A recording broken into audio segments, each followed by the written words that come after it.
Let's go.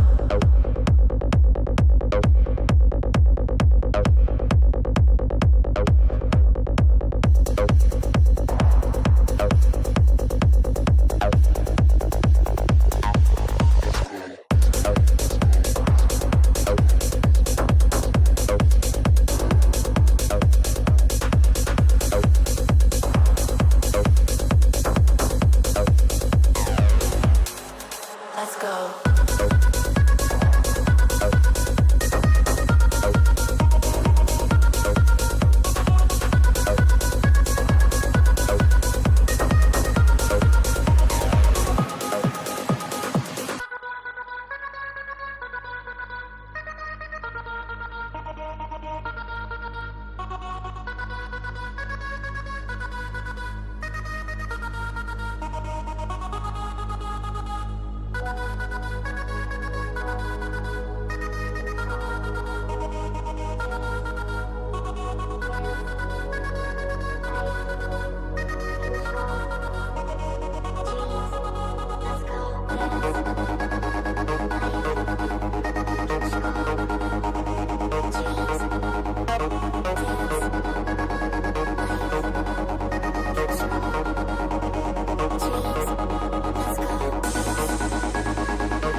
Oceania right now is the place to be. Welcome everybody to Finals Sunday. Raleigh Major.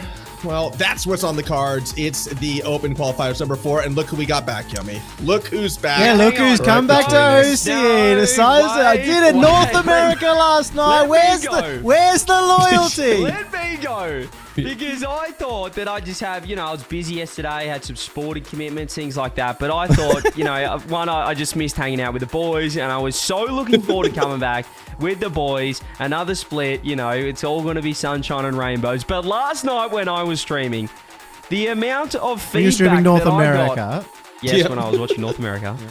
And I just had people coming into the chat going, did you hear the outlandish things that the boys were saying about you yesterday? That's what happens when you go golfing. I wasn't even RLCS. golf. Firstly, that's outrageous. That's just, gaslighting I or did something. that for your benefit. I didn't want to tell people the truth. And then they say that Yummy Cheese Man, and this is verbatim, this stuck with me. I couldn't sleep last night, actually. Well, this morning. Because you were casting on And hey, up all night, but go on. Yummy Cheese Man said, Laxon's roster move was the worst going to I'm Fine in the West. Was the worst roster move since Renegades didn't kick CJ. That's verbatim. That's what I heard, and that is stuck up here, Yummy Cheese Man. You're unbelievable. I am unbelievable. But you know what? At least I'm here. I had cricket yesterday as well. And I actually showed up still for OCE straight afterwards. What were you doing? Playing the worst sport in Australian history as well?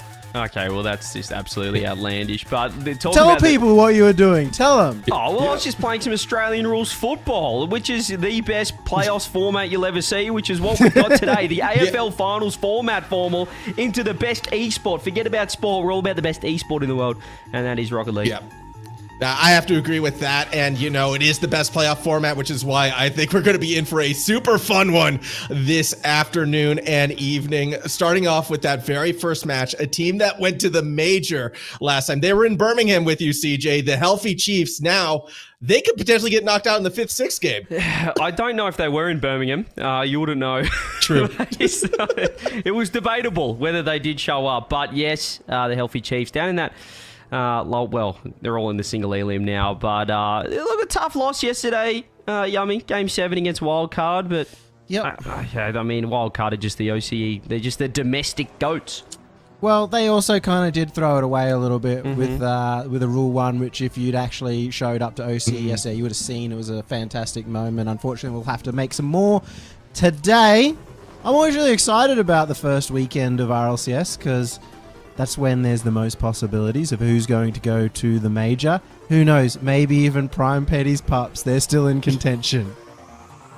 That feels like a bit of a stretch, though, Yummy. Again, I mentioned the big 5 yesterday, and those 5 still are in it. And unfortunately, one of those teams are missing out, which is the Pretty Pups. But TSM as well looked pretty decent in the games we've seen, similar to the Chiefs. Only did lose out to Wildcard really coming into this one. So they're here, I guess, but I don't like the chances. Yeah, it feels for the most part there haven't been too many crazy upsets. If you go back to the Swiss stage, I'm sure you guys would have spoken about Wildcard's 3-1. I mean, them dropping a game that early in the tournament is, well, pretty rare. But outside of that, I mean, it's been a pretty standard. I mean, I would say that I'm Fine in the West talking about this worst roster move ever. Them dropping a game in the group stage is pretty tough. But they find themselves probably where they are as a top 16, but a tough matchup against the Chiefs. I mean, against the Chiefs, anyone's really going to be in a tough position. They played really well yesterday, so I think they're looking really good. Fine in the West lost in Group B in the upper bracket in a Game 5 to Fishing for Wins, which is not ideal. But, I will say Laxon was looking great on his new roster, so maybe that'll be a difference maker today. I mean, I feel like it's going to have to be, though, because the Chiefs, yes, they dropped that series against Wildcard, but they still look very good for the first half of that series. And when you consider, again, you know, the Oceanic region, we're a little bit smaller, only 2 teams go on to majors. To get that 5th, 6th with 2 teams that could be contending, a loss here really hurts your chances significantly, to the point where you might have to win a regional or even 2 to get to the majors. So whoever loses this first game, CJ, like, their chances could already be over in just realistically the second day of broadcast. Yeah, you know, if you look at North America and Europe, or regions with 4 spots, kind of getting a top 6 isn't the end of the world, Yummy. But I mean, if you get a 5-6 spot in OCE with only 2 spots at the major, you're in massive trouble. It's pretty much split over if you get a 5-6, just because you're expecting, you know, the top 2 teams to make it, kind of getting a top 4 minimum, top 2s, and perhaps winning at least one event. So yeah, this is a huge series. Especially with Wildcard always winning every single event. That first place to second place difference is usually a huge gap maker. Scrimsworld actually gave themselves a chance, but they came 6 or worse twice to make up for their regional win. So we were talking about them yesterday as well, CJ. You know, with that big roster change, the second worst in OC history. Do we think that that's maybe to try and provide some more consistency, considering how good that one event was, but they weren't able to match it? I'd like to know if it was more of a was it more of a Laxon wanting to join a different team, or was it more of a Scrimsworld / Power wanting to get some more consistency? I'd have to wait and see. But right now they haven't really put a foot wrong, albeit they haven't versed anyone really, apart from the Triple Ps with a 4-0 yesterday. So the jury's out. Look, we know what Gus can do, but they haven't versed well. We'll wait and see. If they play the Chiefs in the semifinals and roll them, then I'm convinced. Yeah, I think that would be the big test. Either that, or I guess going up against Laxon's new team as well, considering the Chiefs could drop it, which would also lead to a crazy scenario as well, because when you look at the larger picture, which is the world's picture, for teams like TSM, who also have to make a lower bracket run, they would love a team like the Chiefs to falter to put themselves really in that world's hunt.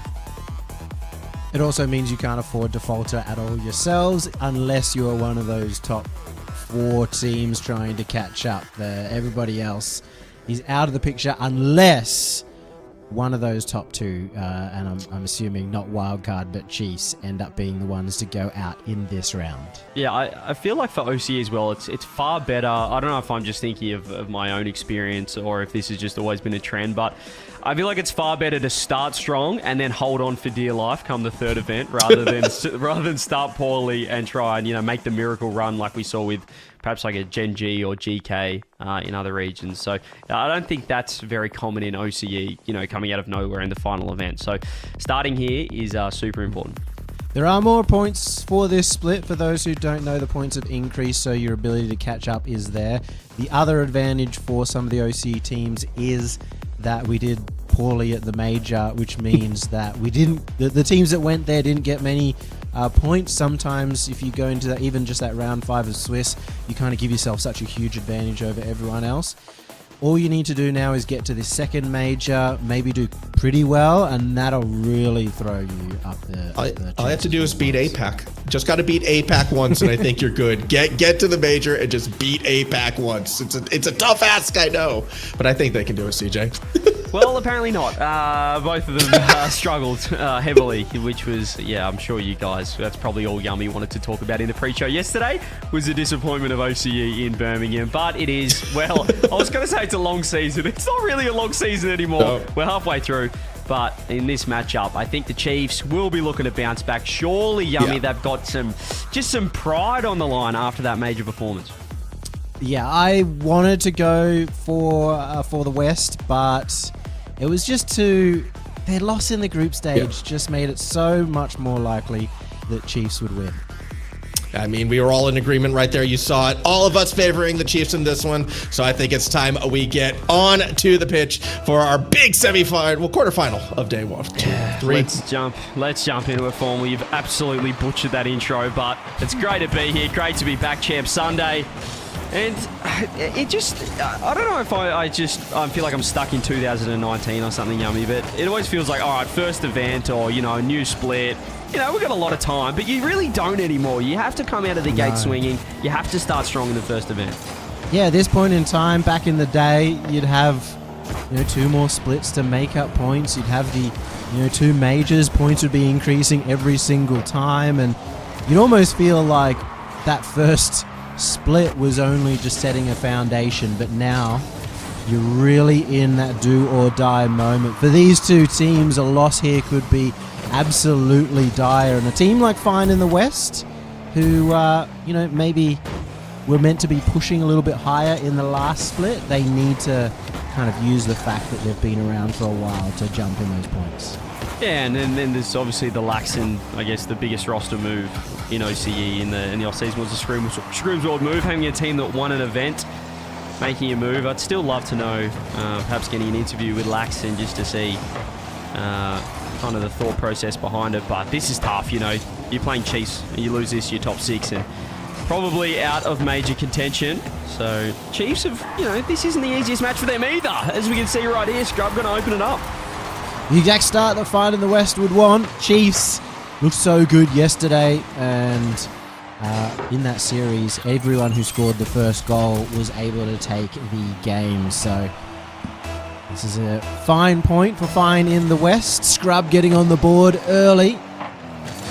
It's going to be Chiefs to try and tackle that one back. Now, CJ, everyone who maybe didn't see yesterday, Raziers looked like Raziers again. He looked like he hadn't been playing OCE. He wasn't own goalie, but he looked really solid. Great 50s, just a really good all-round player. So that was maybe really good signs for Chiefs. Well, I feel like we cut Chiefs a lot of slack last split, just given it felt like a short turnaround. Getting Raziers over, getting him acclimatized, and well, now, as I was going to say, there's no excuses anymore for the Chiefs. They've been to Birmingham, they've been to the major, they've had a split to get ready. I'm not cutting them any slack anymore. Raziers, he's acclimatized, he's in OCE, he's an OCE player as far as I'm concerned, and they need to get the job done, but it's not happening early.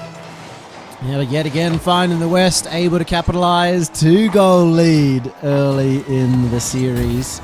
Now, of course, Chiefs aren't a team that you can count out at any point in time. Given how much that they can score quickly, how good their passing plays have been as well, and how good Laxon was not just yesterday but in the first split with his setup game to create goals out of nowhere. I know you guys would have seen it yesterday, but Hunter's car is absolutely outrageous. That thing should not be allowed. He is not looking at the same car we're looking at on his screen. Let's just say that. There's absolutely no way. That thing is the loudest boosted engine I've ever heard. Yeah, he's going for the full octopus mobile with the fish topper. We talked about it a lot yesterday, and you know how bad that car must be if I'm talking about it, because I usually never even look. It's just so loud as well. I feel like a goal scored every time I tune into Hunter's perspective. But Chiefs right now with 2 minutes left. You have to get a goal on the board, and well, that was really a ridiculous own goal. But so far, Fine in the West are looking fine. Oh, another thing you missed yesterday, the first goal of the split was an own goal, so it did continue on. But we had a pretty good day outside of that one, especially from the Chiefs. Fine in the West, they look comfortable. In fact, every team ended up going 4-0 unless they went to Game 7. Fiber finally getting on the board and giving Chiefs a very good chance in this game. I really like that from Raziers, the patience. He just faked the first shot and gave Fiber time to get to work with the bumps on the backboard.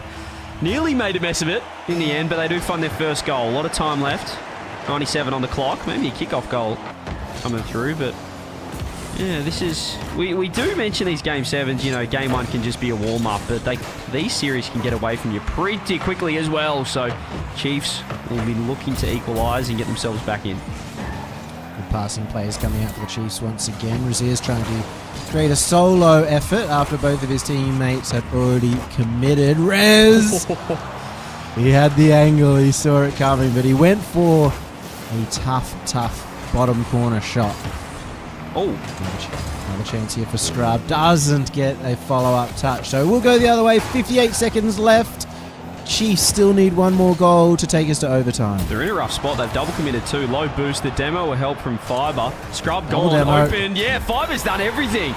It was complete. It was an absolute mess in this corner with Hunter and Raziers, but the double commit worked out, and Fiber, he just got rid of the right guy. Done very well in the midfield. Always a great idea to demo out that third man. Really messes up the rotation because usually they're waiting for their two teammates to commit. Left the net wide open in a tied up game. As we said, you cannot think that the Chiefs are out of any game no matter how far behind they are. Yeah, right back into this, and with all the momentum here, last 2 goals coming on the Chiefs side of things. Here's Hunter, Fiber even. Goes for the reset. No one's going to be slow enough for Laxon to deal with, clearing it down the line. It's Hunter with that obnoxious car. He's in a brief moment of trouble. Still low boost. Chiefs are struggling to get anything working in the tank. Fiber's very low. If Laxon went for the solo, he's instead taking it too slow. Maybe one last chance here, finding the West. Backboard, sidewall, Raziers gets dusted, double. Oh. They've just put it wide. I don't think you need to hit that, Yummy. I think he wanted to try and get the second touch. There was a chance on the angle, but he was playing so close that, as you said, it might have just been smarter to go for the one touch, get it to the teammate behind, cause the scramble to continue. Oh. But it's going to go to overtime instead. Scrub maybe with an offer. Nah, bumped out of the way. Razier 0 boost. Looks for the clear down the line. Laxon, that's a nice pop over the top. Hunter has to respect the touch. She's leaning backwards. He'll get 2, but he's wasted 100 boost. This is trouble for the Chiefs. Hunter's very low, just has to get out of trouble. Open, perhaps Fiber. Rotates back in time. Shot didn't have enough power, but this hasn't been the best looking Chiefs so far. Yeah, been looking a little bit fishy, and Raziers hasn't quite got that pace through, but it looked like he had a golden opportunity. Now Laxon looking for the double, gets beaten out by Hunter around the back corner. And all 3 members of Fine in the West were caught on that right-hand side. May lead to a tricky situation as they all scramble back. Raziers looking for the extra touch. Scrub has to use whatever he can to get it past. Oh, Hunter! Didn't realise that the miss would occur. Otherwise, I think he had that. Fiber ceiling. Scrub gets a straight. Raziers, if the shot's on, it's great, but I don't know if that was a pass. It didn't do anyone on the Chiefs any good, though. Straight down the other end, finding the West. Shot on, Rez, Fiber with the save. Here's Laxon, trying to catch this, trying to keep that pressure in the Chiefs' corner. It's a nice touch. Can he get one more? Blocked out by Hunter, but Chiefs are pinned. Rez throws it on net, blocked out this time. See Scrub keeping the heat on this Chiefs defense. They're trying to find the pass, but look at the pressure they're building fine in the West. The pace has really picked up and a lot of shots coming through. No room to get out of defense, no room to get boost for Fiber, who just has to try and get it across into a good area for Hunter. And he's actually done so well with that first touch. The soft one to just get it out. And now Chiefs do get to breathe a sigh of relief. May have a chance to get control of the ball as Hunter does exactly look for that. There's a big miss. It's Fiber. He's got the support of the bump. Scrub avoids a flick. And it's a big ding. That's poor from Raziers. 1v1 experience, and he doesn't get it on net. That's step 1. Just get it on target, even if it's not the best flick. Puts it wide. Here is Hunter looking for a demo. Finds the bump. Does he find the opening? No. Support by Rez. Doesn't recover well enough. Fiber, though, with 0 boost to the safety of Laxon. Goes low. Scrub throws it on. Have they nearly given an opening here, the Chiefs? But look at the boost steals here from finding the rest. Doing a really good job at keeping Chiefs low enough. Raziers on the solo, one more, blocked out. This is on net. Someone needs to get there. Someone needs to get there. Just. Rez could have been bumped out on his way back in. There was still a member in net. Great passing play. Little short pass down to Raziers, but not able to affect anything too much there. As Raziers has been getting touch after touch after touch. He may even get another one. Goes to the back pass. Fiber was hanging backwards. Otherwise, he would have been quick on it. Huge fake. As Hunter, I don't know, he reached his tentacles out to that, but couldn't get a grip. That was a terrible shot. Hunter had so much space. They knew the fake was coming through. It was the perfect setup. No one on the backboard from Fine in the West, but still Chiefs looking to find this first game win. Laxon doesn't land on it. Rez dodges the bump. This is really nice. Over Fiber. Laxon, does he want to turn? Double commit from the Chiefs. It is a nice clear. Give him a little time. You can see Fine in the West really not looking comfortable. Laxon putting himself in tough spots. Raziers throws that one straight at Rez. No team really looking to overcommit too much here, Yummy. That's exactly why we have a 3-minute 40-second overtime. Quite tense signs here, especially as we said, first game so important. Get a good start here in this best of 7. Hunter's going to try and block it out. Fiber looking quite awkward on the backboard. He must have got 3 touches in that 50. Really nice from Scrub. He's actually going to get a double dunk. Never mind Rez right there. Fiber popping it up. If Laxon gets a pop, we'll have 100 boost for their third man in Scrub. He goes for the air dribble. Goes for the air dribble bump. He doesn't need the bump. Gets around 1. Fiber has to wedge himself off the corner. Chiefs spin in a little bit of trouble. Certainly finding the West with better chances in this last minute of overtime. Raziers looks for the clear. That's a nice dunk from Hunter. Chiefs throwing themselves at these balls, but Scrub over to Rez. This is a nice chance. It's just there for the finishing or the last touch from both sides, Yummy, has let them down. Yeah, just too much oomph on a lot of these touches. Not enough, I guess, control in the overtime. It's because they are trying to play a little extra fast. Trying to keep the pressure up as much as possible. That's a massive demo from Rez. Does he get the second? No, but he forces the jump, and that's all it takes. Rez setting up beautifully for Fine in the West to cause a potential upset. Nearly 2 games of Rocket League in this first one of the best of 7. And it is Fine in the West. It just took a demo. It was, as we said, it felt like both sides in offense were playing pretty safe Rocket League. They weren't looking for that killing blow, but eventually the demo comes through. Fiber with 863 points on the Chiefs is not enough because Scrub nearly puts up 1,000 points. 2 goals, 6 saves, doing it at both ends. OT winner as well. A huge first game there for Fine in the West. A lot of shots going on board, and as we saw in that overtime, maybe not ready to push it quite as far, but the defense was always seemingly up to the task for both teams, getting to the ball quite quickly. For the Chiefs, they'll just be looking at maybe that first couple of minutes where they let in 2 goals early. I think they'll be pretty fine given how the rest of the game went. Yeah, 16 shots to 12 or 13 in the end, so Chiefs with more shots on board, but they had fantastic chances. I'm thinking back to Fiber throwing it off the backboard, fakes the shot. Hunter comes in and nearly puts it into the corner. He nearly hit it backwards. It was so far wide. It just those kind of chances you have to bury. Raziers had a flick that he hit too high. He just had to get it on net. Those kind of opportunities, well, you've got to make the most of them. These are 2 quality teams, so good start there for Fine in the West, but I don't think Chiefs will be too upset. They're playing fairly well. Just need to put it in the back of the net. Does sometimes feel like you have those days where you just can't put it in the net. I've had those days. Well, you've had those kind of years, but I've had those careers. It's happened a lot in OCE. Torsos has had sort of some series I could think of where he would just hit the crossbar 20,000 times too. And hopefully for the Chiefs, it's not one of those days, it was just one of those games. And Guru wants to let everyone know that he changed the map. That man is just the most overworked human being in OCE, so make sure you show some support. You may have missed it yesterday, but we had multiple delays in the broadcast because he forgot to change the map. So good to see that even an old man like Guru can learn. Well, they're not necessarily new tricks. Nah, they're not really new tricks. I reckon learn old tricks. Yeah, he's kind of set reminders or something after each game. He's got a little alarm that dings so he remembers to change the map. Good on him, though. He's done well here in the first game of Champ Sunday. He's got a lot more. Oh, so we're not going to... We'll keep an eye on that. Shot on. Not going to be on target.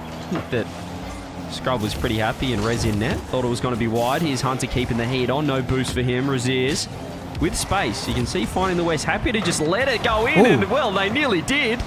Could have been 1-0.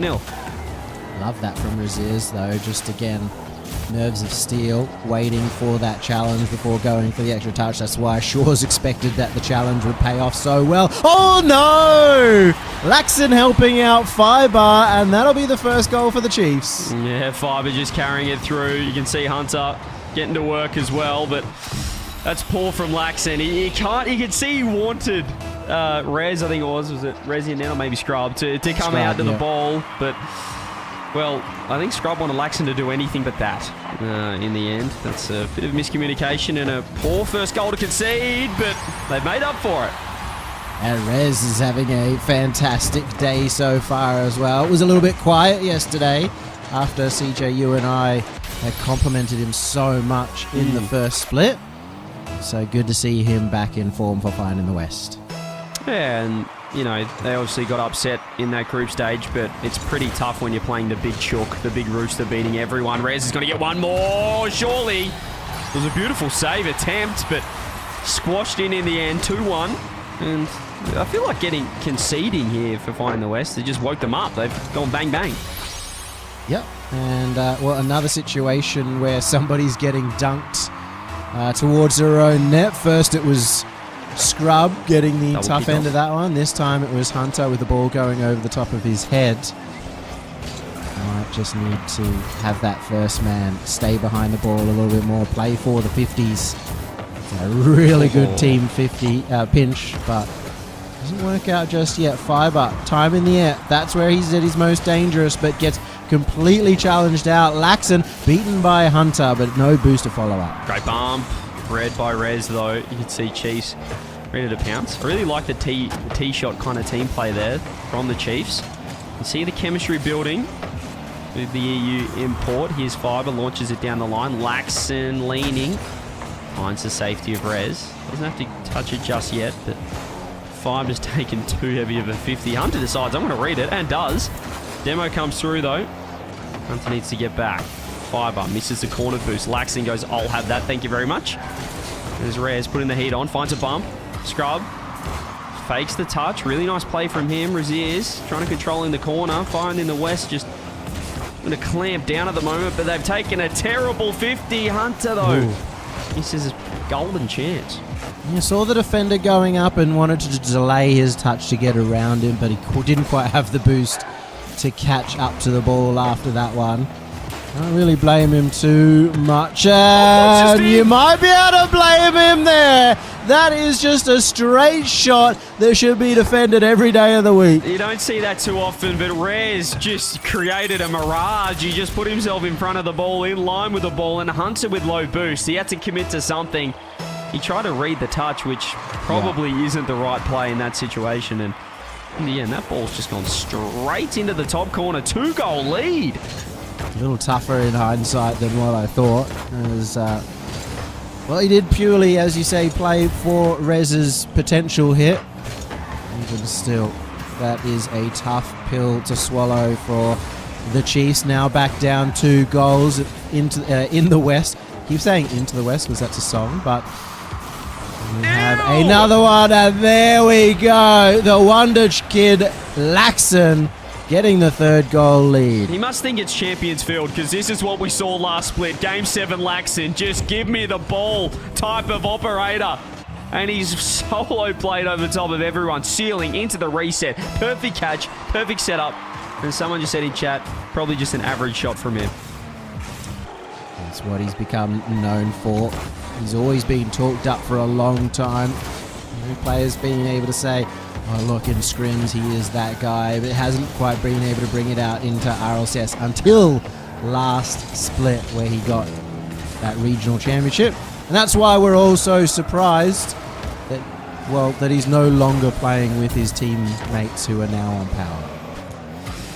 We mentioned the importance of this best of 7, Yummy, but to be honest, when I was saying that, I was kind of speaking on Fine in the West behalf, thinking that Chiefs were going to just win this series, but this is a 2-game lead now with pretty much, you know, where the first game was 10. They won 10 minutes of Rocket League, not just 5 minutes Fine in the West. They've actually won 3 games.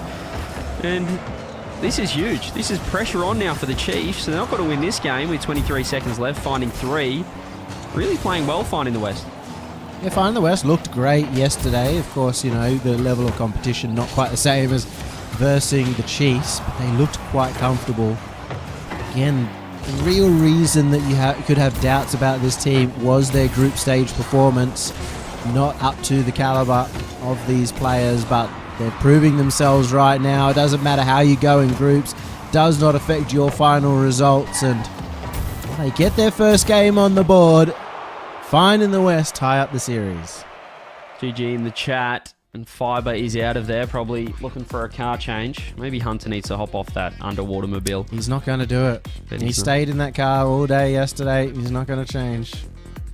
Timeout confirmed for the Chiefs. We'll see if LBP can get to work. But that is another sign, Yummy, that they are, well, obviously they're not feeling confident. They're 2-0 down. But, you know, sometimes teams, favourites, we've seen it before in OCE, think, oh, we're fine. We don't need to call a timeout. But no, they're going to make sure they get that extra 90 seconds in. I'm certainly impressed by the decision. You know, it's rare for, you know, to just take one loss and then call the timeout. I'm not sure exactly, CJ, what LBP can do, because he obviously wasn't smart enough to make the roster change for CJ on Renegades, but maybe he's learnt a lot from his experiences back there. Yeah, well, speaking of roster moves, this is the reason why I've, you know, mentioned how important this series is. You know, you've got Chiefs, obviously, an incredible organisation. They're bringing over Razier, so this is a lot of effort has gone into this, you know, the building of this roster with LBP at the helm. And as we mentioned off the top in the pre-show, a top 6, that's not enough. The top 6 here it's pretty much, you know, unless you're winning the next 2 events, but when you got Wildcard in there, you can't afford this. Like, your top 4 is the minimum expectation for a major team. And right now, their backs are against the wall. So coming off that major performance in Birmingham to then go top 6 in the first event would just be catastrophic, I think. And I think that's got to be a big weight on the shoulders of Razier's. Now, whether he steps up to that weight, well, he obviously managed to do so in the first split. But flying all the way to Australia, a long way, away from family, away from friends, and putting all the pressure on you being able to perform in this region. For me, I'd crumble under that pressure. We'll see whether I'm a crumbler. he's I'll able do to do it. I'll crumble as well. Let's all crumble.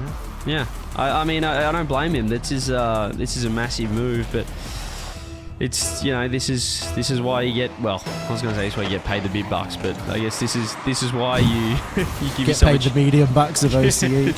this is why you give yourself a chance to be on a major contending team. You move down to OCE to increase your chances of being on the world stage internationally. Let's see if he can step up here. 2 games down, and to get their first win on the board. So welcome as many people as they want to come down to OCE and try their luck and join. Just makes this region stronger. I know there's been obviously a lot of drama in. Oh my goodness. Razier's. He's not We don't need to talk about anyone else of me, you or North America. We've got one player and that's enough. He's not crumbling. I repeat, he's not crumbling. In fact, he's going the other way. He's sitting downfield, full of confidence, and he's nearly sniped that in. Luckily enough, Fiber was there as the cleanup crew, but that's better. You can see the Chiefs, LBP, just telling the boys to play with more confidence, play like they're the best team in it. And right now, they're showing it. Solid as a rock. Oh my goodness, a fake down the other end, but if he got good contact there, it may have been too difficult, too fast to save. Scrub trying to get around that one to put it on towards the net and just applying some pressure here to that Chiefs defense. Seeing how confident they are at the other end, maybe they had to have to be tested in their own half, as Rez does steal the boost in that forward half, but that bump away stops Laxon. Yeah, not sure how Laxon got a demo there, 0 boost, but Hunter won't be too happy with that one. Fiber awkward. Nice catch from Scrub. Still has a lot of boost to work with a reset over the top. Braziers deals with it. Boost acquired. That's a huge pop from Fiber. Rez with minimal in the tank. Able to work it out. Scrub again with a solo. That's a beautiful pass across. What's a play? Fine in the West are unfazed by that first goal. They've tied it up. Scrub, the playmaker. He looked originally from the angle of his car like he was going to go forward. Turned at the last moment so he could put it in middle. Real unpredictable pass coming out. And Laxon's done it again with the shot. Beautiful setup though by that man Scrub. As you said, I love the way he just kind of angled away from the infield and then fired it across. There's a demo though, Fiber. Free backboard. Drop down. Hunter for the shot. He was slow and he has no boost. This is really bad now for the Chiefs. Raziers has to do well. Scrub eats the 50. Demo's coming through. Finding the West back in control. Look at Scrub waiting for the pass. Here he is. Doesn't get a hand on it. Laxon almost found it, but in the end, just too close to the defender. advantage to the player who only needs to get pace and doesn't need to have accuracy towards the net. Raziers good pass to Fiber, who has to pull out because of Rez's early jump. You see that? Fine in the West, willing to make those aggressive moves just to go up to the ball early, keep the pressure in the Chiefs' half. Go for another one. Halfway through this game, still a tied affair. Whoever draws this next goal may just find themselves in the lead in the series as well. Thought Laxton might have been able to turn the corner with a flip. Doesn't use it. Here's Scrub. That's nice. Raziers awkward. Low boost too. Needs the corner. Just beats Rez to it. Now he's over the top of Laxton. Does he get one more? No. Rez into the corner. Back left boost up. Laxton low. Scrub needs to come out and meet it. Raziers actually takes the worst possible 50. It's on straight down the other end. That's not a good position. They managed to just keep it out as Fiber collects the ball, gets beaten in the 50 by Laxton to Rez. Into center is Scrub searching. He may have pushed up too far. A little bit of hubris coming out from Scrub, and Raziers just sees the opening. I was just about to compliment this Fine in the West team. They seem like they're always the first ones up, but that's a huge mistake, and I'm going to point out Laxton there. He needed to be third man. There was the push up, but Laxton went for mid-right boost instead and just completely caught himself out. But they don't mind being in a trailing position. They keep finding the equaliser. Laxton off the ceiling, not this time. Minute 40. Chiefs have to get their first game win on the board here. We do have to also think about, should there be rules about what presets that you're allowed to do? Can we get Guru, who can't change maps, to at least change some cars here? Please. Just anything right now. There's no way he's looking at that car. I keep telling everyone. He's got back his mod He's at on. least not listening to that boost. No way. It's doing my absolute head in. There's off the sideball. Big trouble here. Hunter shot on. Should be a goal and he's missed. Oh, no. And that has been the story of Chiefs games so far. Raziers ceiling. One more. He gets a shot on. Saved by Rez. Easily dealt with. Minute for Fine in the West. If they can tie this up, Chiefs will be fully against the wall. I think that's the third one from Hunter that we really think that he should have scored on. That being said, they've still got the lead, so they're not going to be too flustered about that. They may even find one here as Fiber beats the defense. Hunter! Oh, you kidding me, Hunter? Please! Oh my goodness. He said, like, that's free play stuff. He has to be scoring that. Fine in the West, stay alive. Still have a chance to go 3-0 up in this series. There's a beautiful pop. Instead, Rez wants boost. Fiber uses to flip across. Raziers not ready for the pass. He goes for their corner boost instead. He gets one more off the ceiling. Laxton clearing to the sideball. Rez first on it. Double commit. This should be a goal here if they can get it on net quickly. No Scrub. Finds himself right underneath. There's still pressure on though from the Chiefs. Beautiful double. 10 seconds. Chiefs. They should have scored about 800 times, but they've done enough so far. Keep it down. Get your first game win on the board. 1 second. Scrub. Last chance. Hunter. Low boost. Here is Laxton. Men in the corner. Razier should be able to put it down. There it is. The Chiefs just get there first. They managed to hold out and get their game on the board. Healthy Chiefs. And they were looking troublesome there. The fact that they've had so many goal-scoring opportunities that they haven't finished off has at least got to give them some confidence that they just need to tighten up in the attack and they should be able to take the series back. Just 104 points there from Hunts as well. He needs to really get online and find his radar on net. Raziers carrying the team. Huge setup play. He had the goal. He basically had 2 goals there. That initial set up from Fiber or from Raziers off the ceiling, cherry picker, was fantastic, Yummy. And I still think Fine in the West are playing some good rock. It was just that one big positional mistake. I think they're playing well, and you see their passing plays have been incredible. Maybe we could see a little bit more in terms of the solo plays out from Laxton. That's what he was so good at on his last roster. He had some really good plays yesterday as well. So there's certainly some more oomph in the tank for Fine in the West, which makes it a scary prospect for healthy Chiefs, given they still got a big set of games that they need to claw back here. Yeah, they get their first win, but still, if they drop this one, 3-1 is pretty scary having to win 3 games on the bounce. So a huge moment here for the healthy Chiefs to tie up this series, bring it back to 2-2. Perhaps the Monkeys off the back now, Yummy, with that first game win. Well, hopefully you see Hunter come back into form too. I mean, he's been forever talked about as one of the next big players of the region. He came out and very early on found success going to his first major.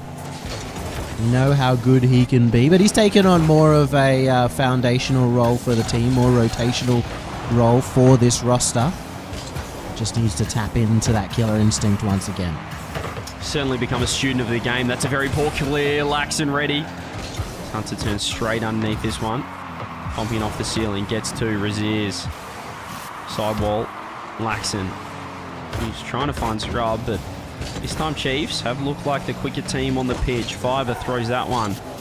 It's a touch wide. That's really nice control from Laxon. Gets it around Hunter with 0 boost as well.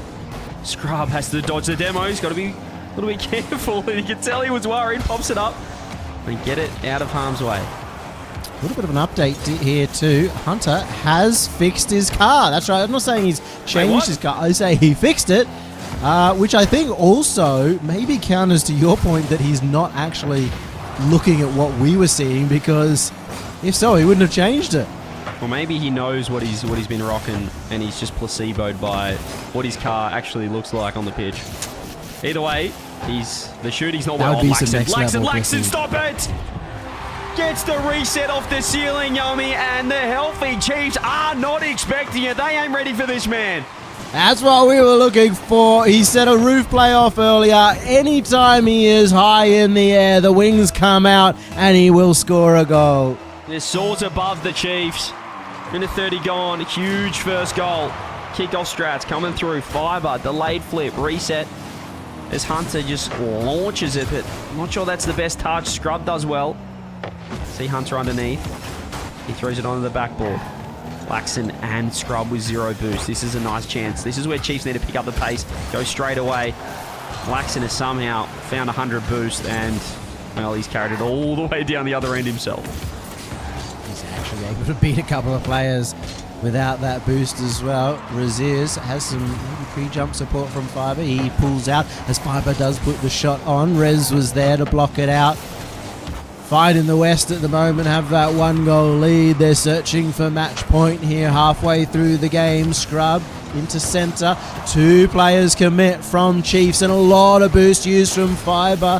It's not going to be a good situation if they stay in defence for much longer. Laxon in the air. What a collection and what a flip reset as well. Gets the bump on Hunter just for good measure. This is disgusting. Scrub now off the ceiling. He delays his touch. This is really awkward for the healthy Chiefs. You can see the double commits coming through. So much boost stolen. Laxon throws the pass off the backboard. Massive touch by Raziers. Scrub pops it up.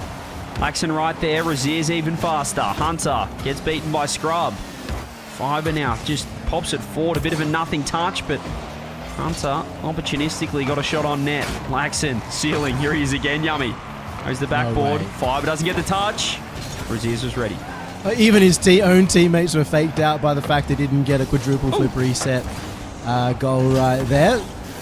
Ended up being a potential chance loss. They are still 1 goal in the lead as Laxon starting to try and take over, but maybe goes too hard and Raziers just comes in to sweep for a goal. Yeah, Rez had to be worried about this. It was a beautiful shot from Raziers, and I don't think Rez knew he could get the angle on that. He could cut around it over the top of Laxon, caught him by surprise, and it's a massive equaliser.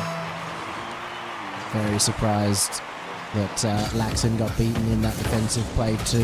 Defense was expecting maybe a 50 at the end of that first touch, and now it's a tied game again. Raziers keeping it that way, is breathing down the neck right now. A misfortunate touch, or maybe a fortunate one, as Rez is able to grab the boost and keep it in. Laxon down to Rez. It's close to the backboard. Hunter misses, causes the fake. The whifty coming out. Oh, Laxon's done well to just dispossess Raziers. Here are the bumps. Hunter. Oh, this is when you know you're not quite feeling it. He's accidentally ground pinched it. He's given it up to Scrub with the shot on. Raziers makes a decent enough save. Easy enough. Look, is it a boost? Is that it? Well, it wasn't, but Laxon's own goal. I don't know what else he could have really done with the ball bouncing in and Fiver being there for the follow-up. How have they let another goal go in? I think that was going to bounce out and across. Well, we spoke up so well about Laxon. That's Rocket League for you.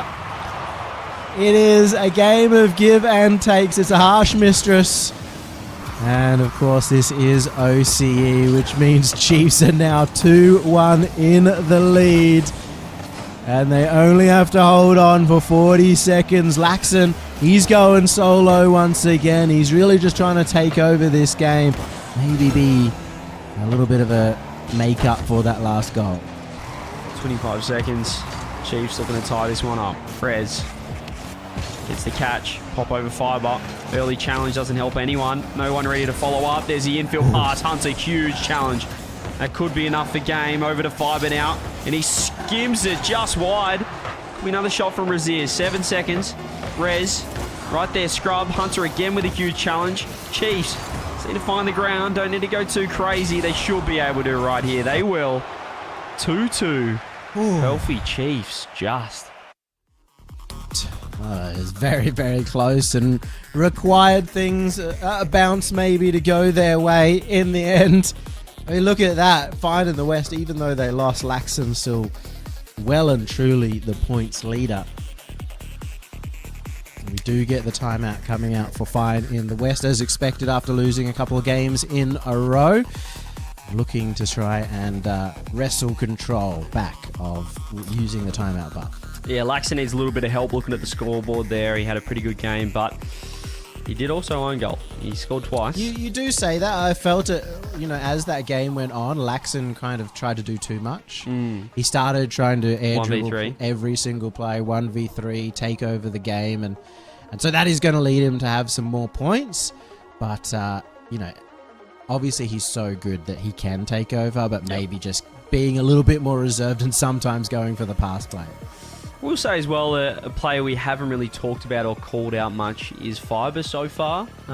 It's certainly a fantastic player, one of the best in the region, Yummy, but he's, for me, he's had a really quiet series, certainly individually with his mechanics. Haven't quite seen him. I mean, he scored a tap-in off Razier's cherry pick shot.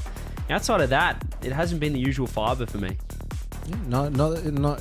He's the sort of player who can take over, just like Laxon hasn't been able to do it so far in this series. A little bit of that has been probably down to the pace of the game, a little bit faster than maybe what we've seen even yesterday against Wildcard at times. But Fiber is a kind of player who can get a bit of a one-track mind. He's either all or nothing at certain points. So we'll see if that is the big difference in this game, whether he starts going for a lot more of those aerial solo plays. Yeah, you can look at it one of two ways with, when some players are underperforming and, you can look at it as they're 2-2. They're still, 2 games on the bounce whilst Fiber hasn't really come online. Hunter's been a bit quiet. Obviously, we saw his shooting in the previous game before that.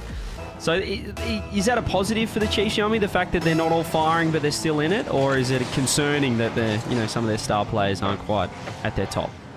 Well, you're hitting it on the head. It's both. If it continues on the way it is, that they're not able to maybe start having Fiber get involved, or that Hunter keeps missing shots, that it could be enough for them to lose the game. Because if they hadn't had that, they'd probably be 3-1 up at this point in time. But it also means that they have a lot more in the tank, that they know that they're comfortably winning in the last 2 games, that they have even more that they could show. Here is Razier's off the side. Does get dunked. Big demo, there he is, Fiber. You can't do it on the ball, do it off the ball. Finds a demo. Sideball on the corner from Scrub. No one there just yet. Laxon finds a nice 50. Can see Scrub now, looking to get there. It's just a bit slow to turn. He's actually cost his teammates that corner boost too. They have to defend the net. There's some big mistakes coming through. Fine in the West, looking very shaky. Fiber should be able to get the first goal. It's wide open on the right side, and he strikes through. I love this offense that came out. Hunter just fooled everyone. Look at the defenders jumping up and down like a bunch of tadpoles trying to get out of the puddle, and they just get confused. The third shot comes through. Chiefs continue marching forward. Yeah, this is where you're looking at the other side of things. Fine in the West, lost 2 games on the bounce, momentum fully against them, and some big mistakes coming out defensively. Laxon strikes it on, covered by Fiber and Hunter, but they are 0 boost in the tank. In fact, Hunter's still in a little bit of trouble here as he is. That's a huge bump by Hunter. Fine in the West. We know how quickly they can score when they do concede. The Chiefs just hanging in there and certainly looking like the more solid of the 2 teams compared to the start of the series. Good passing play. Hunter up to Fiber. He has been looking for a couple of more aerial plays in that front half. Sticking forward of the ball, which is something that we used to never see in the old days of Fiber. Here we go once again. Flip reset. He's causing trouble in front of the net. Big 50 from Hunter is an opening. Laxton no boost. They go for another play. They're not willing to go for the immediate shot. They're willing to draw the defenders out. They want it to be fully open. I think the Raziers should have just shot the ball in that situation. He had a 0 boost. Laxton in net. Perhaps thought that with Laxton's ability, you would be able to get that one out. But, you know, better safe than sorry. And a huge kickoff win. Could be a 3rd goal coming up. Hunter does get that one on. Rest to the side. But this is a different Chiefs, Yummy. They are fully in control now. Been completely turned around on Fine in the West, not getting the control that they had before. Raziers has the pass to Fiber, no, goes straight towards the net. Demo coming out on his way through as Raziers getting involved, cutting the rotation, keeping it very difficult to set up a play. Speaking of, Hunter goes for the big touch. Fiber gets beaten out by Laxon, but at the same time, Fine in the West, they're not getting these opportunities to take full control of the ball.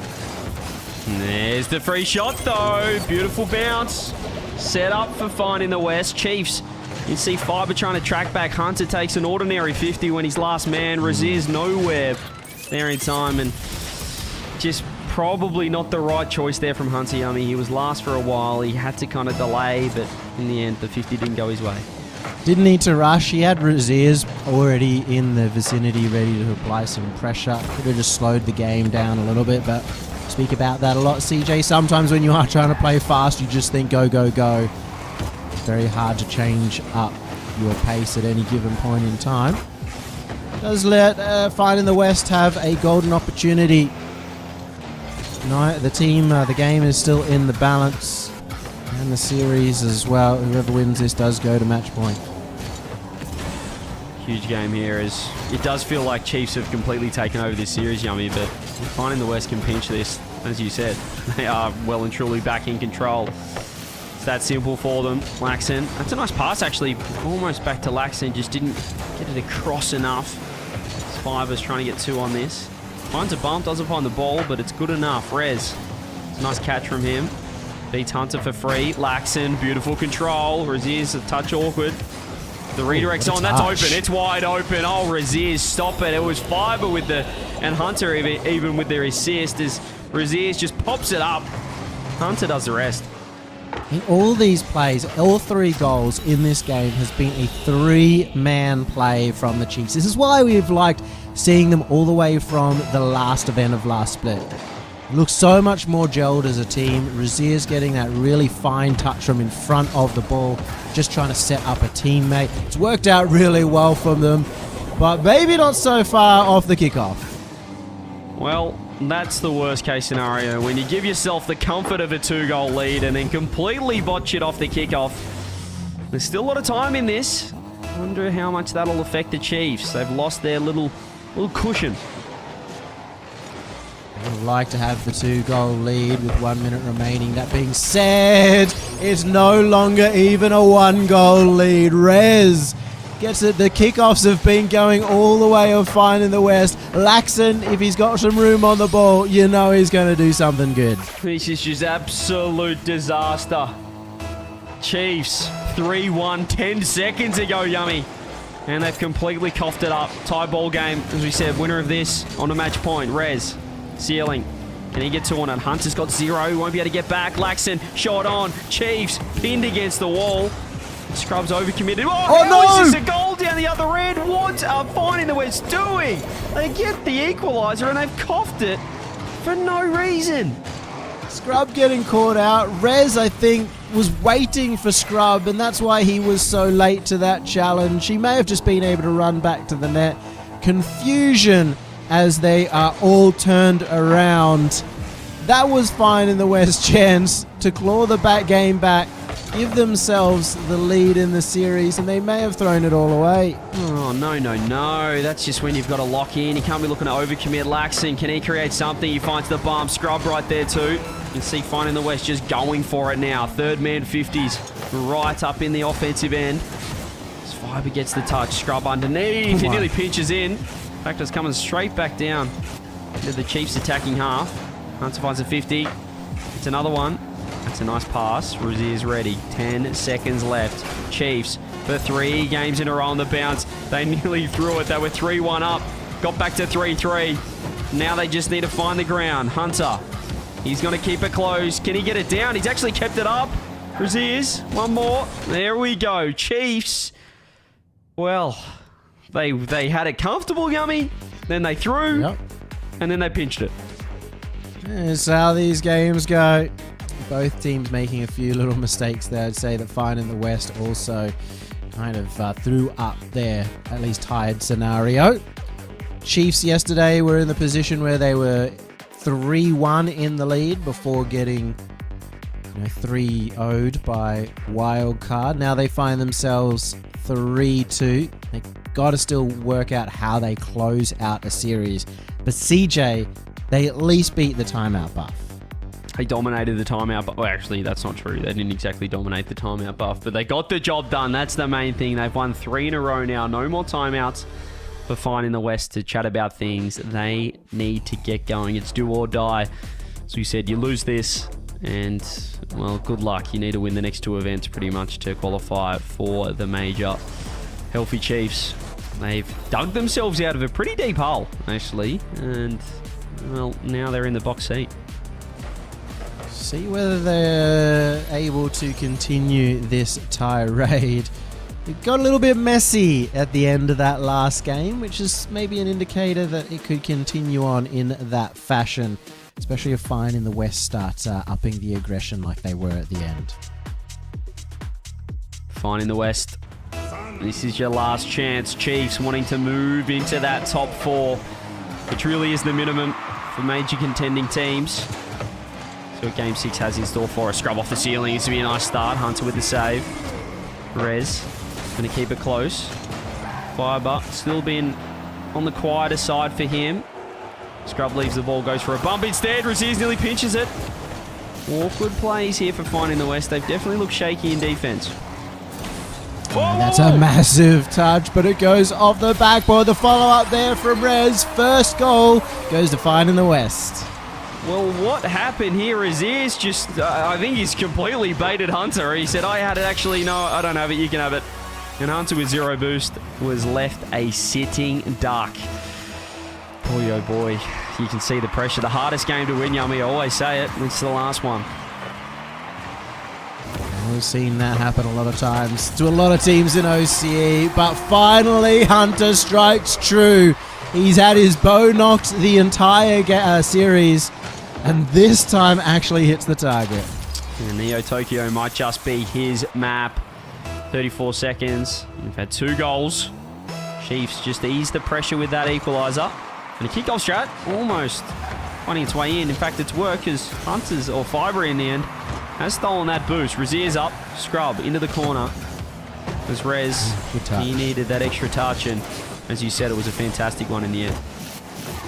He needed to be able to get it in order to just relax the defense. Fiber's there, he doesn't have boost, and he's not able to get the power because of it. Razier's finds the angle, though.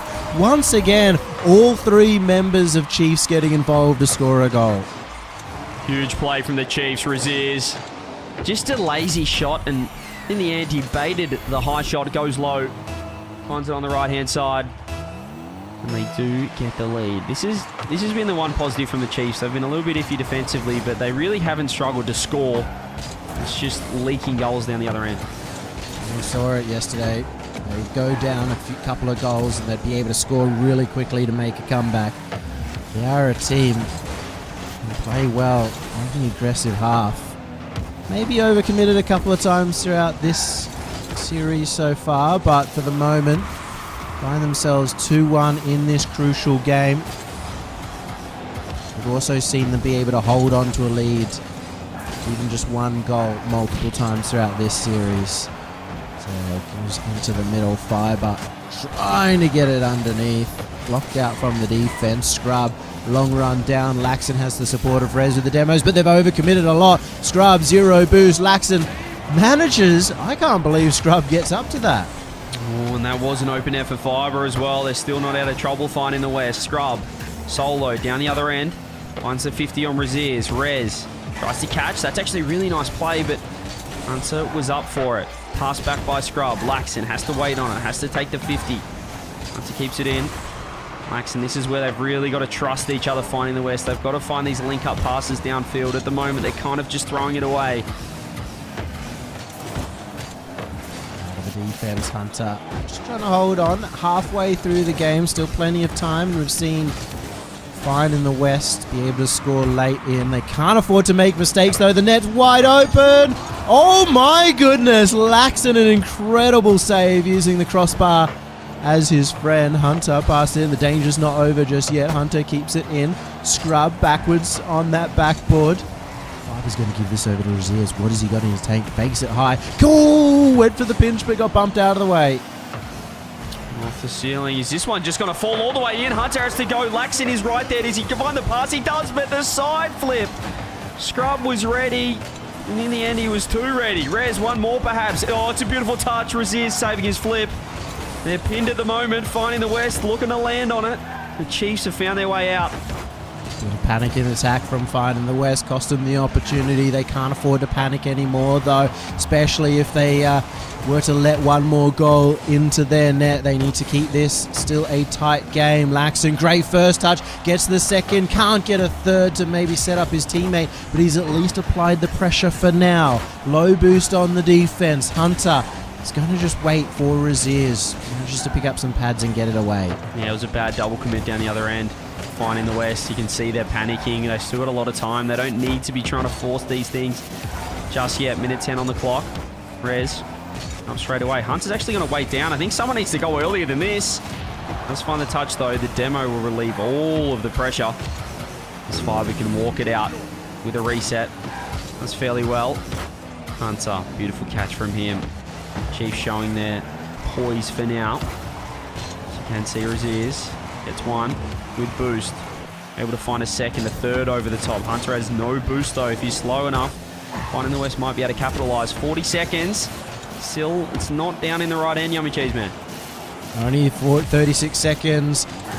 Now it's time for desperation. The nerves. Fiber just getting when he touch he could. Still another shot. Oh, they've tied it up. 29 seconds remaining. And Fine in the West refused to die. And there's the pressure. A massive mistake from Hunter. And he's caught himself out. He just got stuck flat-footed back post. After the initial mistake in the corner, Fine in the West with a beautiful shot. Scrub and Rez finding the scoreboard. 28 seconds. Well and truly in this. Can they get Game 7? And go for the edge dribble, gets the bump alongside of him. It was almost 2 goals back to back. The kickoffs have been all there for Fine in the West so far. Just need to maybe even get themselves into overtime to get themselves an opportunity. Pops it up. Hunter. Rez is going to wait for this one. Scrub. You can see Laxon on the left wall. That's well over his ears. Awkward plays here from the Chiefs. Do Fine in the West want to keep it up? Do the Chiefs want to keep it up? I'm not sure. We do get overtime. This is the kickoff. This is what we're talking about for Fine in the West. Seems that Chiefs managed to hold on for now, though. There's a sustained effort potentially as Scrub passes it in the center over to Laxon, hits the roof, gets the second, gets the third. Fiber. Oh, it was dicey, but he just manages. Still not out of it. That back left boost has been caught. There's 40 or 50 in the tank across the Chiefs. Might not be enough to defend, especially with the demo. It's just Raziers. It's a huge save. He was off the crossbar. He had to come up clutch and did. Now he carries it down the other end with the flick. To Hunter. Shot on. Pre-jump by Rez. Wants a double commit. Chiefs not out, but Fiber's backed off. You can see them choosing to play the safe game. I don't love that from the Chiefs. Did see a really long overtime in game number 1. Now the stakes are even higher in the series. Rez keeping that away. No boost on Laxon. Pass into center. Fiber goes flying past Hunter. Trying to center this one up as well. Is still on the backboard. Oh, there's a little bit of cross communication coming out from the Chiefs. All three of them really wanted to get involved. Fiber cannot grab that boost. It didn't spawn in time. He tries to land on it. He's still got 0. Raziers has to go. Here's going to be a free shot for Rez. And he just sends the worst possible shot on net. Fiber finds 100. Finds space. Raziers with the bump. Has to be Rez now. Gets it around 1. Scrub's able to clean up. Looking to get that around. Smart touch to just keep it out of the clutches of Chiefs. Big touch from Scrub. But there's no follow-up because of the demo that occurred just before. Laxon has to get back. Get back, Rez. It wasn't going to be Laxon. He doesn't have any boost. Rez gets it around 1. Pops it around 2. It's just Hunter in net. Sideball. Shot on. Sideball with a follow. Hunter, huge save. Still not out of it. Scrub turns. Raziers has to doink it. Chiefs backs against the wall at the moment. Hunter finds the clear. Raziers had to find boost downfield. It's Laxon with the catch. Walks it around 1. Rez catching around 2. Has Laxon on the right. Reset. Scrub's been demoed. Laxon has to go back corner. Oh, it's dicey for finding the West. They've been really struggling to get out. Laxon manages to find the boost and get a flip reset in order to generate the 50. Raziers around the back corner. It's there for Scrub. No follow-up. And 2.5 minutes in, it's still a tied game. It's a huge 50. That should be fine for Scrub to catch. Goes to clear instead. He might have lost it. That's a big double commit. It's just up to Laxon now. Fiber throws it on. Perhaps wasn't the right choice, but he didn't have much boost. The Scrub keeping it close, keeping it tidy. Who is going to hold their nerve here? 2 minutes 40. You mentioned the long OT. Game 1. We're going again. Do we get another 5 minutes? Raziers, sidewall, Laxon, clearing. Hunter up. Can he find a pass? Has Hunter. Has Fiber with a strike. Rez ready to save. You're seeing the difference in stakes between game 1 and game 6 overtime as well. A lot less shots going in, a lot more safety plays coming out from both teams so far. Just really the 1 goal scoring opportunity with that last pass play in these 3 minutes. Raziers has the flip reset. Hunter pushing forward. Got to be careful not to overcommit, but Fiber has got a little bit of room. And that's a bad 50. It's straight to Rez. He'll be able to get 2 on this. Hunter's waiting. It's a bad double commit. In the end, all 3 needed. Wasn't quite as threatening as they perhaps thought. It's just Fiber, and he's made a massive mistake. We go game 7. Laxon just puts a shot on, and Fiber has gone flailing past that one, finding the West take us to Champions Field. We go the distance. Chiefs, 3 game wins on the bounce. But I mentioned it at the start of this one. The hardest game to win is the final one, and they couldn't get the job done. We go one more game. We go round one more time. 5 minutes to decide pretty much who's split is over at this point. And I know that I'm not trying to over-exaggerate. I just think it is nigh on impossible. I mean, you can probably back me up on this. When you get a top 6, we saw Scrimswell do it. Even after winning an event, it was still too much. You just have to win here. You have to get top 4 minimum. It's so important, the points difference. And again, unless you can win an entire event, both these teams would be able to back themselves to do that. But this is probably one of the most important round 5s or top 6s of all time, or at least in terms of a game 7. It's going to be determining not just whether the Chiefs or Find the West have a chance to go to the major, but the likes of Raziers, who travelled all the way to Australia, the likes of Laxon, who got dropped from a roster, the only roster to ever beat Wildcard in the last year and a half. There's so much left to prove. Double demo is completely open. Oh, it was almost a danger, but they just managed. They nearly made an absolute meal of it. A huge double demo from Raziers. He had to turn around and make sure that Hunter got it on there. I don't think Hunter was scoring that. He just did not read the bounce at all. It went further out than he thought. Raziers, double demo and a pull shot goal in the first 5 seconds. Huge. Fiber trying to continue this one on, maybe off the kickoff, a second goal. It is a game 7. Healthy Chiefs turning that one around in the center. Almost going to set up that second goal. Rez over to Scrub. No, it's going to just hold out in the midfield. Remember as well, Yummy, that this is, well, if you watch last split, this is Laxon Field right here. They are 1 goal down for now. Here is that man. As you look for the solo off the ceiling. One more drop down. It was a beautiful setup. Rez, does he choose to go? He does. Huge beat. Scrub's actually stolen the corner boost. He gets one more. It's on, but Raziers has been the best player on the pitch so far. And he's defending it and doing it at both ends. It's going to be Rez trying to set up this first goal. Fine in the West, keeping themselves in. They know that even just down 1 goal, they've been able to make the comeback time and time again. Can't afford to just hope for the mistakes out of the defense, though. Raziers, 50 in the center. Fiber looking for the corner. Gets Raziers some support. It's going to go across the net. No goal just yet. Yeah, Laxon's able to catch that one, but it was another beautiful setup from Raziers, and look how quick he's able to turn on this. He's actually got a 50 over 2.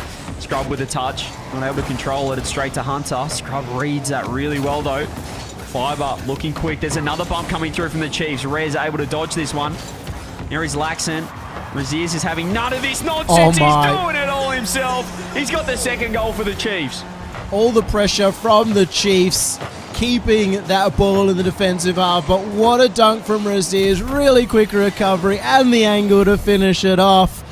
If Chiefs were struggling earlier, maybe they've just managed to figure it out. Beautiful play. 3 minutes 20, the best possible start. Laxon off the ceiling. Here he is, 1-2. Scrub has to keep it close. He's done well. He's actually got it over everyone. That's wide open. That is wide open for Laxon. They get their first goal back. Continue with strong kickoffs fine in the West. That's their 3rd kickoff goal, or goal off the kickoff at least, through the series. 3-man play against the backboard. Healthy Chiefs keep throwing away this 2-goal lead. Maybe sitting a little bit more on their laurels once they get that lead, but now it's back in to Fiber's domain, and he turns the pitch blue. Yeah, the bump was huge off the kickoff. Rez had the ball, but he got bumped off it, and then the composure from Raziers to take the first touch, pop it across the Fiber, and finally Chiefs look precise in front of net. They've got the 2-goal lead once again. Still a 2-goal deficit has not been enough to deter Fine in the West earlier in the series, especially with 3 minutes remaining. Goal could come out of it anywhere. Rez putting the pressure on earlier. Brilliant pick up there from Fiber. Manages to get it over his teammate. It's been troublesome sometimes getting out of defense for the Chiefs as the pressure has been applied on from Fine in the West in these last couple of games, but they're managing to do it just now. Another good challenge coming out. That's going to be safety there for the Chiefs. Raziers over 2. Raziers has done it again. The bump helped. But his control, he's absolutely taken over Championsfield. Laxon gets clipped off the wall. Fiber nearly scores it. Actually, he has scored it. Raziers, though, doing everything. And you have Laxon, a beast at both ends on the pitch. The best way to score is to get him off, and that's what Fiber did. Little bonus to get the score as well. Great control coming out from Raziers. He's managed to step up brilliantly in this final game. 2 minutes remaining. 3 goals is the biggest deficit of the series. It's going to take some magic here from Fine in the West. We've got to get going right now. Scrub trying to do everything himself, but it's a slow solo play. He's run out of boost, and all that does is mean the rest of the team are sitting ducks for demos. Raziers has got a reset. Raziers! Oh, what to say from Scrub. He's almost, we'll have to rename it to Raziers Field if he got that one in, but still a 3-goal lead. Rez gets it out. They need to find something right now. It's a buffet at the moment for Raziers. A full smorgasbord of shots coming out from him. Scrub, though. He's got the pass down right in front of net. They're back in it. 2 goals the difference now. That's huge. That is absolutely huge. 97 on the clock. Scrub just rips it down. Hunter went too high off that backboard trying to defend. There is 1 goal back. They've had a few shots. Still waiting to see Laxon come online, but there is time. They've gone the double fake. It's going to work. Scrub to Rez. I like this. Probably not the best touch for him, but can he get the flick? No, Hunter right there. Scrub has to get a touch. There's a lot of demos. Chiefs have looked more aggressive. Raziers nearly finds it in there. It's still the situation where Chiefs can just hold on to a lead. Got to make sure they keep up that forward pressure, though. Not just have to defend out as Laxon gets back in time to save it. Rez might not have the support due to the fact that they are on the defense. A minute remaining, 2 goals required, and Fiber, full collection of the ball, has a flip reset underneath. Laxon manages to keep him alive. Massive save from Laxon. He didn't have much boost at all. There is a demo. This is the chance right now. Laxon throws it on. Saved in the end by Fiber. He's on the wall again. Scrub. He throws it on net. It is wide open, and it's not in. Scrub missed it, and he gets delivered by the crossbar. That one could have been the one that seals the deal. Even still, 30 seconds remaining. It could be the split over here for Fine in the West. What a save from Hunter. Laxon was right there. Raziers fires, and Raziers has his second, pretty much his hat trick on Champfield. That will be game. Boy, oh boy, they got pushed to the limit by Fine in the West, though. For a player like Raziers, who we saw the moments of brilliance, we saw how good he could be throughout the last split. I think we've finally seen him actualize, and to do it in a Game 7, CJ, after we talked about how hard it would be, how much pressure is on his shoulder after, putting his entire life on hold to come down and play in OCE. Just a massive coming of age. We mentioned as you said, that we'd all crumble in his position, but he has not. He stepped up. He's gone to another level. This is the best I've seen him play. And all 3 of the Chiefs, we were looking for Fiber to get online. We were looking for Hunter to get active. They've all got 2 goals in the most important game of Champ Sunday so far. Probably, their most important game of their split. And they've done it in fine style on Champfield.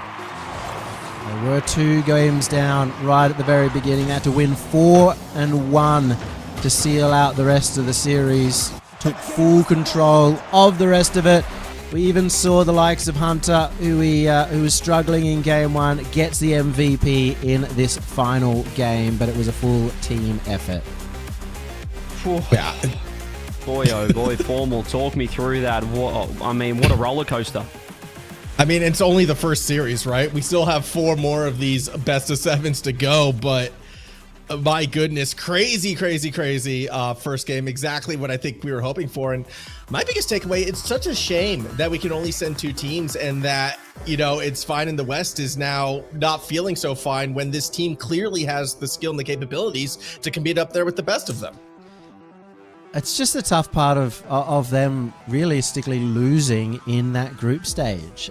And that's harsh because they did make a roster change. That was their first event. And sometimes it's really hard to come out of the gate swinging, but they may not meant to have been here in the lower bracket in the first place if they managed to win earlier last week. Yeah, I mean, the big chook can just ruin seasons. The big rooster, you don't want to lose to him. You'll be trouble later on in the bracket, as we saw here. But I mean, I don't think that they lost any admirers there. Going Game 7 with Chiefs, a major team. It's just unfortunate that they've lost at this point in the tournament to only get top 6. I will say, though, a fun takeaway from this, though, and we've seen Laxon do it before, go from a 5th, 6th to winning a regional in the next one. So I don't want to sing their eulogies just yet. The talent is there. I think they're still going to be a contender to win one of the next 2 regionals, but it now becomes that is the must do for this team, not the it would be helpful. It is going to be back against the wall. It turns it into you must win a regional. And again, for a lot of teams, Wildcard has been a problem when it comes to must winning a regional. So we'll see exactly whether they can climb back. But for the moment, Chiefs, they're wanting to go back to the major themselves, and they've made the best first step possible. That they have. They'll have power to look forward to. But before that, we're going to see TSM hit the pitch going up against Prime Petty's Pups, or Triple P, when we come back.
cannot afford to lose in this round of 6 if you want to make them major. We head over to the other side, up into our last 5th, 6th place match to see, well, can TSM go for their run after maybe had some high expectations in the last split and fell a bit short there, CJ? Yeah, I think that they were probably watching on from Birmingham. Obviously, they were disappointed to not make it, and then maybe frustrated at watching the other 2 OCE teams perform over there. I think that's always the case when OCE underperform. The teams that aren't there are thinking, oh, I could do a lot better, and then they probably go over there and do the same thing. But yeah, redemption time formal this split for TSM. Yeah, but they definitely didn't, start their redemption arc on the right foot. They've already had one chance at Wildcard, came up a little bit short. That's why they're down here in this lower bracket. So fortunately, non-elimination game, they're going to have to do it the hard way. And even with the victory here against Triple P, it still would be Wildcard to get in their future. So their redemption arc, it's starting very early for them this split. We saw some good signs from Triple P yesterday. They're looking pretty good for a team that maybe we wouldn't have even expected to make it through so far, at least in this first event. A little bit of the leftovers team, CJ. My boy Misty's there. Bal has come over, and Keckles was the big surprise factor yesterday. He was one of their best performers. Yeah, I mean, you say you're surprised, but when your boy Misty's here, you're expecting top 6s minimum from this man. So no surprise to see Misty here on Champ Sunday. But yeah, a bit of an odd-bob sort of team, I guess you could say. I mean, and it really was Misty who was stepping up in the series against Power and keeping them in the mix. Yes, Keckles had some pop-off performances, but he did sort of peter out in the second half of that series, and that's the consistency that we're going to have to, correct, I suppose, for PPP in this match. Well, let's get it underway. TSM versus PPPs. And straight into this one right now, ladies and gents. Another best of 7 formal. If we get another game 7, it's going to be a long day. I'm feeling like we are going to get more 7s. I'm not sure this is the series that's going to bring it, though. Again, while we did see, the Pups come out swinging before, to be able to keep the sustained high-level play against, arguably, some people would say TSM's probably a stronger roster than Power just based on last regionals performances. So it's kind of like a tougher matchup for them almost than what they had yesterday. And yesterday they weren't able to take a game. So the orange side is on the back foot. Yeah, it was a tough start there as well in the first 30 seconds. Super Lucky goes for a solo play, and there were a couple of cameramen in the net for Triple P. They need to just give them a little bit less respect, I'd say. There's the pop. Nice pre-jump by Bal. Kaka off the roof. Tries to get 2 on it. Expecting here, I know we didn't really talk too much. I mean, it's pretty obvious that we're all going to predict TSM in this one formal. Are you expecting a sweep? I kind of am expecting a sweep, unfortunately, for the Pups. Not that I doubt Misty. Misty, I think, has been a fantastic player, but he's playing with 2 younger, less experienced, RLCS pros at this stage to get this far. So Misty's going to have to carry a lot of water for this team to go through one of the most experienced teams in the region. Yeah, just pulling up, I guess, Keckles' history, previous form. Yeah, he's had I'd say he's been around. He's been around the mark. Top, a 5 to 8, top 8 actually against Power back in RLCS 2024, first split. Couple of top 8s. Yeah, he's around. Top 6 though is his best result so far. And I mean, again, it depends how much weight you put on off-season events, as Kaka is going to collect the pass for the first goal.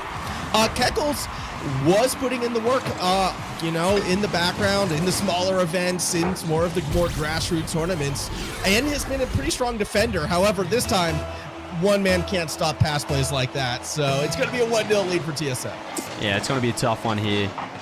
TSM, we know what they can do. We know they're a quality team, one of the major favourites for the Birmingham split, and I think they are certainly right in the mix, albeit already had that rough result earlier on in this first event, open number 4. But we know the likes of Super Lucky, formerly the best player in the region, and certainly he can get back to similar heights for them. Yeah, I mean, I think TSM would love to see him. And again, when you go back to the Ground Zero days when he was coming into it with something to prove with that chip on his shoulder, that was the best Super Lucky we have seen. And now, kind of in a similar position with this TSM lineup where they need to win regionals, they need to be nearly perfect. This is where you expect a player of Super Lucky's caliber to rise to that occasion. Already a goal up right now. I don't want to say TSM is going to be a bit more cruisy in this series, but it's more, you know, that semifinals against Wildcard, the grand final against the Chiefs for power. That's where we want to see Super Lucky really shine as they get the second goal. Yeah, this is a really good warm-up for them in Champ Sunday. And they're showing it right here. Amphis finds a fantastic 50. You can see Misty will want that one again. Super Lucky right there. I mean, this TSM team, Formal, they are stacked with international experience. We know what Amphis and Super Lucky have done for a number of years in their RLCS, but even Kaka being to an RLCS major and that huge performance at the Esports World Cup with the Chiefs, these guys are really primed and ready to go. They really are, and it's an interesting one too because, like, I don't want to say these are players that have like passed their prime, but they're all players that I feel like at one stage has been considered the best, or at least in the top 3 in the region. Because before Super Lucky was crowned as the best, it was Amphis and his run before as, well, it's going to be Misty getting the first goal for the Pups. Yeah, it's Big Jez. Misty finds he just really does it all himself. He finds a beautiful intercept in the midfield, recovers in time to get the shot on, and this is probably going to be the strategy here coming out from Triple P. He's catching out an overconfident TSM. No one really covering the net. It's just, I guess, expecting that their teammates would win it in the midfield. And that was very similar to a lot of the later goals we saw from this side in the series against Power. The problem was one man can't beat one of the top teams, so the pressure is going to be on Keckles and Bal to sort of step up. And with that 50 not really going Bal's way, it's okay. Kaka would rather play the corner instead. Ball gets a bit more centered. Locky fakes a touch because Amphis is there. Bumps in the background, sets up Kaka off the backboard, but it was that background bump that stops the shot.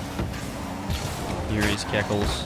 Tries to get to Super Lucky. That's a beautiful catch from him. The extra touch delays his flip perfectly. He's got 0 boost, but he's causing all kinds of problems for Triple P's defense. Kaka off the roof. Probably want that touch again, but still they're forcing touches, and you can see the boost amounts here for Triple P. Pretty low in the tank, Formal.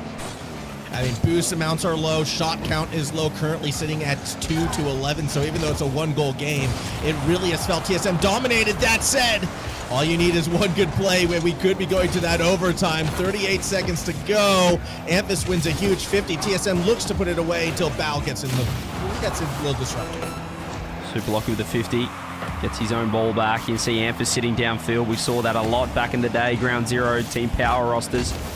See if you can find that similar form when he was the best player in the region. Here's Keckles, though. Had a free enough shot top corner, but you can see that backboard being covered well. Amphis down the line, 10 seconds left. I think TSM have kind of gone into conservation mode. This might be a little late steal here. Hang on a minute. Shot off Big Jez! Oh, the late heroics. It doesn't matter if you only have 3 shots on the board thus far. All you need is that one pass, and this was the Keckles Misty connection that we saw and got excited about in the series against Power yesterday. They came through a fair bit in games 1 and 2. They're doing so here 5 seconds away now from overtime. He's throwing another one on there. They've nearly done it in regulation. That's actually a poor touch. Big Jez throws it across. There could have been a chance if they synced it up.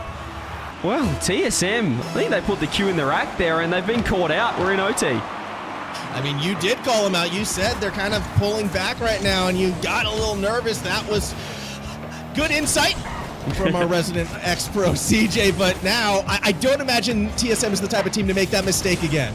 You can see Kaka just cutting across. He's done really well. He's got boost and a shot, or a pass off the sidewall, should I say. Amphis fakes the cut. He gets demoed. It's a nice play. Super Lucky still in a beautiful spot here to cause a lot of havoc. That's a great touch from Misty. He has been fantastic. I'm glad Yummy's not commentating this because he would be so biased right now. Big Jez, Yummy's boy, is absolutely dominating this lobby. I mean, we saw it yesterday as well. It's good to see the good form has carried over. Prime's Petty Pups, they need a big performance from Misty. especially in this overtime. Amphis slows it up, gets around Bow. Misty's underneath in no man's land, so it's up to Keckles right here. What can the defender do? Not much. Kaka takes game one. Yeah, and it was a beautiful set play from Amphis. He caught the ball. He knew he had time. Finds the reset. You could see what Keckles wanted to do. He was covering the pass, but Kaka is too quick. TSM too good in the first. Yeah, they take that one in an overtime, though, and you'd have to think for a team as confident as TSM would be coming into this series, might be a little bit of a wake-up call for them, CJ, that, hold on, maybe the Pups got a bit more bite than one might think. Yeah, I mean, the fact that they've scored twice from just 4 shots, like you mentioned, coming into that overtime is pretty impressive, but 13 shots from TSM. That was one-way traffic on the scoreboard, outside of, well, the one that counts, goals. Just a close one, 3-2. But if you're going to win and you're the underdog formal, you want to kind of pinch that first game. So that was the best opportunity. They'll be pretty disappointed with that. Yeah, I'm getting a lot of flashback vibes to the Power Series because that first game was then close as well. I do think, though, that even though the scoreline was close, yeah, the shot count really did tell the story. And if you were to watch back that series, it felt like TSM was controlling the play for about 4.5 minutes of the 5 minutes of regulations. Yes, there was a couple of moments where they overextended. Good solo play from Misty, good pass from Keckles, but 2 good plays a series does not make. I need to see more of the Pups offense and to see them, you know, winning more midfield challenges and getting more attacking opportunities if they're going to win this series. Let's see if game 2 can see a more offensive Triple P. I don't think having 4 shots is going to win you many games of Rocket League. TSM will be looking at improving. As we said, it did feel like a warm-up for them, so let's see if they've got another level. That is a terrible pop. Super Lucky has accidentally ground pinched it multiple times. Keckles trying to keep the ball in. Does well. Amphis Kaka in that time gets enough of a touch to keep it out of harm's way. There's Bal just throwing shots on net. They're backing up. Goodness me. Whoa, TSM, whoa. what are we doing here? Whoa, whoa, whoa. Bal will keep the ball in. They've stolen the corner boost. TSM getting in each other's way. Really messy gameplay. Yeah, I mean, it's messy defense on the blue side. I'm also loving Misty's rotation. Every time they've been going up for a touch on the ball, he's actually been really disruptive in the backline. And that's kind of what threw TSM off and what got their rotation out of sorts. It was a cheeky bump in the corner. I want to see more of that coming from Misty as well. I love follow-throughs. I love disruptive attackers. It didn't result in a goal this time, as Super Lucky just slows it and rolls it in. Sometimes the best play is to do absolutely nothing at all, and that's what Super Lucky did. He got the first pop, and then he just sat behind it. Oh my goodness, Triple P defense in all sorts. Bal was just sitting on the backboard watching it coming. It was like that scene in Austin Powers with the slow steamroller. Just stood there, just watching it slowly towards the net and not really able to do anything. Second goal for Kaka.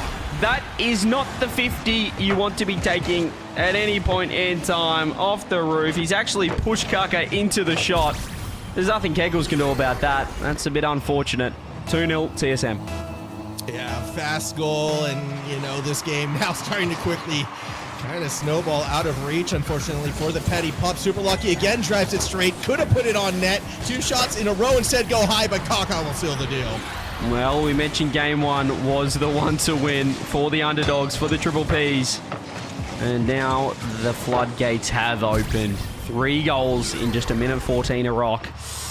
It's looking pretty worrying for the underdogs.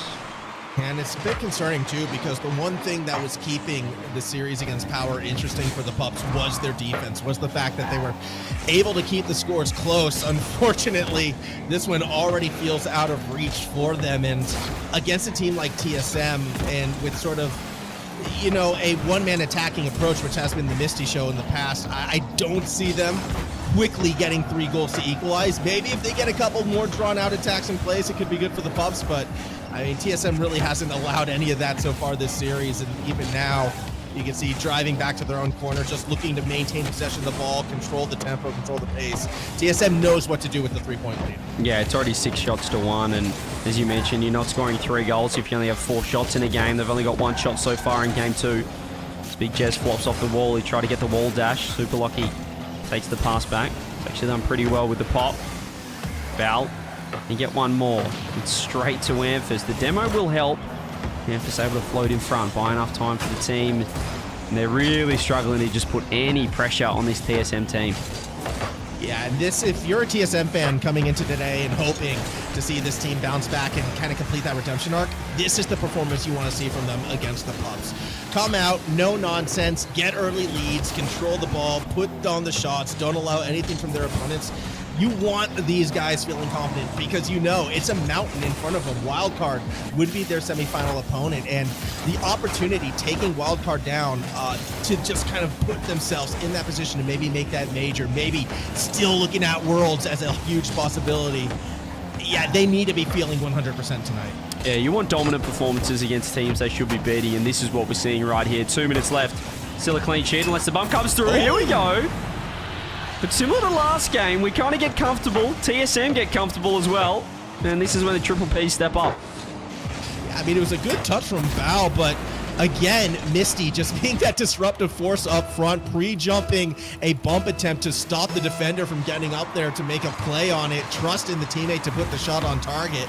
Really well done. Again, I am loving the aggressive play out of Misty and just how much of a disruptive force he's been despite being down in these games.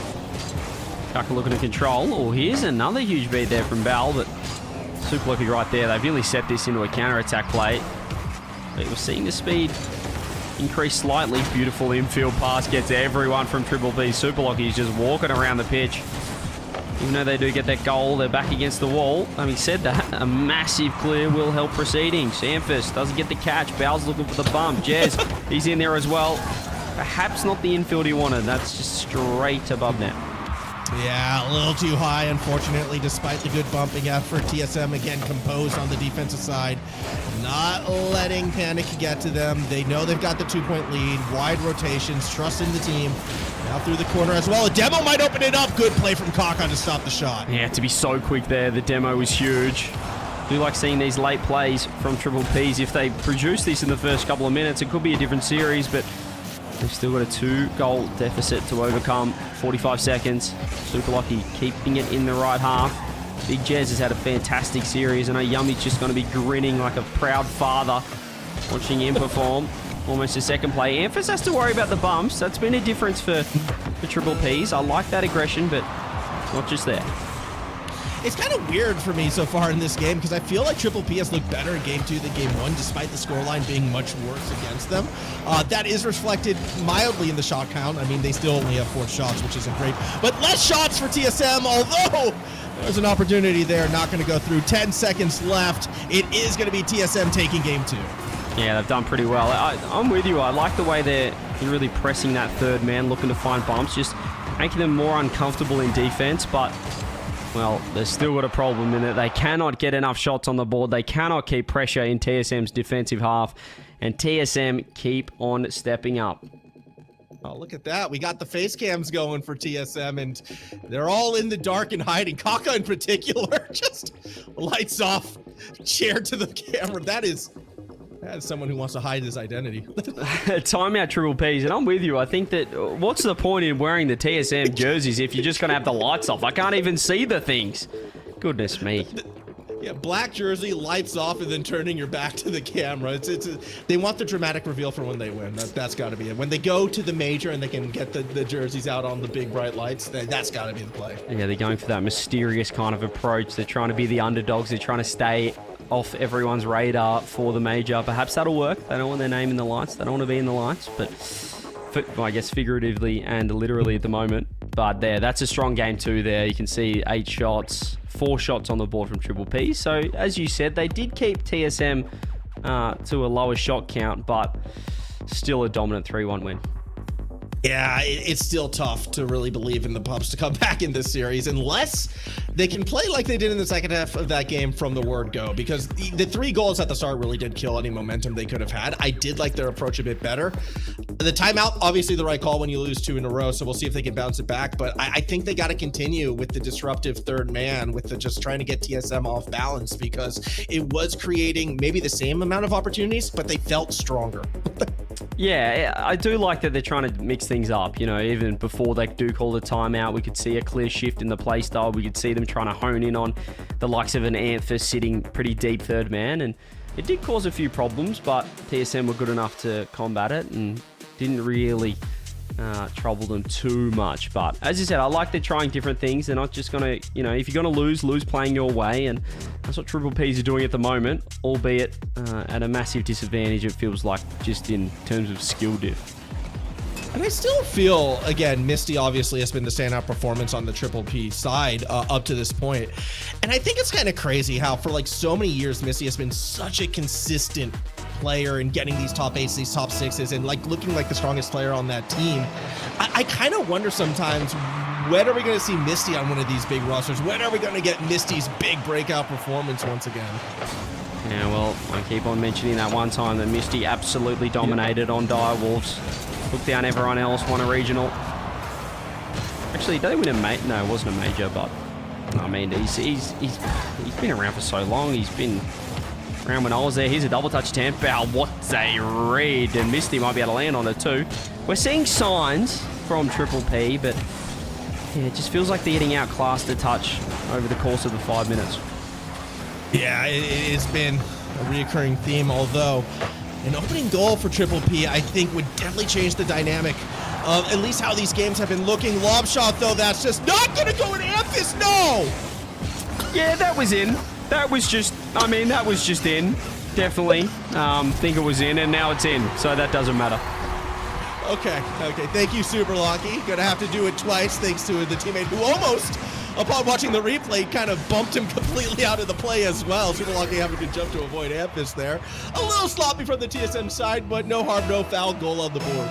See Amphis enjoying himself. I think he definitely knew it was in too. He just thought he might be able to get it on target. They're probably laughing about that one in the comms as well. As Bal just passes it straight to Kaka. He's going to look for a free touch. Let's get the shot on. Won't be able to this time. Super Lucky so pressed up, third man. And he's throwing it on net too. You have to be worried. Heckle's there for the clear. TSM fully in control. Yeah, that they are. And again, if you make a mistake like that and you come away laughing from it, your team is just stronger. However, well, that's going to come off a defender and through. Misty's not laughing. He's still here to play. Yeah, okay. You can see Kaka throws himself. Super Lucky not ready. And Amphis thought, well, I better go. And then he's just slotted it in. He's might have switched teams here, Amphis. Saving it down one end and scoring it down the other. We'll see how it goes. Amphis this time, though, is going to do a nice little pass to Super Lucky. Bal misses on the backboard, but that's okay. Defense still there. Scary crisis averted. Shots just on. Good save from Lucky. Huge plays coming through. Another shot. Another double commit in defense. TSM really looking loose. This can also be a problem when you're heavy favorites. You're perhaps playing a team that's not up to your level. You can take the foot off the gas, but, well, Amphis not worried about that at all. He's going to get the go-ahead goal, and they work it down in unison. Amphis just ready to strike. I love that reset from Lucky as well to set up Amphis right there, finding the touch underneath. Very smart play. Amphis, full trust in the team. That's actually an insane goal when you put those two elements together. So, yes, the TSM might be playing a little bit more loose, but those are the type of goals that you get when you're playing loose, when you're willing to take those risks because you have the confidence that more opportunities like that will come later on as well. 3 minutes for the Triple Ps. Trying to find this equalizer. Can TSM extend the lead even further? Amphis has done really well. He's actually found Kaka with no boost, 0 boost. Oh, where are you going? Oh, am I not on Champ Sunday? We can't be seeing this. Keckles. Keckles, your defense was so good yesterday. I don't know where that is today. Awkward play. 2 goals down. I don't want to say it's the series losing one, but it's going to be tough to bounce back. Misty can't get the kickoff. He's absolutely tripped over himself. It's like he's kicked his own ankles. He kicked his heel as he's running. And he's just completely made a meal of the freest save. He was looking to catch it. He was looking to control it in the corner, but he just couldn't decide which corner that was. 3-1. Oh, man. And those are the little mistakes that will come back to haunt you when you're against a team like TSM. Big, deep clear. Misty should be. They're off the backboard. Has to stay with it. Lucky going for a backboard setup. Is there a shot? No. Although everyone does commit, so the ball kind of rolls around with no one on it. Amphis looking for Super Lucky. Gets bumped off the play. Lucky still wins the 50. Wants to keep it up high. Never mind. They go low. Good catch from Bal. Yeah, huge from Bal. They still need to find something down the other end. Look at Kaka just playing with his food at the moment. Finds the 50.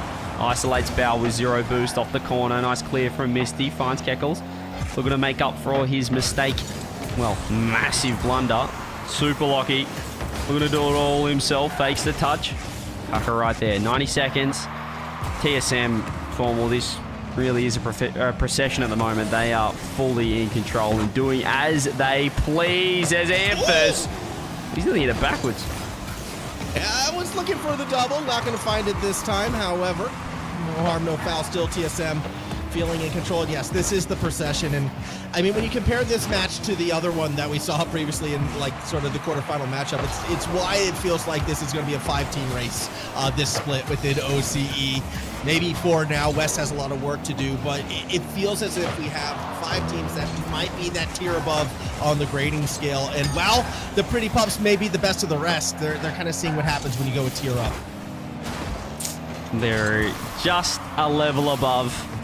Super Lockie, 45 seconds left. He's going to carry it all the way down with the flick. Amphis just throws himself into the net. I think he was trying to be part of the celebration. You want to look good on camera. The ball is not in though. 35 seconds. Any late heroics coming through, or is Super Lockie just going to do everything himself? What a shot, Amphis. He just wants goals. He's following whatever Super Lockie does. And this time, with their 12th shot on the board, they get their 4th. I feel like that was the exact same setup that we saw Amphis go a little too early on before, like 15 seconds before. They just run it back and do it again. And PPP can't do anything to stop it. It's just, they're not really able to keep up, unfortunately, with TSM. Missy nearly gets a cheeky little bump goal, not going to find it. 20 seconds, 3-goal differential. TSM's going to be one away from taking this series. Yeah, the timeout buffers failed Triple Ps, but I don't think they were too confident in it being successful. 12 seconds, 4-1. This is a very dominant game, number 3. As we are looking to be heading to a 4-0 series. Probably an expected one, as we mentioned off the top, but really nice game from TSM. Flexing their muscles, putting on a show, and well and truly dominating this series. Yeah, I mean, you take a look at them right now. They are... Well, Amphis is smiling. He's kind of... Actually, that was more Super Lucky smiling. I can't... Everyone with the... that hairstyle looks the same to me. All right? Everyone with the broccoli hair. The broccoli tops look the same. That's old me. Just keeps on getting you time and time again. But it looks like, well, the only light in Amphis's room is the light coming off his microphone. So that's fantastic. He's got a bit of RGB there. But I'll tell you what, they are a pretty strong team. They're looking confident. Could this be the catalyst for a, well, really strong Champ Sunday? The all-black look really makes them look like, I don't want to call them the dark horse, but it is kind of, that's the role that they're in right now. Again, you know, a lot of the hype coming into this split, when you looked internationally, a lot of people were taking Power to go back to the major. Obviously, everyone believes in Wildcard. Chiefs a favorite because, well, they went to the last major. Not a lot of people were kind of putting weight on TSM to be able to find that redemption. And, you know, these players still believe in themselves. So putting on performance to remind us why they are one of the favorites and one game away from a sweep against a team we expect them to beat. Let's see if they can seal the deal. Yeah, looking threatening on and off the pitch, and let's see if Game 4 could be their best yet. Off the rip, almost. Super Lockie just kind of sliced across that shot. Could have been a fantastic start. That's nice positioning from Bal. On the other side of things, let's see what Triple Ps have got. I mean, there's nothing to lose now. Have to win 4 on the bounce. You're probably thinking they're out of this one. So I'd love to see them kind of throw caution to the wind. Just like that. Beautiful challenge from Keckles. Maybe a shot from Bal, maybe a goal. Oh, the bump came through, but F has still got the save. Yeah, a little bit faster, and that's a goal, but that's exactly what we want to see out of Triple P. Those signs of life, all 3 members committed to the play. That was good stuff. That would score a goal on pretty much any other team in this region, but unfortunately, TSM that little bit too quick. Here is Super Lucky. You can see the pace being picked up. Keckles just trying to work out where on earth Kaka was. Indeed, he was just stealing the corner boost. He hops out, misses that touch. There's Bal, doesn't get the shot on net. Instead, Super Lockie rips it down the other end. Kaka's right there, throws it off the bar. Big Jez with the pinch. Bit of chaos at both ends. End-to-end Rocket League. Oh, that's just nearly rolling in, but luckily enough, Kaka was back this time. Double agent Amphis nearly striking again right there. arguably the best player on both teams in this series. Keckles, though, will get the first goal, and for the first time, Triple P leads a game. Yeah, an unusual situation here for Triple P. Super Lucky caught himself in a really awkward situation, trying to save it off the backboard. Instead, he's wedged it straight down. Keckles with the goal. And could this be the start of something? Maybe. I feel like this is a team that would like to play with the lead as anyone would, but we'll see how they change their approach. We'll see if they're able to maintain that aggressiveness, or we'll see if TSM can score right back. Super Lucky, that was on target. Good save by the defense. Speaking of that defense, though, with a bump on Big Jez, they are under the pump. Well and truly. And look to work it out. In fact, Keckles have done well. If the bump comes through, it's a nice 50. It's a lovely setup. And Bowles found a fantastic pass. I thought he was going to shoot. He rips it back post. Big Jez was ready. Misty finds the second. And we really are seeing that when the Pups are able to find the passing lanes, that's when they're most dangerous. We saw it early in the series. We're seeing it later in the series now as well. These three players, despite two of them maybe being a bit newer than Misty, they do have that synergy when on the attack. If they can just click more consistently, they can be a real offensive threat. Now with the 2-goal lead, pressure on TSM to bounce back. Yeah, I think TSM wouldn't want to be prolonging this series too much, as they're trying to head into that top 4 with as much confidence as possible. But this has been a fantastic response. Doesn't need a timeout buff. No timeouts remaining for them. Keckles. Oh, go again, son. Show us what you've got. He's actually pinched it backwards. Big Jez got too close. But TSM really look flat-footed at the moment. Yeah, we're not seeing that overconfident edge just yet. Amphis, though, looking for the double. No! It goes high. That's it. Super Lucky posted as well. And these are shots you expect TSM to make, CJ. Oh, hang on a minute. Amphis drops it down. Keckles has been incredible in defense just quietly. That was a ridiculous save. Here is Bal. Doesn't quite control it. Kaka looks for the pace. Gets around two. Gets around everyone. Except for Big Jez. Huge save. 2 minutes. Still haven't scored, TSM. Yeah, the defense starting to hold it down, and we are seeing more and more of the defense that we saw perform against Power yesterday. Amphis around the corner. Demo in the back line. Should keep the attack moving forwards for TSM as Lucky. Does have the reset, and that just fakes everybody out. Back within one. It's almost like he pulled out the timer of actually instead he fell off the ceiling. I was wondering why he had it for so long. He didn't jump off. He just dropped off. So he had the the unlimited flip. And he uses it at the perfect time. Minute 50. TSM still behind though. Amphis has a one-on-one with the flick. There's Keckles again, but he's been caught. He's caught himself in the worst spot. Bow there to help out. Yeah, that said, Bal also is going to find the clear as well with the pass back. Amphis a little bit higher, a little bit faster. Kaka already committed on the play. This time it is a reset to the backboard. Saved on the line. Keckles one more time. Lucky keeps the pressure on. Bal wants to get it through Keckles in some facet, but Amphis avoided the bump, found the ball, and it's just keeping the pressure. TSM focused, or is it big 50 by Big Jez? Here's Kaka. He's going to look for a fake or perhaps the dunk. Super Lucky scored underneath it, but that's a fantastic first touch. The reset. He tries to get the bump. Does land it. Save comes through. Amphis has to watch out for the bump. The demo was on. Kaka now, no boost. Pops it. Oh, Bow's already up. He's pre-jump, but he's missed the shot. It could have been. It probably should have been formal. A goal right there. Yeah, you know, when you're the underdog in this situation, eyes go wide as dinner plates, and you know, you just miss the table entirely, I suppose. Awkward moment. Hopefully it will come back to haunt Bal and co. And Super Lucky tries to gear up a shot, gets it over the top of one. Keckles off the backboard. It's going to try to make the play, misses, but Misty does not. Feels like they're just trying to do a little bit too much individually at the moment, TSM. And just an easy demo or something can open it up. They should be able to find a goal. Oh, Super Lucky, has he got it? No, he's missed. Kaka, can he score? He does. There it is. TSM, they started to panic. They held firm. Got the equalizer. Yeah, fortunately, they weren't the only ones panicking. Misty just didn't quite get the recovery required to get the squishy back in time. It was very, very close.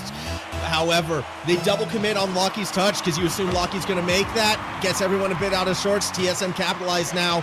1 goal away still from bringing it back. Lucky going a little freestyle right there. Can't get the shot. And he tried to go the backflip into the reset. He just didn't quite land it. He didn't quite nail it, but still looking threatening, looking confident. There's the pop. Keckles, 100 boost actually. Can he create some magic? One more. Finds the dunk. Kaka wasn't ready. Oh, that's a beautiful catch. He gets it over one, gets it over two. Super Lockie, ceiling, reset. It's the opening. Super Lockie, TSM on 0. Lockie calls game. Oh my goodness, off the roof for that reset and somehow keeps that ball off the ground, CJ, coming from that angle. How do you right angle it? That was nearly 90 degrees off the rip for the shot. Crazy stuff from Lockie, and yeah, he's smiling after that. As you mentioned, he had to get so low on that ball just to keep it in the air on 0. He couldn't just throw it against the ground. TSM, it looks like they kind of took the foot off the gas a little bit there, Yummy Cheese, man. They caught themselves in an awkward 2-0 down situation, but good enough to get it done. Good enough to make the comeback as well. I really thought that game 4 was going the other way, but to hold their nerves the way they did, I think there's some positive signs.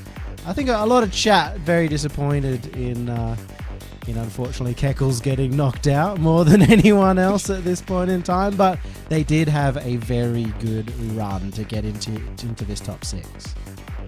Yeah, I think that can't be understated. Obviously, though, with players like Misty, his expectation is always going to be top 4 competing for regionals, even with maybe a less experienced team. But when you look at the larger picture, top 6 for this squad kind of being the best of the rest right now, I think is a very good start for them to maybe get the experience and make that deeper run come regional 5 or 6. Yeah, and we mentioned Keckles. I was impressed with him. Certainly some different names on Champ Sunday. That's the furthest he's gone so far in the RLCS, making it through to the top 6. So they won't be disappointed with that, but we mentioned it in the series, Yummy. There are levels, it feels like in OCE, and it's so hard to jump into that next tier, and TSM are showing just that. It's been showing all weekend. I mean, we've had 2 Game 7s, and then the rest have been 4-0s. You know, maybe just one team showing the level of experience and class. But as Formal said, you know, we've got these teams that are expected to at least be fighting for the major. And, well, I guess for PPPs, the major has just gotten further away. But for TSM, they're going to have Wildcard to try and take down. That's a big prover. They manage to do that, then they can win the entire thing. They can start off the season or the split as best as they can. We're going to go to a break, though, and go to the other side of that bracket. Up next is going to be Power versus Healthy Chiefs.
Dun, dun, dun, dun, dun, dun, dun, dun. Dun, dun, dun, dun, dun. And welcome back, everybody, to RLCS Open number 4, Raleigh Major Edition. We are so back, and it's time for the top 4, baby. Yummy cheese man, are you pumped? I am. For those at home who don't know, we pretty much always sing over the long intro that happens at the start of the day because we don't hear it in our ears. CJ, I think we're making that the standard now for all our intros. Yeah, I think that was a very accurate 10 out of 10 recreation, especially if you're looking to take off of The Simpsons or something for that. Channeled the little Homer there with the doze, but no, that was great. I think I absolutely nailed it, but I'd have to watch it back in the VOD just to be sure. Maybe I really like the sound effect of the explosion at the end. It sounded so Did you real. like that? You like that one as well? I think I might have been a little late, but we can work on it. We can run it back next time and really perfect it. But next time it's the long intro. This was the teaser for the show. Okay, this was the warm up. I'll have to rehearse the long one, perhaps for next event. But well, look, we got to get into this. We have a top 4 time. We've got Team Power, a team that hasn't played yet here. Champ Sunday. That's the X Scrooms World with Gus. Yummy cheese man, how are we thinking? Look, I've talked about the roster change. I made some jokes last night about how, Power were the only team to win a regional who is not named Wildcard for the last nine events. But as we saw today, Laxon's too much of a powerhouse to lose. I don't know if bringing a brand new roster is going to be the right play coming into this. Maybe, but Yummy, this is still the only team that hasn't lost a series yet in this event. Wildcards dropped, Chiefs have dropped, TSM has dropped. They're the only team that is still undefeated right now. So, I mean, we can't. Well, you said that yesterday, but they did drop a game. They dropped a game, top not a series. 32 not round. A series. Oh. Not a series.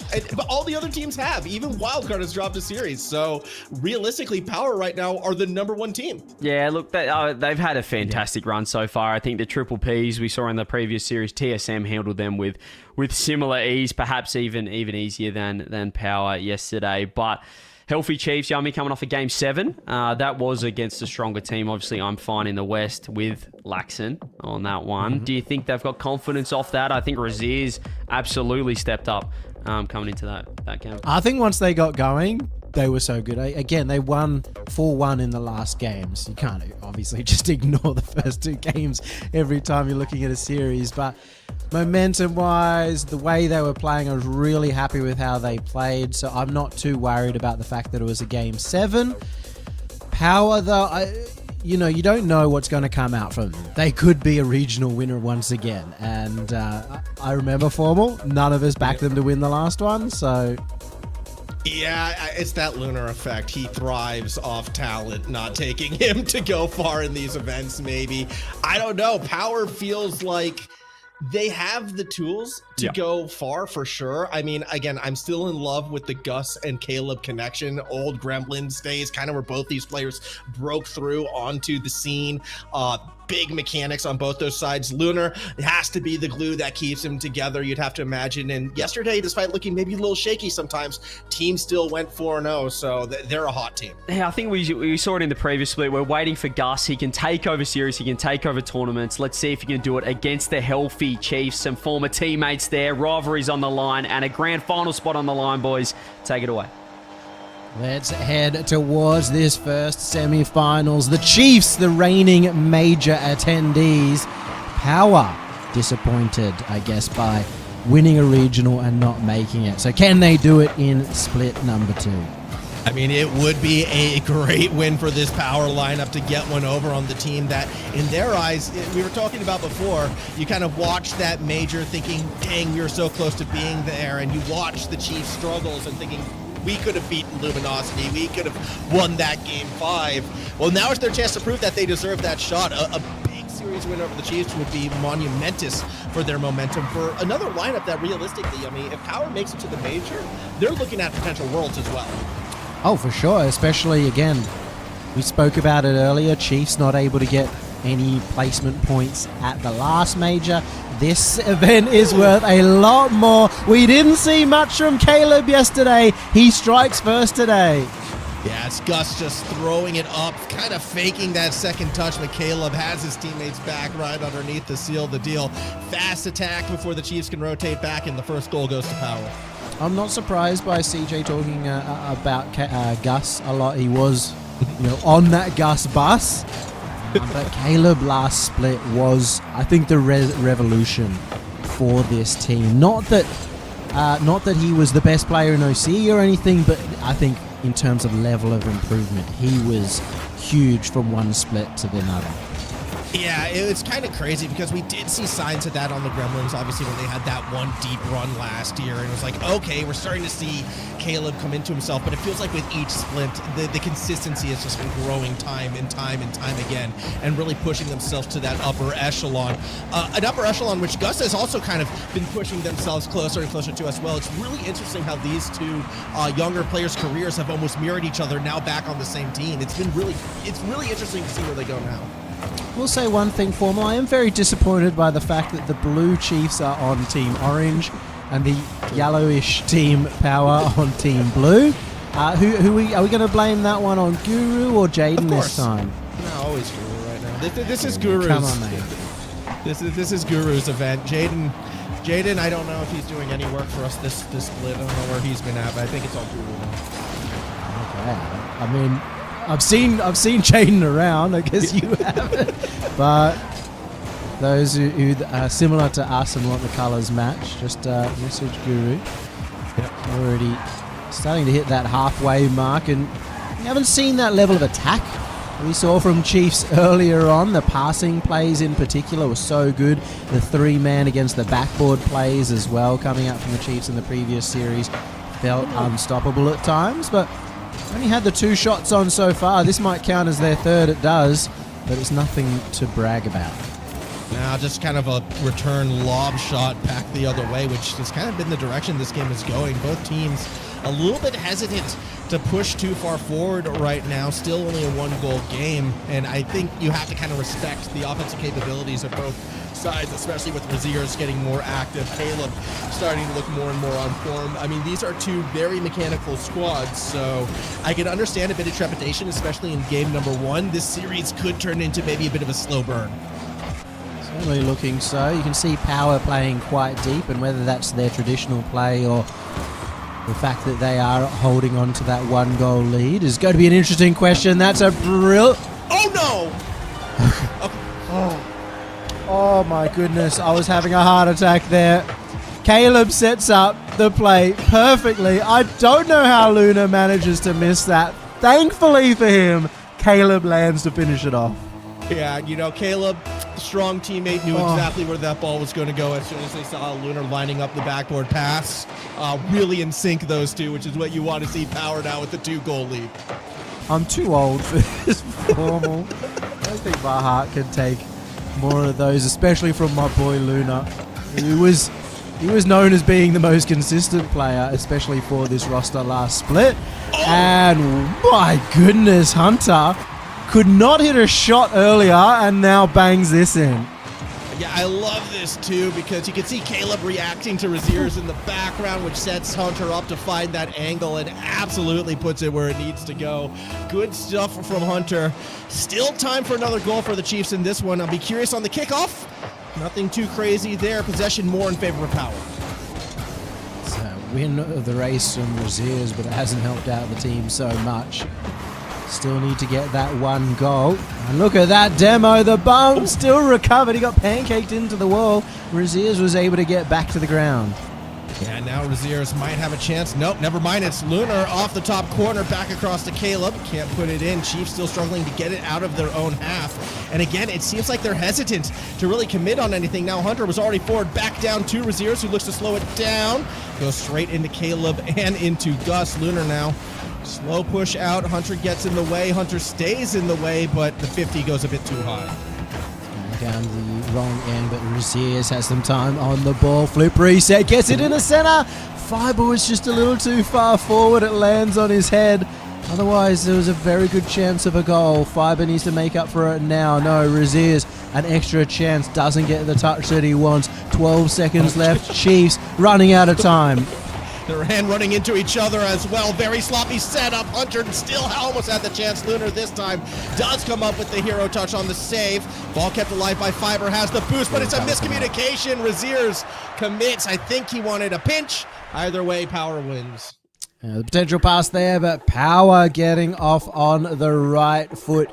A team that we would constantly underestimate throughout the last split, and maybe we still are as they get off to this first game, despite Chiefs with their momentum from the last series. Yeah, I mean, it was a good showing from Power right there. And again, when I looked at this lineup, Caleb, Gus, Lunar, I kind of expected them to be, another one of these teams maybe trying to mimic what we saw from the Wildcard roster before, with constant aggression, constant attacking, relying on the mechanics to create things. But instead, I'm actually really impressed with how passive Power played and how they were content to, play really deep in their own half, give each other a lot of space, and rely almost on the defense to kind of bait the Chiefs in. It was really well done from the Power side. It's very good to counter as well the Chiefs and their willingness to kind of play as fast as possible. If you're really spread out, then you can kind of have one person force a play and then deal with it afterwards, compared to maybe in the last series where everyone was still trying to race the Chiefs to the ball. It meant that when Chiefs won the race, they'd take out a couple of players at the same time. So very different strategy out from Power. Does also apply a little less pressure to the play, so we might see a few more solo plays coming out from the likes of Fiber, who we were missing from the last game. So that's something that they need to watch out for in game 2. I'd love to watch some, 1v1s of Fiber versus Gus or Fiber versus Caleb. I think that's what the series really should be leading towards. And I don't want to cut Hunter out of those solo plays as well, especially after the shot we saw in game number 1. So still a long series ahead, although the Chiefs might be feeling a bit of pressure now down a game, as they still struggle to get out their own half. And that's another thing that I really feel Power's been doing well, is just keeping the pressure on when they are on the attacking side. Well, long gone are the days where you can afford to have one person kind of be that sit-back player. Oh, my goodness. Luna gets gifted a freebie. A little bit of an opening here as Fiber, not sure when to challenge, gets bumped out, and I didn't see what happened to the third. Looked like it was a pre-jump that just went over everybody right there. But another situation of the Chiefs trying to race themselves to the ball, kind of overshooting it, over-eager. And yeah, Lunar just gifted a leisurely Sunday evening drive to the net with the ball. So game number 2 starting similar to game 1 with the Power lead. It's not the ideal start. There's been a couple of miscommunications out from the Chiefs. I mean, look at even just that overtime or 0-second mark with Raziers committing at the same time as Fiber. Happened a few times again here for the healthy Chiefs. They're going to have to sort that out very quickly. Can't afford to go down 2 games again as this shot's on. Luna has no boost. Will land on the backboard, but waits for the support from Gus. Here's that solo play opportunity from Raziers. Was able to beat a lot of players in the last series, but not now. Yeah, I mean, 3 defenders is a couple too many, and didn't look like the Chiefs were fast enough to follow up. Now Caleb has a chance for a solo play. Wants to go off the roof to the backboard, pass down. No one there to finish the shot. Fiber gets it clear. Clear down, but Hunter will get a chance to follow up on that play from Luna. 2 people committed from Power, and it's actually worked out as Gus gets the counter-attack. There's opportunities here as Caleb will have some time on the ball, gets a big pinch across, but Gus wasn't expecting that level of power. And now Fiber gets a chance to finally push the ball to the blue side, but with no boost, still tries to challenge regardless and loses out. Defensive pass to Raziers. Has a little bit of space to work with. Gus was too slow to the play. Now Raziers with a teammate underneath, lands on the boost, wants Fiber to create something. Lunar plays keep away. Hunter just misses. And every time it feels like the Chiefs start to move to an attacking play, they just kind of get in their own way a little bit. Certainly had some troubles. They've got not much boost to work with now as they've tried to fight so hard for the midfield. Raziers looking for solo play, but in the past they've had 3 players ready to follow up. Seems to be very one in the play, 2 back so far for healthy Chiefs. As Luna finds the angle, doesn't need any boost, just a good pass from Caleb catches him off guard.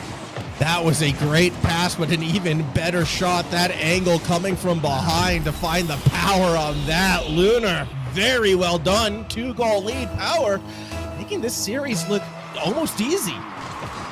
Done well for themselves so far. Similar to the last series, Chiefs off on that slow start. Didn't quite happen that way against Wildcard, so it's really interesting to see how this is going forward. Chiefs know how important it is to get into that grand final.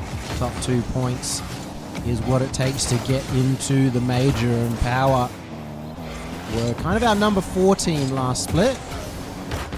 Maybe our number 5 team even coming into it, but in terms of the final points, they ended up number 4 and looking to go an extra step further this time along. Luna keeps the defense strong. Yeah, but I mean, them being that number 4 team, considering that they even won a regional, just shows how, Wildcard maybe was that top team, but that fight for that second spot really was that close, where every series like this one, to get to a top 2, to potentially put yourself in a position to win the regional, these are the important series. Like, these are going to be the ones that determine who goes to NA, as we see, some confusion in the corner. Minute remaining. Haven't seen much from the Chiefs at all so far in this second game. No, only 2 shots on the board for the Chiefs. Somewhat similar in the first game in terms of their rare opportunities, to be honest. They haven't shown anywhere near the level of aggression that they have been in the past. It's got to be a goal right now, and Razier's once again struggling to just beat out that first player, and it feels like that's so important for the Chiefs. You get it past one, you hit the backboard a couple of times, but that can't happen unless you win with that first man play. Yeah, and that's really been where they've been struggling. Raziers, though, might have an air dribble bump, but couldn't get in front of the ball. Lunar tries to clear it out. Awkward touch from Gus, but when the defense has no boost, no harm, no foul. Caleb nearly gets a dunk themselves. 18 seconds left, 2-goal game possession favoring Power. They're going to win this second game, Yummy. Certainly going to do it, and 10 seconds remaining is not enough for the Chiefs. They may look back at that first goal that really gave Chiefs comfortable victory, and that was somewhat of a mistake coming out from the Chiefs that led to that. They can't afford any of those anymore, as Power are now 2-0 up, and I am expecting a timeout to be called. I mean, we saw it before when they were going up against the West side, and well, it worked out for them then. Timeout for the Chiefs has been confirmed, so we'll see if they have a little bit of quarterfinal magic still in them. We'll just exactly see, as CJ was saying, LBP, the mastermind here behind the Chiefs, and they did incredibly well off the timeout last time. I really just want to see them go more all out, go more offensive, go aggressive, look for those bumps, chase the ball, try and get the ball in that Power defense a little bit more, because, they're not working out for them in the midfield. Now, the midfield 50s have not been going their way, and it's really, again, not too surprising when you look at, players like Gus and Caleb who are kind of known for their ones capabilities or known for those 50s. I feel like that's not the way to get around this team, so I'm in full agreement. I want to see the bumps. I want to see the demos. I want to see Power be put in a position where they're the ones panicking for once, because it feels like Power has just been able to play their style throughout, pretty much uncontested by the Chiefs. Yeah, Power, as you said, you mentioned, they're willing to spread out, they're willing to hang further back, and at the same time, you'd expect Chiefs to be able to do a lot with a little bit of extra space, but considering most of their plays are coming from the healthy Chiefs half, coming out of defense, they haven't been able to threaten that goal, to make it uncomfortable for Power. So, fully expecting that the Chiefs will kind of start bringing out at least that fast-paced game plan in the offensive half that we saw before. Not sure what they're going to be doing at the defensive end. I mean, well, defensively, they have looked strong. This is a weird one for me, too, because I know Fiber historically has been pretty good on that defensive side when teams start to get super aggressive. I'm thinking back, Direwolves Fiber and way back when. So I've seen that before. Obviously, that's maybe a different era, but I know that's still there. So I do trust, the Chiefs to be able to play some defense, but you have to acknowledge that was kind of their weakness in the first split. They sometimes would get too aggressive and you'd have these super high shootout games where they come up short against the likes of Wildcard, and you don't want to see that happen again if you're a Chiefs fan going into game 3. We look towards game number 3. The timeout buffer's been incredibly strong, but if you can break it now, then you pretty much win the series. I was talking about it earlier before this series began that part of the reason that making a roster change is potentially dire here for a team like Power is a lack of synergy, but Gus showing his involvement, Luna getting a brilliant little pancake just to slow down the ball and make it awkward for the defense. And then we see Gus's once capabilities in that battle with Hunter, the ball bouncing between them 2 or 3 times in a microsecond. And yes, it is Gus who gets the better of them. So playing to their strengths are Power once again.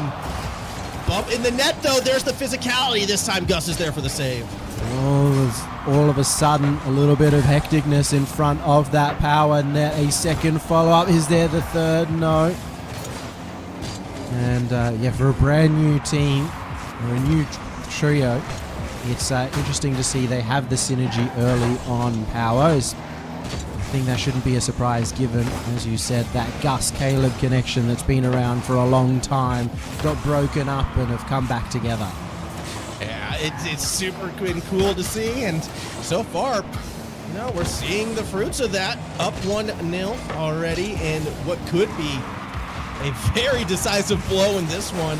I mean, I would not have predicted a sweep either way coming into this. Obviously, we're still just past the halfway point, but until I start to see the Chiefs play aggressive, play like the Chiefs, that got them to this point, that even got them through that quarterfinals, I don't know. We have to see that bite from the team in orange. I haven't seen too much from them again. Again, it's the follow-up plays that I'm normally expecting, and there's Hunter sticking forward, waiting for Fiber to get that touch against the roof. Could have jumped back, but he made sure he was there to finish it off. I also like Fiber putting the pressure on Lunar as well on the backboard after playing the setup, forcing the overcommit from the Power side. So the Chiefs, that's a bit more what I think their fans would be expecting in this one. Pressure put on Power rewards them with the goal. Now an opportunity to come back the other way. Caleb, that was a bit of a desperate touch, still sets up Hunter. Demo in the midfield line means Hunter has to go solo and go straight into the defense. Yeah, didn't like that first touch from Hunter straight towards the net. Reduced his options to potentially go for some flip reset plays, just put some change in the angle. He's still just been a continuation of the pressure, and it's a massive demo from Hunter. We called him out earlier, and now he's stepping up. And this is the Hunter, you know, the good side of Hunter that you want to see. Just always a disruptive force coming at you from odd angles, getting the demos, getting the bumps, getting unique shots off your own backboard. Really, we were maybe looking at Fiber being the player to be unleashed, but it's turned out to be Hunter so far. Yeah, and he's more notably doing it as the one player, really like connecting them together as a team. And that's something like so crazy to think about when we always called Hunter the sort of ball chase king almost. But now he's becoming the connective tissue, demos, passing plays, putting himself in the right position to turn a one-man play into at least a two-man play for the Chiefs. And it's worked 2 goals in a row. Big bump from Raziers. Is there going to be a follow-up? Looks like Fiber has the opportunity. Flip reset has Hunter on the left-hand side. Looks for the pass. He actually opened it up, but Hunter wasn't expecting it. Yeah, that was kind of crazy amount of work. Fiber did no, that's off Raziers. Well, I said yesterday that Raziers was not own goaling, and he's unfortunately helped. It was an orange trail. He did have to challenge it one way or the other, but unfortunately it goes into his own net. I think he's just trying to win back the OCE faithful with an own goal after what happened yesterday. The way to win the hearts and minds back. Look, I'm happy for anyone to play well. You don't need to own goal to fit in, but the obligatory own goal has been finished, and hopefully no more for the series. Again, one of the less egregious own goals I've seen. If anything was impressive, it was the speed of it. Either way, tie game. And more importantly, it puts Power back in a position to really put a stamp on this series right now. They can just get that one more goal in regulation. 100 seconds just under that left. Fiber's challenge. It goes right into Caleb's lap with boost. Caleb has mechanics. Reset. Shot. Saved by Raziers. The only problem there for Caleb is he probably need a little bit more boost to go for something special. It's pretty much the traditional flip reset play that came out, and it meant that 2 players in defense were enough to cover it. Now Caleb, looking for something special once again, tries to recover. He's going to steal the boost away, and Fiber gets multiple touches in a row just to keep it comfortable for them. Here's Luna, full boost. Hunter has to block it, do whatever he can to keep him out. Another boost steal away from Caleb, trying to just keep everything in Power's half. The pressure on the Chiefs net starting to get immense with 50 seconds remaining. They're struggling to get out. Yeah, they are struggling. Gus, though, leading the charge back the other way. And I mean, Power, this is looking a lot more similar to game number 1, maybe, with just how well they've been able to control the middle of the field. But a chance breaking open. Raziers, 2 defenders, neither with boost. Lunar gets in the way. Hunter throws it straight into the defense as well. Power survive. Caleb might have a chance on the rebound as now Luna will take it up to the air. Has Gus on the right-hand side. Hunter's there on the backboard, but he's not able to get out to it. Gus sneaks it in, and they've taken the lead again. Another big-time goal from the new player on the roster. Gus in front of the net has been money so far. 17 seconds away from a 3-game lead. Chiefs, they need something special off the kickoff here. From Chiefs being the top 2 team, they don't get the kickoff. It dings off. That was Hunter's chance to tie up the game. It was such a good play, and all for nothing. And now, 5 seconds in regulations. Raziers is going to lead the charge, but there's not much underneath. Low boost on both Chiefs members. Ball still in front of the net. Here's the shot. Raziers equalizes. What was that? Hunter manages to 50 out Luna. It goes perfectly out to Raziers. He doesn't even have much boost. Hunter has been the player of the game. He set up another one. And now in a must-win overtime, what can the Chiefs bring? Hunter throws it to the side. Caleb gets there first. Boost off the roof. There's the shot. There's the goal. Power goes to match point. Well, that didn't last very long, did it? It was a kickoff goal for Caleb. Another opportunity, gets the flip back off the roof. And Fiber was there, but that's not enough. Oh boy, and that's going to be a momentum blow for the Chiefs as well, to get such an amazing 0-second goal, to concede off the kickoff straight away. Put yourselves in the most dreaded position, needing to win 4 in a row against a rival, not just for the major, but potentially for Worlds as well. It's too early in the split, Yummy, to have a match of these implications, yet here the Chiefs are. The good thing is it really just feels like we're starting to just get all these powerhouse players. You know, we've always talked about maybe like even just a top 8, top 9 players in OCE, maybe got to a top 10, but you now got Gus performing, Laxon's performing on another team, Caleb here obviously getting his final goal. It's starting to become a real brawl at the top amongst the players. Look, I'll even give you Misty, and how Misty's been performing, getting his name back up there as well. It's been really fantastic to see for the region, especially after, you know, a disappointing performance in Birmingham. I'd love to see the domestic excitement extend itself internationally. I'm still optimistic about the next major, because I always am, but it's good seeing our talent crop testing and challenging each other much earlier in these regional events. We look over at the Chiefs. They're now without a timeout, without the timeout buff.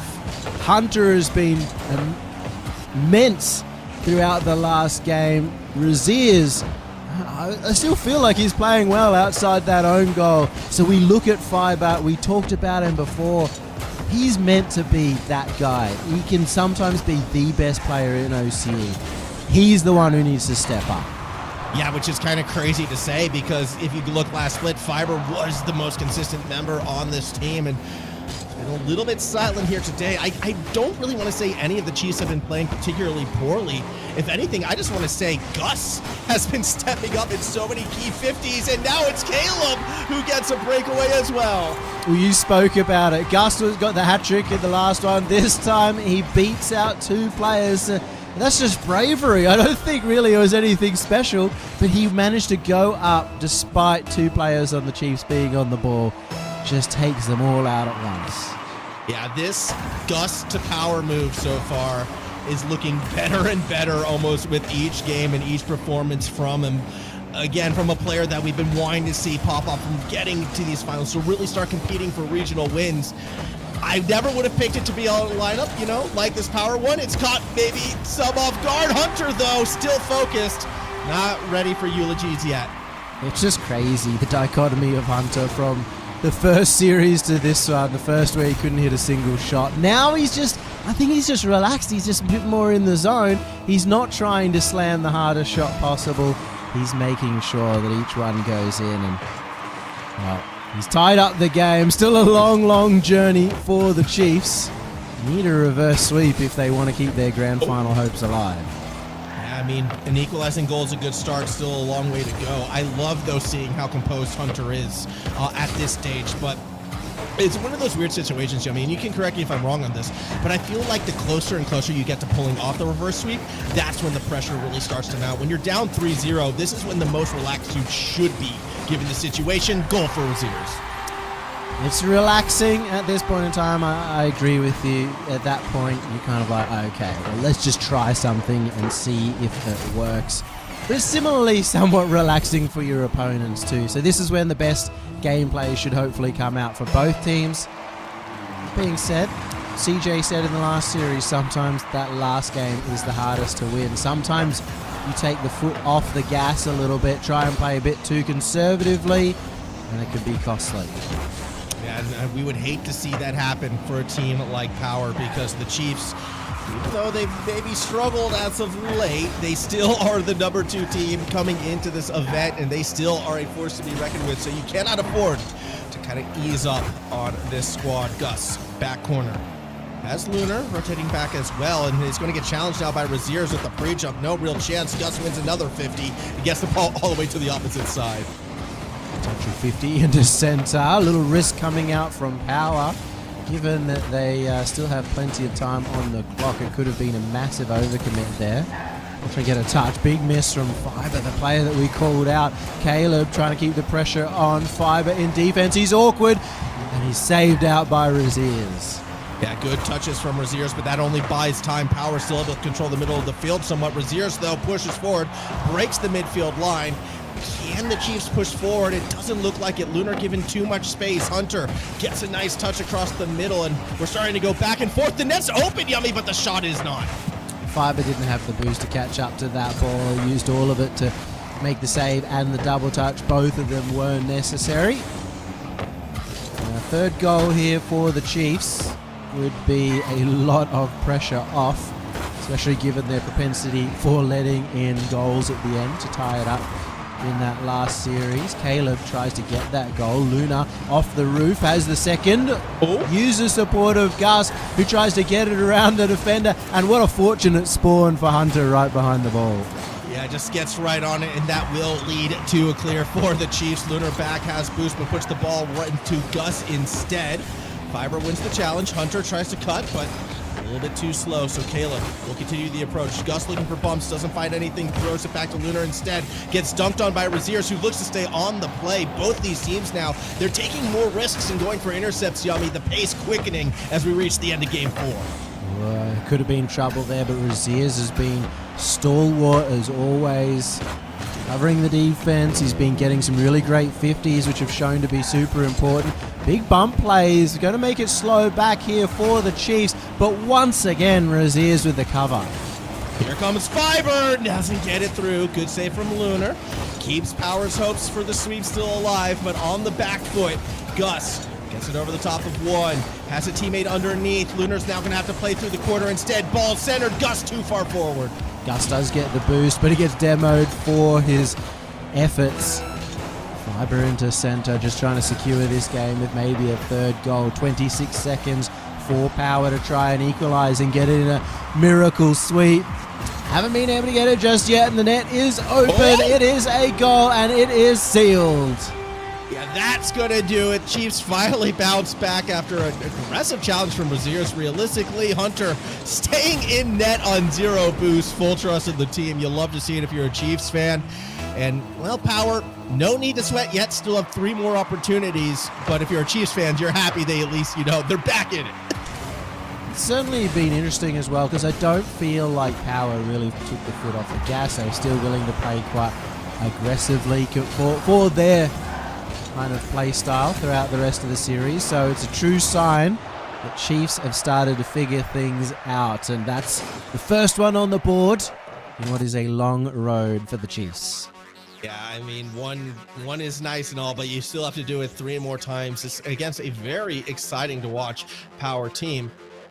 This was an interesting game 4, though, because I feel like, Caleb, who was a bit of an impact player in those first 3s, maybe a little bit more subdued. Gus's 50s got a little less consistent on the latter half for the first time this series. Again, symptoms of the Chiefs starting to bring it back together. So I'm curious to see how we're going to see Power bounce back now. It's going to be a interesting adaptation, I think. As I said, they played the similar play style. There's not too much adaptation to make. I don't think they'll worry about this next game. That's also why they haven't called the timeout. We do have a bit of a delay because of a server change, but they haven't called the timeout just yet. They're not too worried about it. So I think we'll just still see business as usual and hope that maybe Caleb gets a few more opportunities to make a play like he did at the end of last game.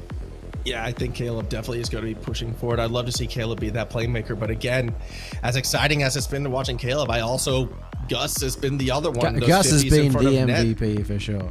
Yeah, it's been great to watch these two come back together. And this is kind of the performance I'm sure fans of both these players would be looking for, because strangely enough, they are 2 of the more popular players I've noticed in Twitch chats throughout. They each have their own bandwagon that follows them, and now they've combined. So this Power team, pretty popular. Yeah, the problem is they dropped Laxon, who I think was the guy, the favorite player that everybody had. But yeah, I think the OCE community definitely behind Power for the most part. You got a Hunter fan in chat as well, so everybody loves Fiber, and looks like they're just doing a warm-up for the lobby too, so it's going to be a little while longer. Yeah, we're still getting ready to go. I would actually be curious if you were to do the poll, who would be the fan favorite player in OCE, because I've noticed we love our underdogs. We always love our up-and-comers who are getting those big upset wins. Would it be Laxon after Regional 2? I think this event, it's definitely been Laxon. He's had by far the most support in chat, so I guess even more reason for people to be mad that he's no longer here playing for Power. I think Laxon is a good shout, and I mean, we'll see. It also helps too when you're building a reputation as being the one guy to take out Wildcard more often than not, becoming that Wildcard killer. That's what gets people behind you for sure. It's interesting though. I'd be curious. I'd be curious if someone was willing to do a poll like that to see who is the fan favorite. We always know with polls like that, it's probably going to be CJ winning it in the end. So true. But he's retired. He shouldn't count. Yeah. Every vote for CJ should be just exiled from the community. Yeah. In fact, we should go back in time and remove all those the player awards that we did for RLO. All of them. Every single one. Yeah. Return the trophies if you have them. Especially since yesterday he abandoned us as a region and still did North America. I'm still mad at that. Yeah, very upset.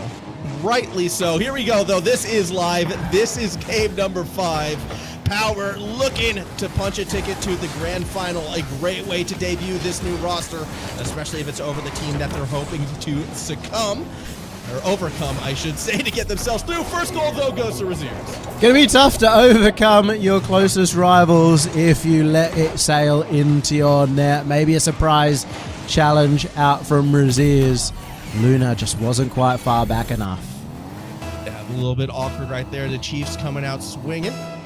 First goal, 21 seconds in. Definitely not enough to really go too crazy about, but now Fiber with space to work with.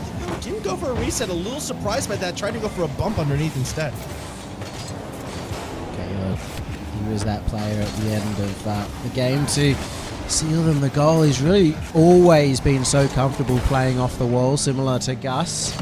Trying to create some pressure here for Power and bring this back to a tied game. Luna goes sailing past that one, so doesn't get the follow-up touch. Caleb just puts a straight shot on. Razier's almost caught off guard with the immediate threat. Yeah, it's a good save, though, from Razier. Still able to find a teammate. However, I mean, again, we're seeing this Power side consistently playing these midfield 50s, consistently going for the challenges just to keep the ball in the attacking half.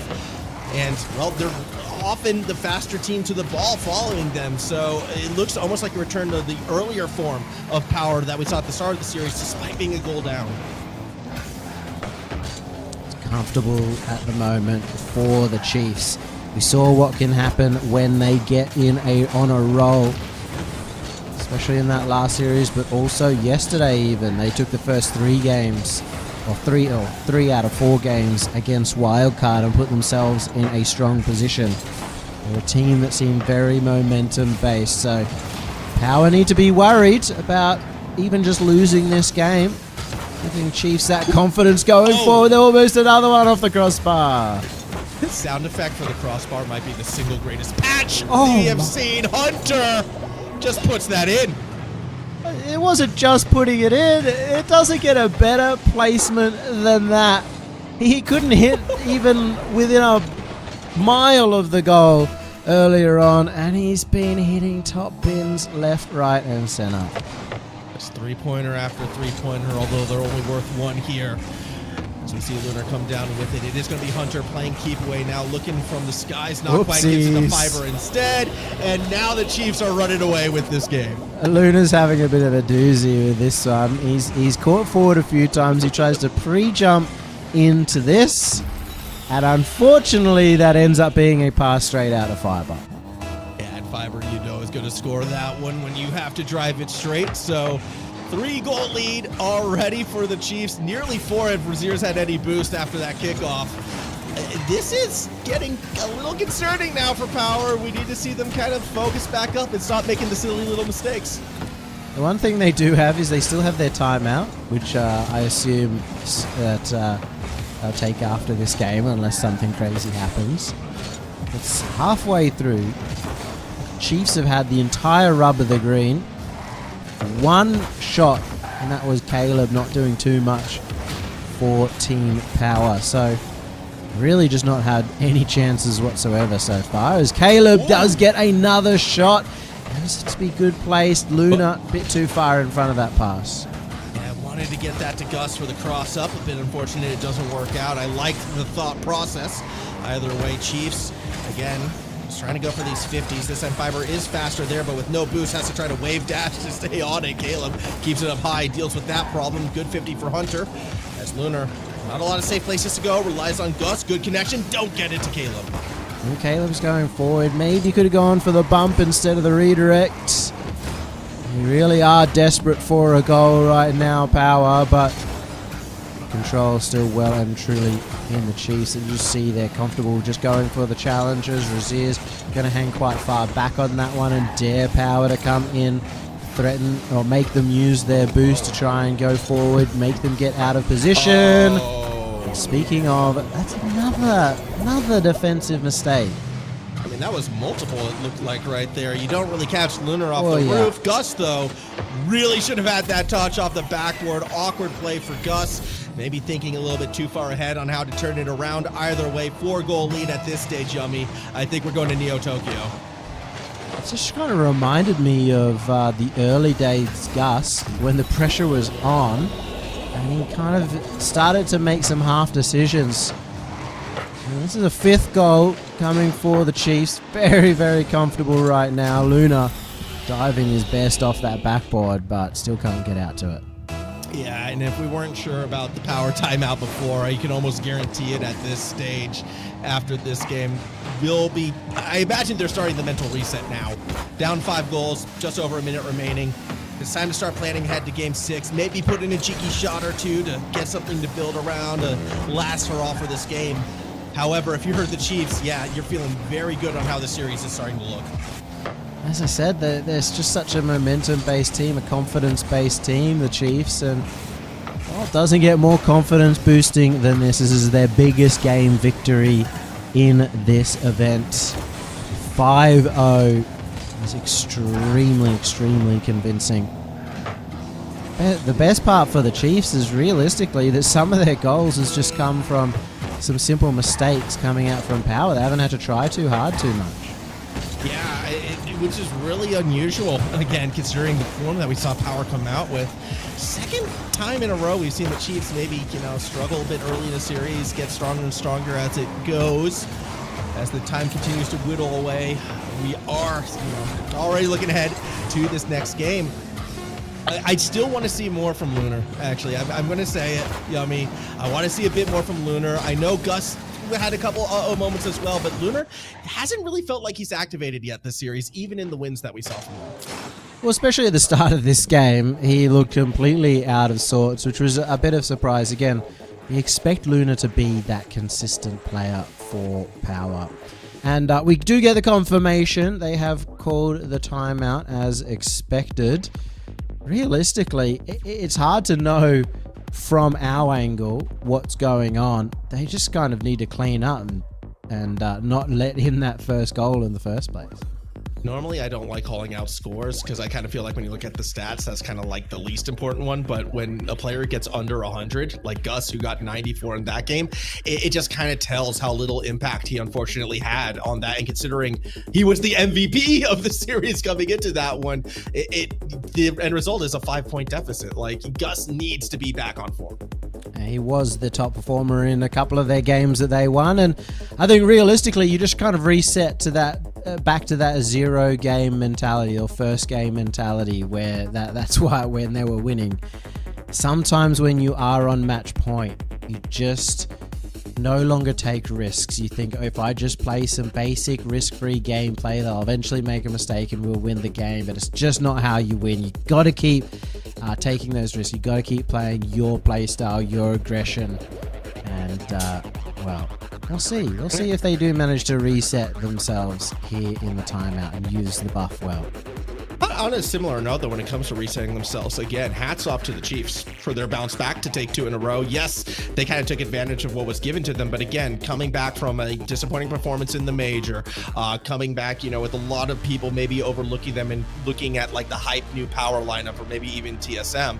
The fact that they're able to not once but twice now bring themselves back in a series that started off quite terribly, it's good mental resolve from this. Again, I give a lot of credit to the coaching. I give a lot of credit to the players. Job still not done, Yummy, but it's really showing that you can never count this Chiefs team out. I guess that's the importance of have somebody like LBP, who's very much a sports psychologist type coach. He's very much a hype man as well. And he's managed to turn around the tides for the Chiefs multiple times now and get that ball rolling. Will they be able to continue on and get 2 more games in a row before Power even just get 1 on the board and finish this off? I mean, that was a scary moment right there for Power. It looked like Fiber had a gap, but with no boost, couldn't put Power behind it. Now back the other way. A little bit of chaos in front of the Chiefs' net.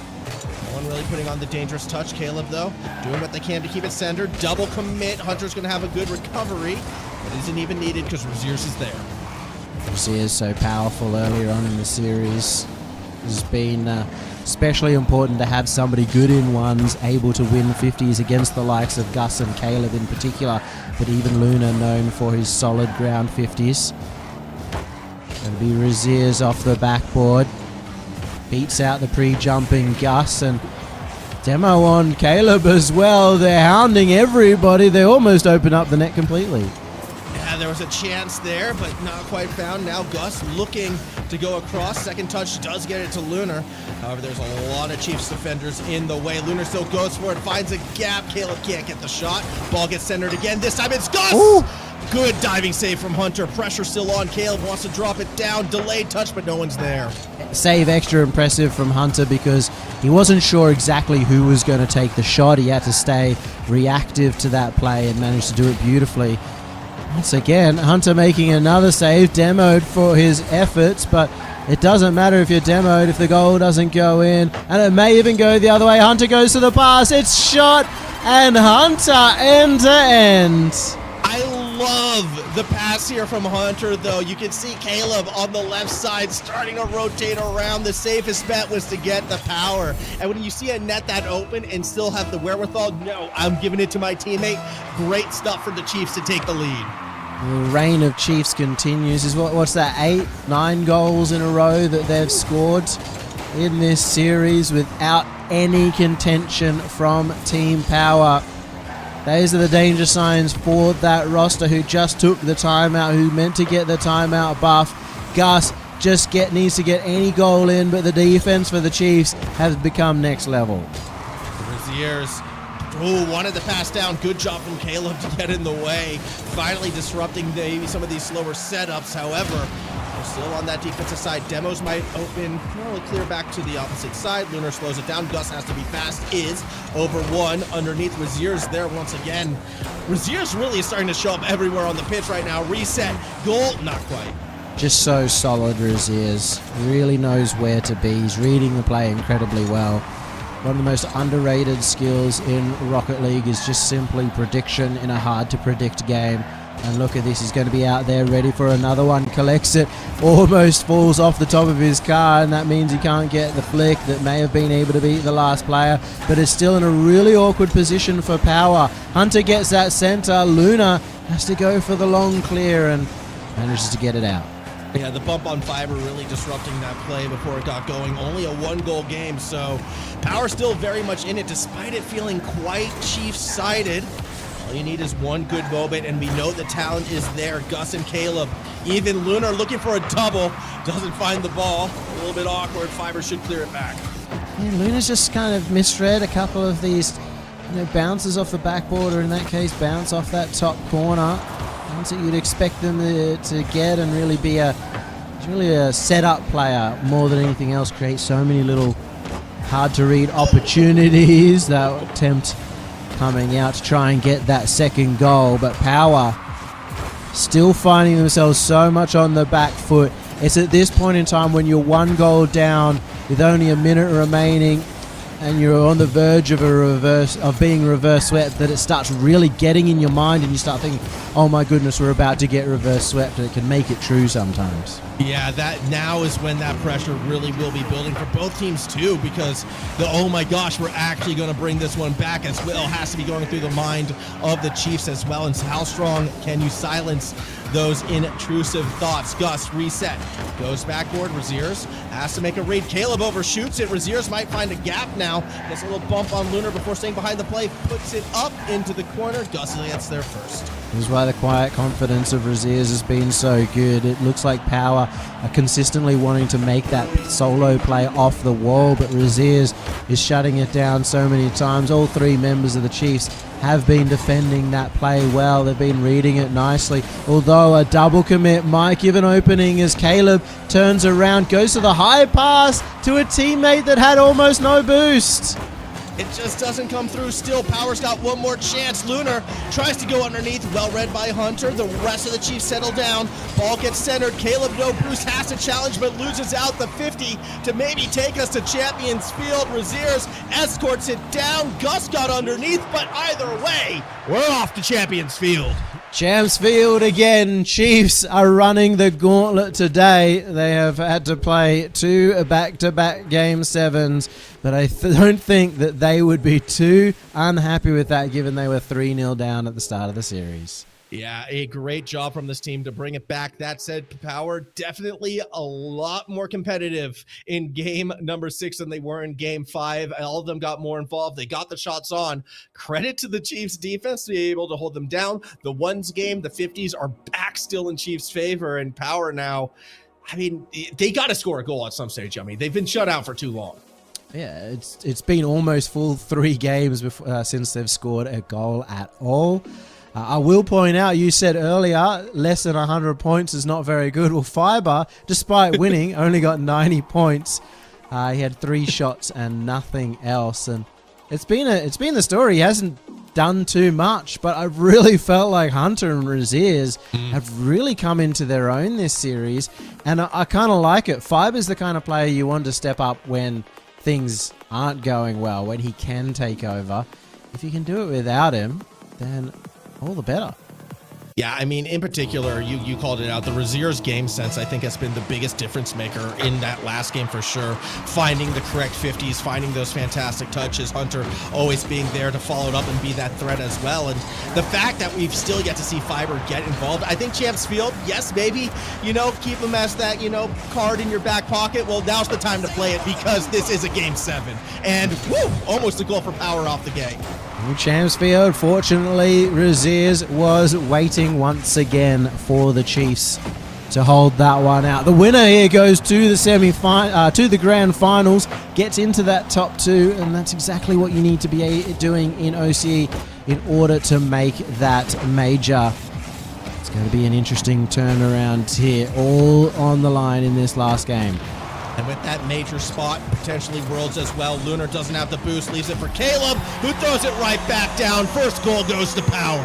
Well, the reverse sweep was on with almost 0 goals scored by Power in the beginning of that reverse sweep, but they strike at the most opportune time in Game 7.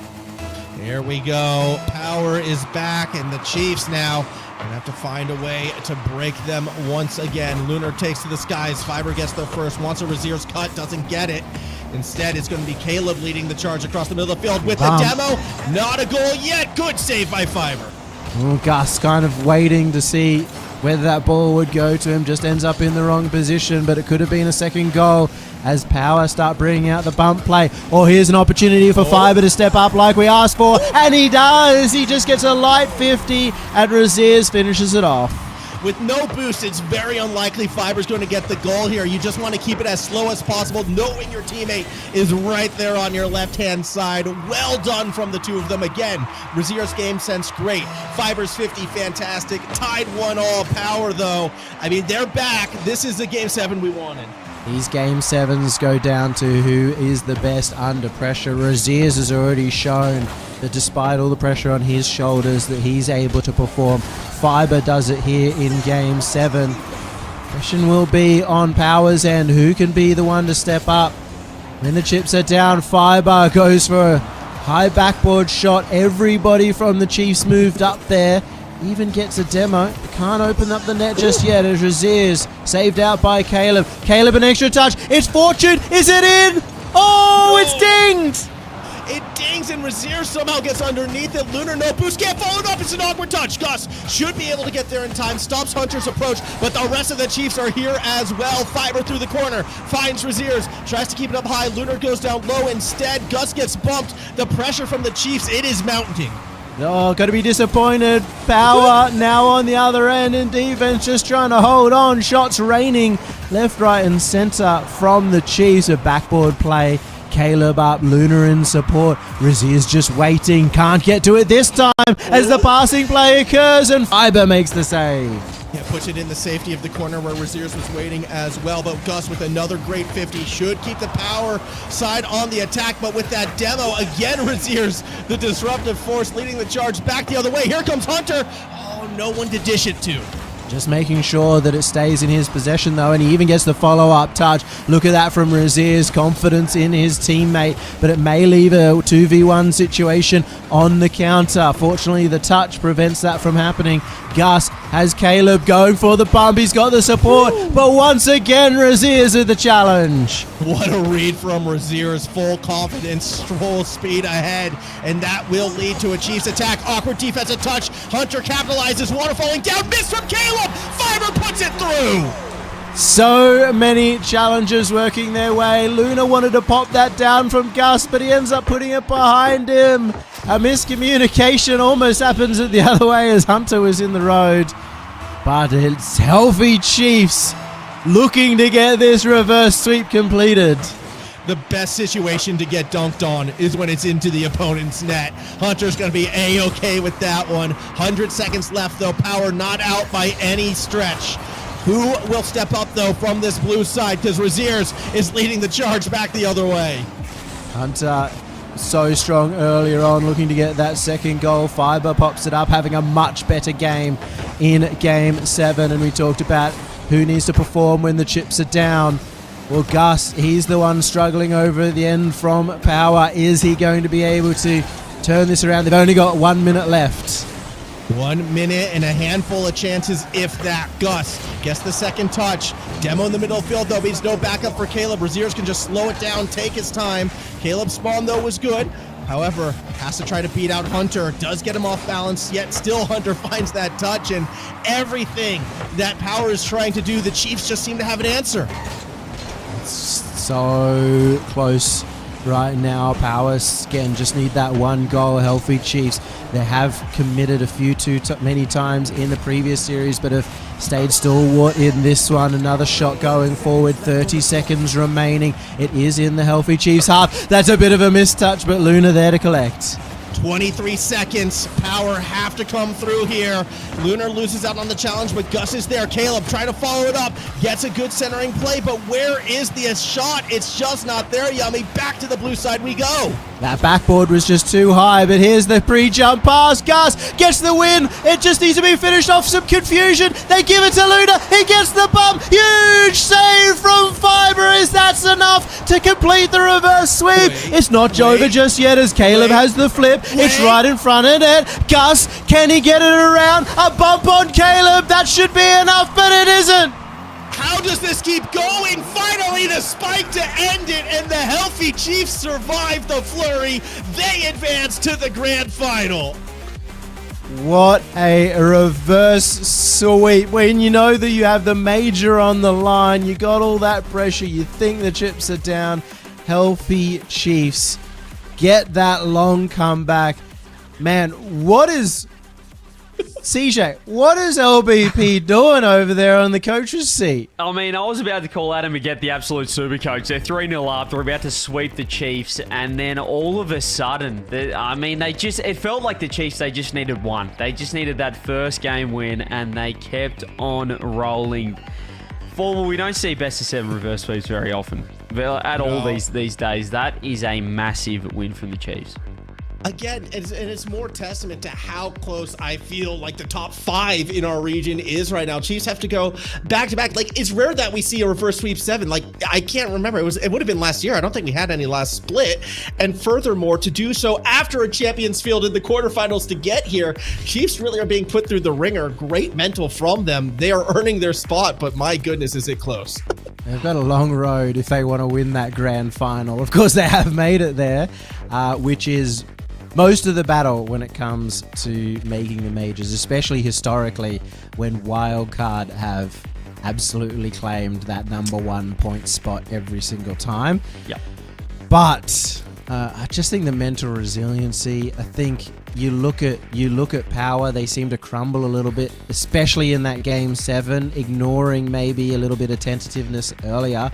In game 7, I started to see the mistakes coming out, especially from Gus. Just didn't feel like the same player. I still think they had the chance to create one of the best 0-second equalizers we've ever seen. We had a pre-jump off the ceiling. We had Luna with the edge rule bump, but it wasn't to be. I think they left their run a little too late. But for the Chiefs, as I said, it felt like the snowball was huge. Maybe the early timeout could have cost them in the M-Team Power. They weren't really able to stop the momentum after that first game win. They tried to kind of close it down in 5, but Formula goes all the way to 7, and I think these wins are massive for a team that, you could say are down on confidence coming from the major. I think it was the Raziers effect, realistically. Yes, Hunter was popping off at the start, but it was Raziers waking up in that latter half, being where he needed to be, being the one to win the 50s to flip it back in their favor. And, maybe he's the mental stability the team has as well. I think more than mental stability, it's just literally the stability of play style. The fact that he's going for a little good 50s, he's trying to read the play, he's just being in good positions, just makes it so much easier for that team to be consistent. Well, if that semi-final is anything to go by, Wildcard taking on TSM, our semi-final number 2 should be an absolute banger as well. It's Game 7s galore here on Champ Sunday in OCE. Don't go anywhere, we've got another big series coming up.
Super Sunday keeps on keeping on. 2 Game 7s already, and with 2 games to go, I'm kind of hoping we see 2 more as well. But this next series, Yummy, Wildcard versus TSM. Wildcard has still been that big force in the region. Do you think they start to falter as well? I don't know. What I am really worried about faltering is, where was your intro? Oh. You know, CJ did the music. I was waiting for it. Yeah. I'm waiting till I get my recorder, all right? I want to get the old school recorder, try to learn that, and then see what we can bring.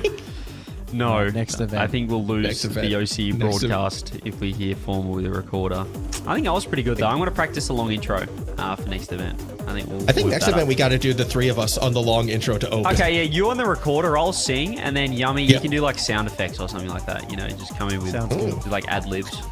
That could work. Now, speaking of the series, Wildcard Oh yeah. versus TSM. Wildcard, yeah, as you said, they are the team. But I don't know, TSM, I just have a feeling about them because of them falling short last split. They've got to have a little bit of I guess, dagger in the heart, a little feeling of loss that they would have worked really hard in this off-season for.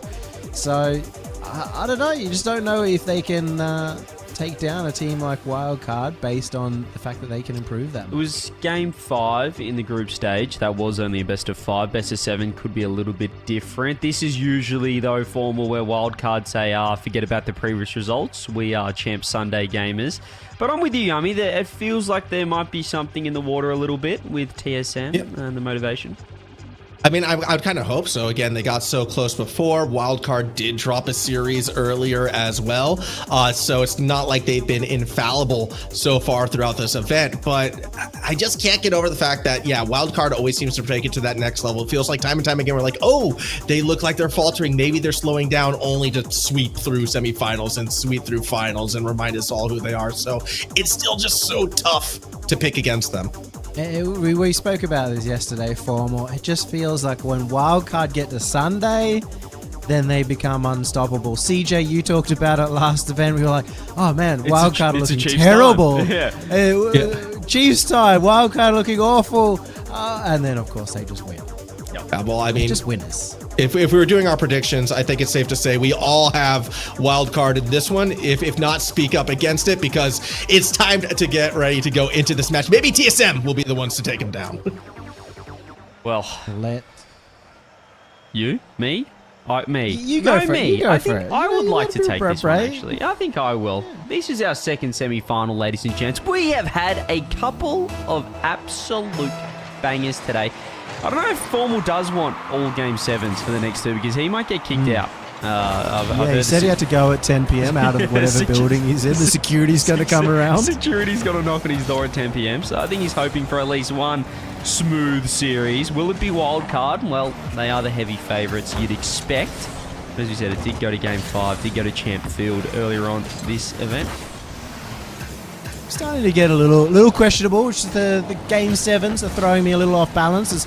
As you said, it went to Game 5 as well. It's feeling like a really close event, but that could just be a feeling if Wildcard start off this strong. Yeah, we mentioned it before. At one time, I decided to predict Chiefs in a grand final against Wildcard, and I don't know if I can ever predict against Wildcard on Champ Sunday. They are pretty strong, and they're starting out strong as well.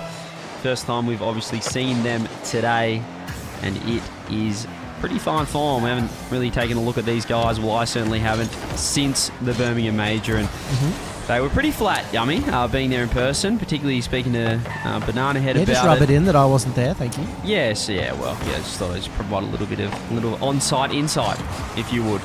But yeah, really disappointed, obviously, losing to Luminosity. Their worst performance in a while. Torsos breaking his round 5 Swiss stage streak, but not in the right way. He was probably thinking playoffs, not a 1-3. Well, I mean, I guess we speak about lighting a fire under TSM. The same can be said about Wildcard, even though they were so good throughout the split. Torsos in particular is the kind of player that doesn't even loses one game and all of a sudden thinks that he needs to improve his game. And I will say, you weren't there yesterday, he was actually a fantastic player for Wildcard. He was probably their top player yesterday.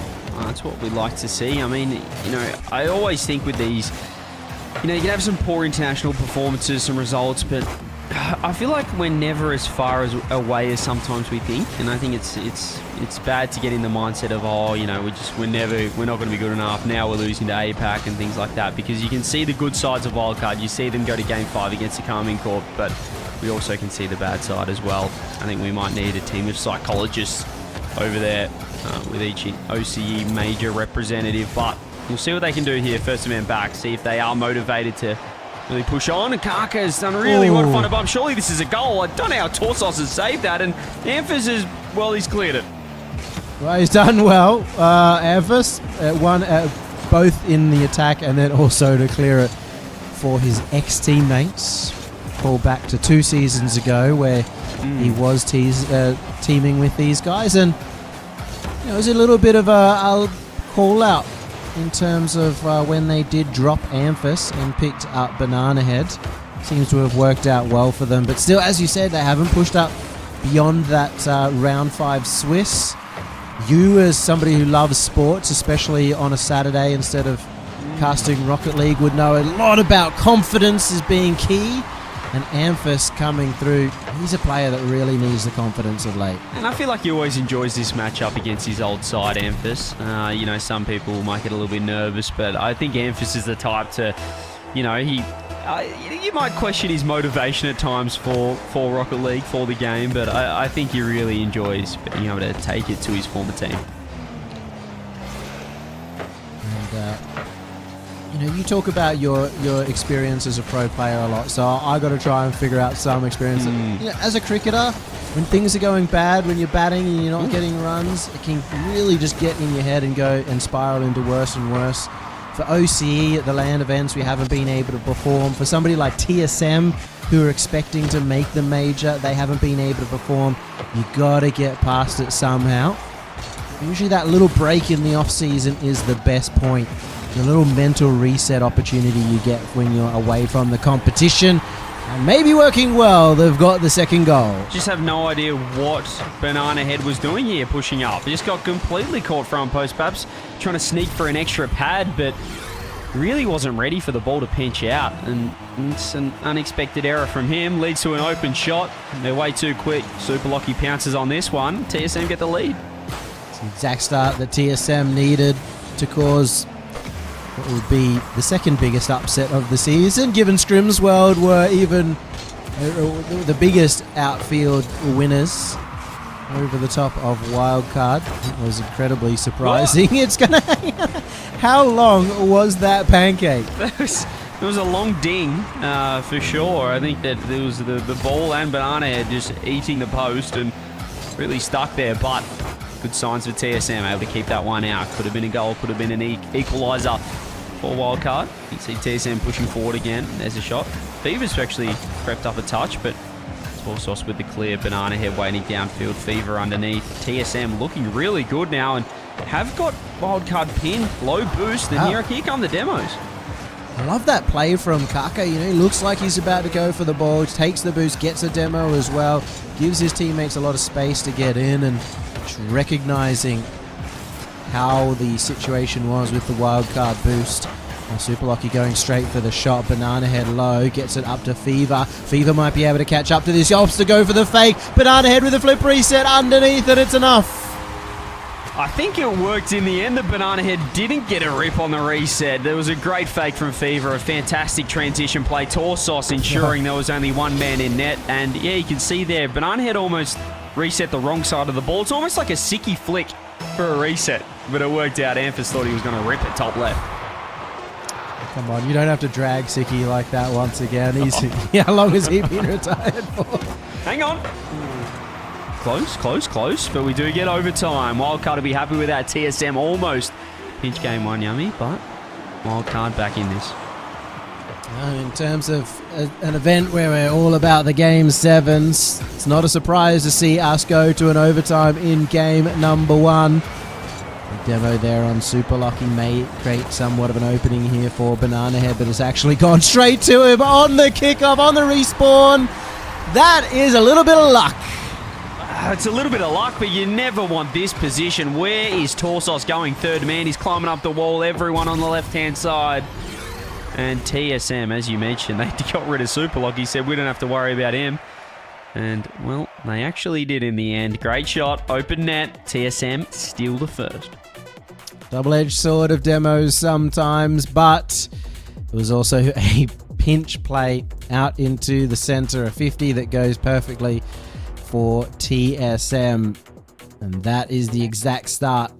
Yesterday, Wildcard got off to a good start. They've been having some faster starts than they used to, where they'd maybe lose the first couple of games.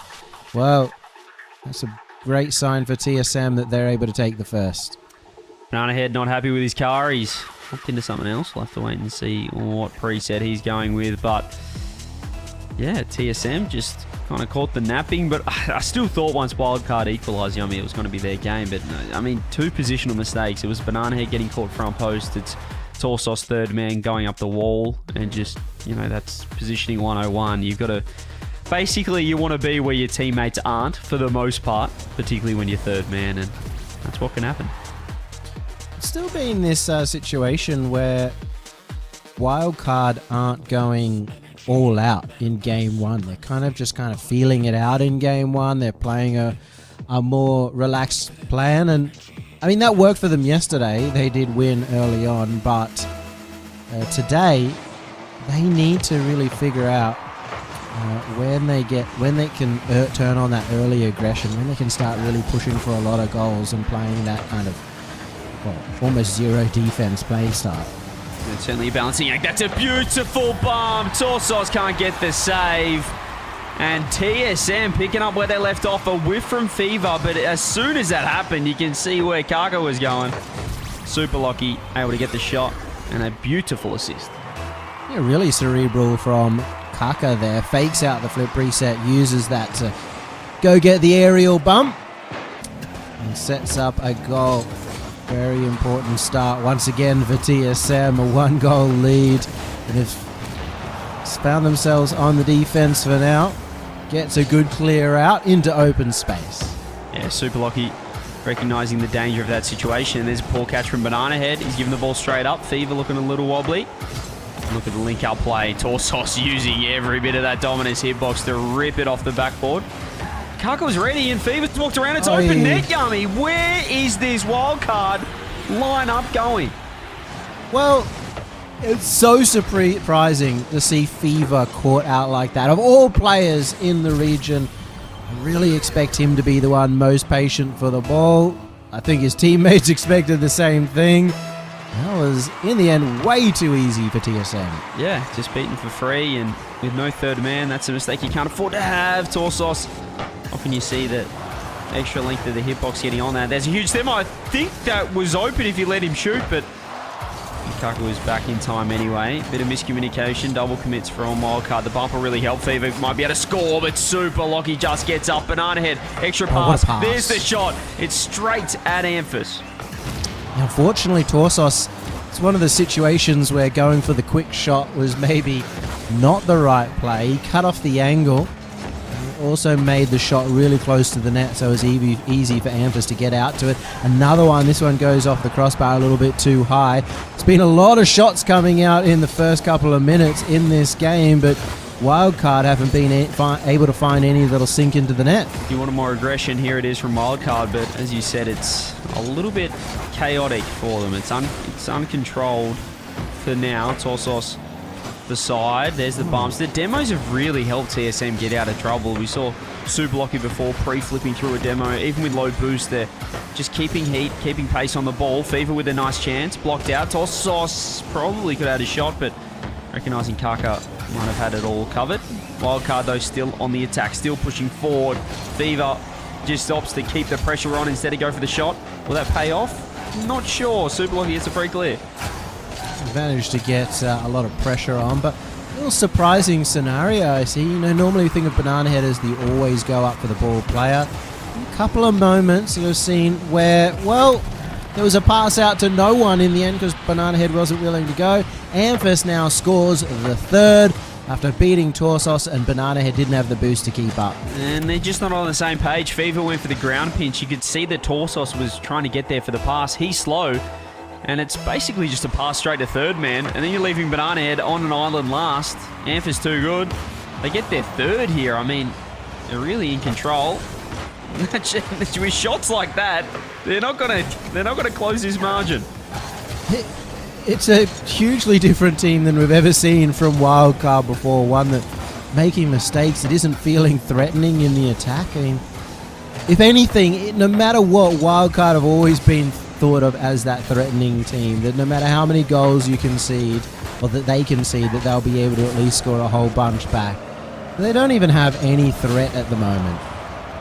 Look at the demo again. Super Lockie just relieving a lot of pressure through removing Banana Head from the pitch. Fever has to back off to that mid boost. The ball's going to bounce out. They're just not finding the ball in the right spot. And there it is, Fever. Well, he does it well enough to control it, but first on the case is Super Lockie. They're not linking up at the moment, Wildcard. Torsos low boost. He doesn't get on the end of it. It's just straight to Amphis. He's looking for an air bump. This time, Banana Head goes high. At this point in time, TSM could not be more comfortable in this game. Memphis is just going to hang back and wait for the D to collect, and he knows that Wildcard have to push forward. They have to be pushing for a lot of goals, so he can just wait on them. Yeah, and fair enough too. Here's Kaka. He knows the insta challenge is coming through. Super Lockie can wait. Wait, he does. There's the double. Kaka's actually going to wait downfield. They just need to be a little careful here, TSM. I mean, they're 3 goals up with a minute left. There's really no reason for Kaka to be pre-jumping that kind of touch. Just lock down the win. 3 goals is a huge lead. So, 6 shots that came out from Wildcard. Weirdly enough, only 5 from TSM, but part of that was just a couple of their goals early on were pure counter-attack goals from overcommits. There's another really close opportunity here, but nothing going their way. Kaka gets goal number 4. Yeah, this is a timeout for Wildcard. They're not able to link up. That was a beautiful save, by the way, by Kaka, who was rewarded with a goal. Nice pinch off the corner by Super Lockie. TSM, they're defending really well, and they're just ready for Wildcard to be throwing themselves. I mean, Wildcard catches a lot of teams out through that chaos and the Banana Head out of nowhere cutting across, but this TSM team look like they know. It looks like they've been scrimming a lot. They know them inside and out right now. Well, maybe that feeling we had about them was ringing true. Of course, we already saw a reverse sweep today, so... And I thought that game was over. I thought that was probably done in maybe game 5, but showing exactly how unpredictable OCE can be at times. But it looks like TSM finish off this game. They go 2-0 up. We've got to expect Wildcard, one of the best teams in terms of using timeouts, will call that. Yeah, B-Head clearly not comfortable. He's changing preset once again. Timeout confirmed. They need a reset at the moment because TSM are all over them. When you've got 6 shots against Wildcard and you're scoring 4, I'm not sure how much it says about you or about Wildcard, but that is unacceptable to be conceding that many shots and that many goals from as little shots. Yeah, and for a team like Wildcard, who's so, I guess, usually aggressive and riskily so, you know, and they have Banana Head who can create some crazy plays and open up some space for somebody like Fever behind to use. They haven't really felt like a unit at all. When they're kind of trying to collect on the second or third touch of a play, they're making just wild levels of mistakes in terms of just simple mistakes. Missing the ball, missing challenges, not playing patiently to keep it in. And I don't know, it's just really surprising to see from Wildcard. It's going to have to be a monumental turnaround here. But they can do it. We saw it with Chiefs in the previous series, as we said. Reverse sweeps are uncommon, but sometimes when one happens in OCE, they then just, well, the floodgates open and we get absolute chaos on Champ Sunday. Wildcard, you know, Jimmer, he's an excellent coach. It's particularly for this side of things. I think this is more of a, you know, team cohesion, getting the team locked in rather than too much of a play style change. They just look very messy and they kind of just not playing in unison. So we'll see what Jimmer can do on that front. But for now, I mean, TSM, you're pretty happy how things are going. 4-0 win against Wildcard's pretty good. Yeah, I mean, Wildcard, you know, as you kind of touch upon, they're meant to be a really cohesive unit. I see them always playing games outside of Rocket League as a trio as well, including Jimmer. So as a four-person, they do a lot of team bonding. They want to be on the same page. It's not translating right now into Rocket League, but we head towards game number 3. Do or die, in my opinion, here for Wildcard. Yeah, as we said there, we've already had one reverse sweep, but surely we can't get another here. TSM will be wanting to put the foot down. Torsos with the clear pressure all on this wildcard lineup. Torsos throws himself on net. Kaka able to catch. Look at every pitch. It's just going straight to Super Locky. The wifty comes through. Kaka's first on the scene. Kaka has been the setup man, in my opinion, for TSM, especially early on in these games. Been really impressive with his boost steals and his decision-making so far. Man on the ball once again, but this time Banana Head shuts him down before he can do too much. Bumped off the play before he can do anything. Oh! Torsos gets beaten. That's straight on target. Almost bounced out, but Amphis strikes first. How many times have we seen this, Yummy? Just the guy midfield, or it's the third man getting dusted off the sidewall. Amphis pre-flip shot was perfect. And they're just doing everything right. Even before that, it was Super Locky pre-flipping into the boost. I mean, Wildcard are trying to force these passes to each other, but that cohesion is just not there. What's that, 6 goals in a row now? And that's finally turned around. Torsos getting on the board. Kickoff goes the way of Banana Head. He manages to get a bump as well to make Amphis awkward, and that sets it up for Torsos. Yeah, you're expecting Amphis to get a touch on that, the way they've been defending previously this series, but it was a pretty poor touch from Kaka in the corner. It was a lazy 50-50 that just shot out. TSM trying to get one back though. Torsos last. Torsos awkward, and Torsos won't be able to get a finger on that. 2-1. TSM back in front. For a team that prides themselves on kickoff, Fever just left Torsos in the worst position possible. Fever went off for boost. He could have actually helped and challenged that play. He turned it into a complete 1v1. Torsos would normally be one of the best in OCE in that 1v1, but you can't defend everything. They need to defend this again. Torsos up this time. Fever going to wait on the pass.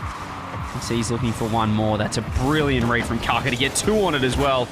And stealing the boost off Banana Head. TSM doing everything right, looking fantastic. Look at this, Yummy. They're getting the bumps as Torsos isolated once again. Beautiful pre-jump, but still TSM looking really good as a team. I'm liking all 3 of them at the moment. As I mentioned, Kaka playing so smart. Super Locky just feels like he's doing so well all over the pitch. And Amphis has been quiet in the more recent past, but no, it's not going to be a goal, CJ. I'm sorry. I know you're desperate for that wildcard goal, but they just can't figure it out right now. Yummy, what? Where are they?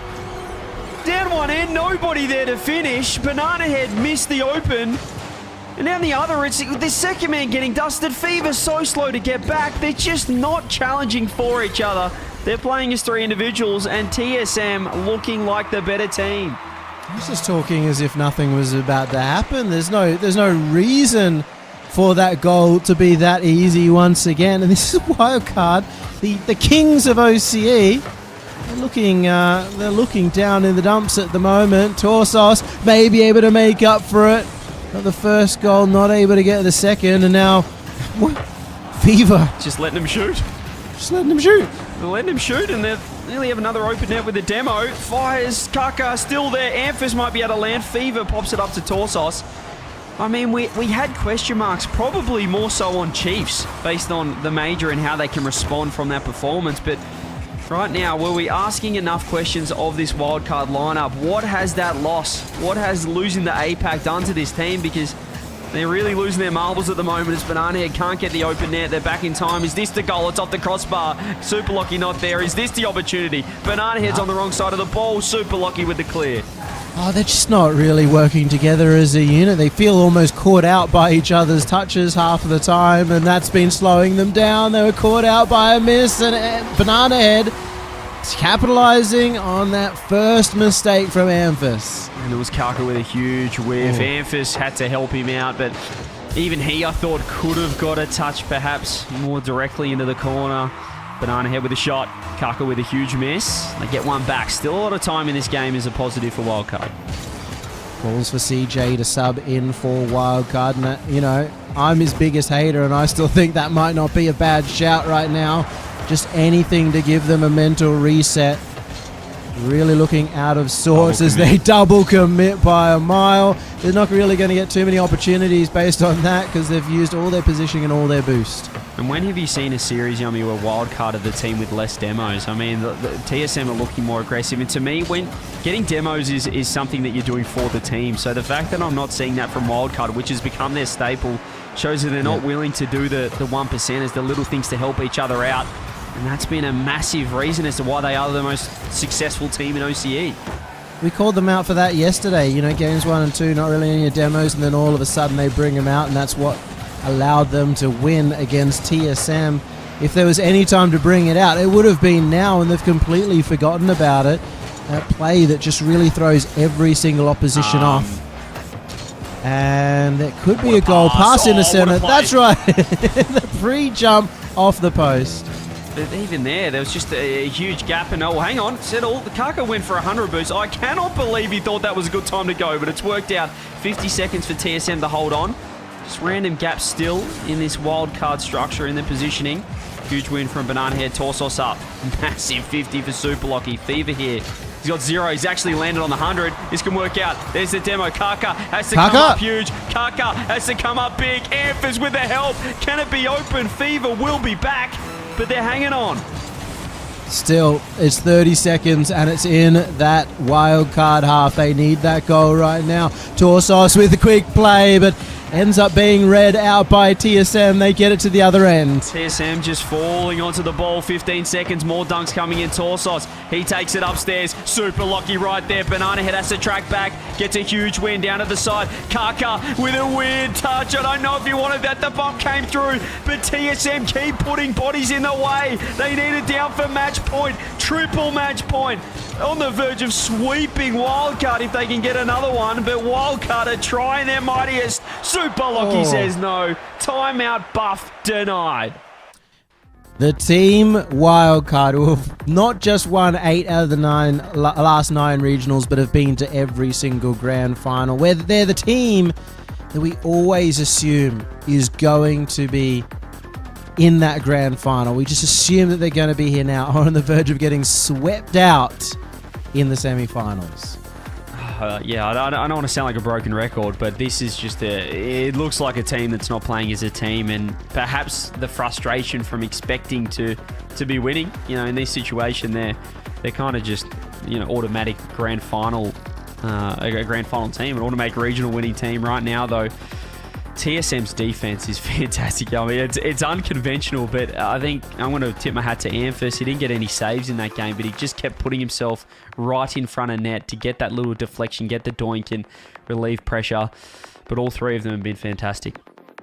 I think a sign as well. We know that Banana Head likes to change his car every now and again. He's a regular car changer. He's done it every single game so far. He's not feeling comfortable. He's trying to find a preset that works for him. You can just see it in the team. I mean, the amount of odd mistakes coming out from Wildcard, we've never seen it before. It's unusual and it's compounding at the moment. I think the pressure has been building, and the more mistakes you make, the more you try and overthink things. The timeout didn't really work either. I mean, we were talking about the double commits, just the midfield touches going awry, and now they have to win 4 on the bounce. Chiefs did it in the previous semi-final. Can Wildcard match them? It's going to be massive to do this against TSM. It's going to be tough, but I guess if anybody can do it, it would be this Wildcard roster. As soon as they get that ball rolling, they can sometimes feel unstoppable. You know, last event that we were there, we predicted that Chiefs would win based on how they were playing. And you know what happened? Wildcard 4-0'd them. You could do that here. 4 in a trot is all they need, but TSM have been going from strength to strength throughout the series as well. Fever's been caught in the midfield. Super Lucky with a really nice touch, though. Just a smart play around Banana Head off the ceiling. Torsos with the clear. Should be collected by Amphas. Can see Banana Head with a bit of space. He's looking for the bump. He doesn't get the bump. There's the shot. There's the goal. Fever falls on it. And finally, Wildcard take the lead in the game. And based off some teamwork as well, a little bit of a bump play that came out on Super Lucky from Banana Head mid-air, and that really helped out. Here we go. Wildcard trying to mount an enormous comeback. One that I say we wouldn't see too often, but we did see it in the previous semi-final.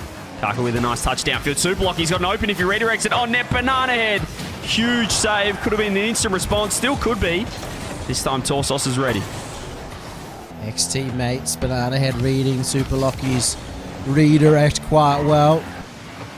Fever up to this ball quickly, has the support of Banana Head with the bumps. You called for it, CJ. Looks like they're going overdrive with those demos. Hasn't worked out this time. Yeah, good to see Juma listening to the stream, getting some free coaching advice. There's a shot on, there's the bump. Super Lucky, no, it's Banana Head again, putting in a fantastic performance to Willie's team over the line for their first win.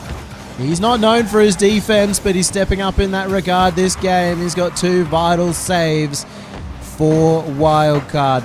Keep them in this 1-goal lead. Still going to be hanging out here for TSM. Kaka, no boost, just tries to get it forward, ends up hitting the ball a bit too far away from him. It's going to spill down from Amphis, who takes his time and gets around that ball. Huge. Uses the wall well. Demo from Super Lucky. Pre-jump from Kaka, but that might have been to his detriment. Try to get the bump. Fever gets it over the top. It's just Super Lucky for now. Kaka trying to offer some support. Super Lucky doing really well. Predicting where Fever's got to go. There's a massive... It's just Banana Head again. Just Banana Head. Drop down. Super Lucky with the goal. It was a huge mistake in the midfield once again for Wildcard. I'm not sure how Torsos even misses that. He was there right on the wall, ready to receive that ball. It threw everybody into all sorts. TSM are going to be so happy that Wildcard just keep almost overcommitting into their hands. Yeah, they're certainly catching them on somewhat of an off day, unless Banana Head has anything to say about it. He's missed. Fever with the shot. He's missed as well, and the Torsos has thrown himself at it. It is just Banana Head again. There's the shot. He's pre-jumped this time. Amphis tries to keep it in. Oh, Banana Head's had to come up clutch time and time again. It feels like he's stuck third. Fever, can he get one more? No, Kaka's there. It's a 4th time for Banana Head just in this game Surely. to have to be that solo man on offense, and he has to do it all on offense as well. 2-1, Banana Head both ends. Yeah, that was a really nice pass back by Fever in the end. And Banana Head, the class coming through, gets the goal, grabs the lead back for Wildcard half the game. They need this. We mentioned it with Power in the previous series. Yummy, the hardest game to win is that final one. Fever's last. In trouble. Flip reset was there, but he just plays it patiently. Manages to keep them safe, but even still, there's so many situations where they're almost having to solo defend. It's not really feeling like a team in that defensive area of Wildcard, so just having to hope that as individuals they're good enough at the moment. They have been, especially in the case of Banana Head. That's a huge dunk from Kaka, but you mentioned it was Fever before as well, just stuck third man. There's no support coming through. The rotations just aren't there, and Amphis be able to catch them out here. It's also able to scoop up the boost, throws it downfield. He's straight to Super Lucky. That's a nice catch. He's actually dodged the Banana Head bar, but Torsos has caught himself underneath it, not expecting it either. Amphis going to let it bounce through the infield. I like the play, but Kaka not quick enough. Yeah, just not quite the same read on where that pass would go. Big miss from Banana Head. Torsos has to do a lot, couple of touches, uses all of his boost at the same time. Some challenges as Kaka tries to play some pressure on. Now it's a 1v1 situation in the back. Super Lucky recovered. It's sitting there right in front of net. No one to finish it off. Banana Head didn't have the boost. He didn't have the boost and he just wasn't quite ready. Super Lucky dodges the bump. Just Torsos this time, third man. He's going to try and get 2. Doesn't land on it. Instead he goes for the fake, bumped off it. This feels like TSM still looking like the better team as a whole, but the individual brilliance coming through. Torsos has been dusted in midfield. Just Fever at the moment. Banana Head will be back for support. He rolls it up the wall with space. Mid boost acquired for Wildcard. This is a great chance. A fantastic chance for Banana Head. He is putting on a clinic when he needed it most. He is stuck on the ball. You know that when you need somebody to win you the game, that player is Banana Head. How many times this game has he been the sole goal saver, and now he's got 2 goals back to back? Huge, and make it another one. That's got to be the first game win for Wildcard. 35 seconds left, 3-goal lead. Kickoff strats come through. Oh, I think it was more individual brilliance than anything, but Wildcard, you just need that first win, and this is looking very similar to how Chiefs got the job done. You also look a little bit at TSM and what have they done. They haven't quite been as aggressive. We haven't seen Amphis really pushing up to be able to create the goals like he was before. You can't let Wildcard back into the series. You give them a sniff and, well, this one's a full-on skunk. 4-1. They will take the series away from you. If anybody could do it, CJ, and turn it into a double back-to-back best-of-7 reverse sweep, it would be these guys. 100%. Look at the pre-jumps coming through. TSM just trying to build some confidence going into this next match. I wonder if they do call the timeout straight away or they save it for potentially later on in the series. I'd probably save it. Just see I think they'll wait for another game.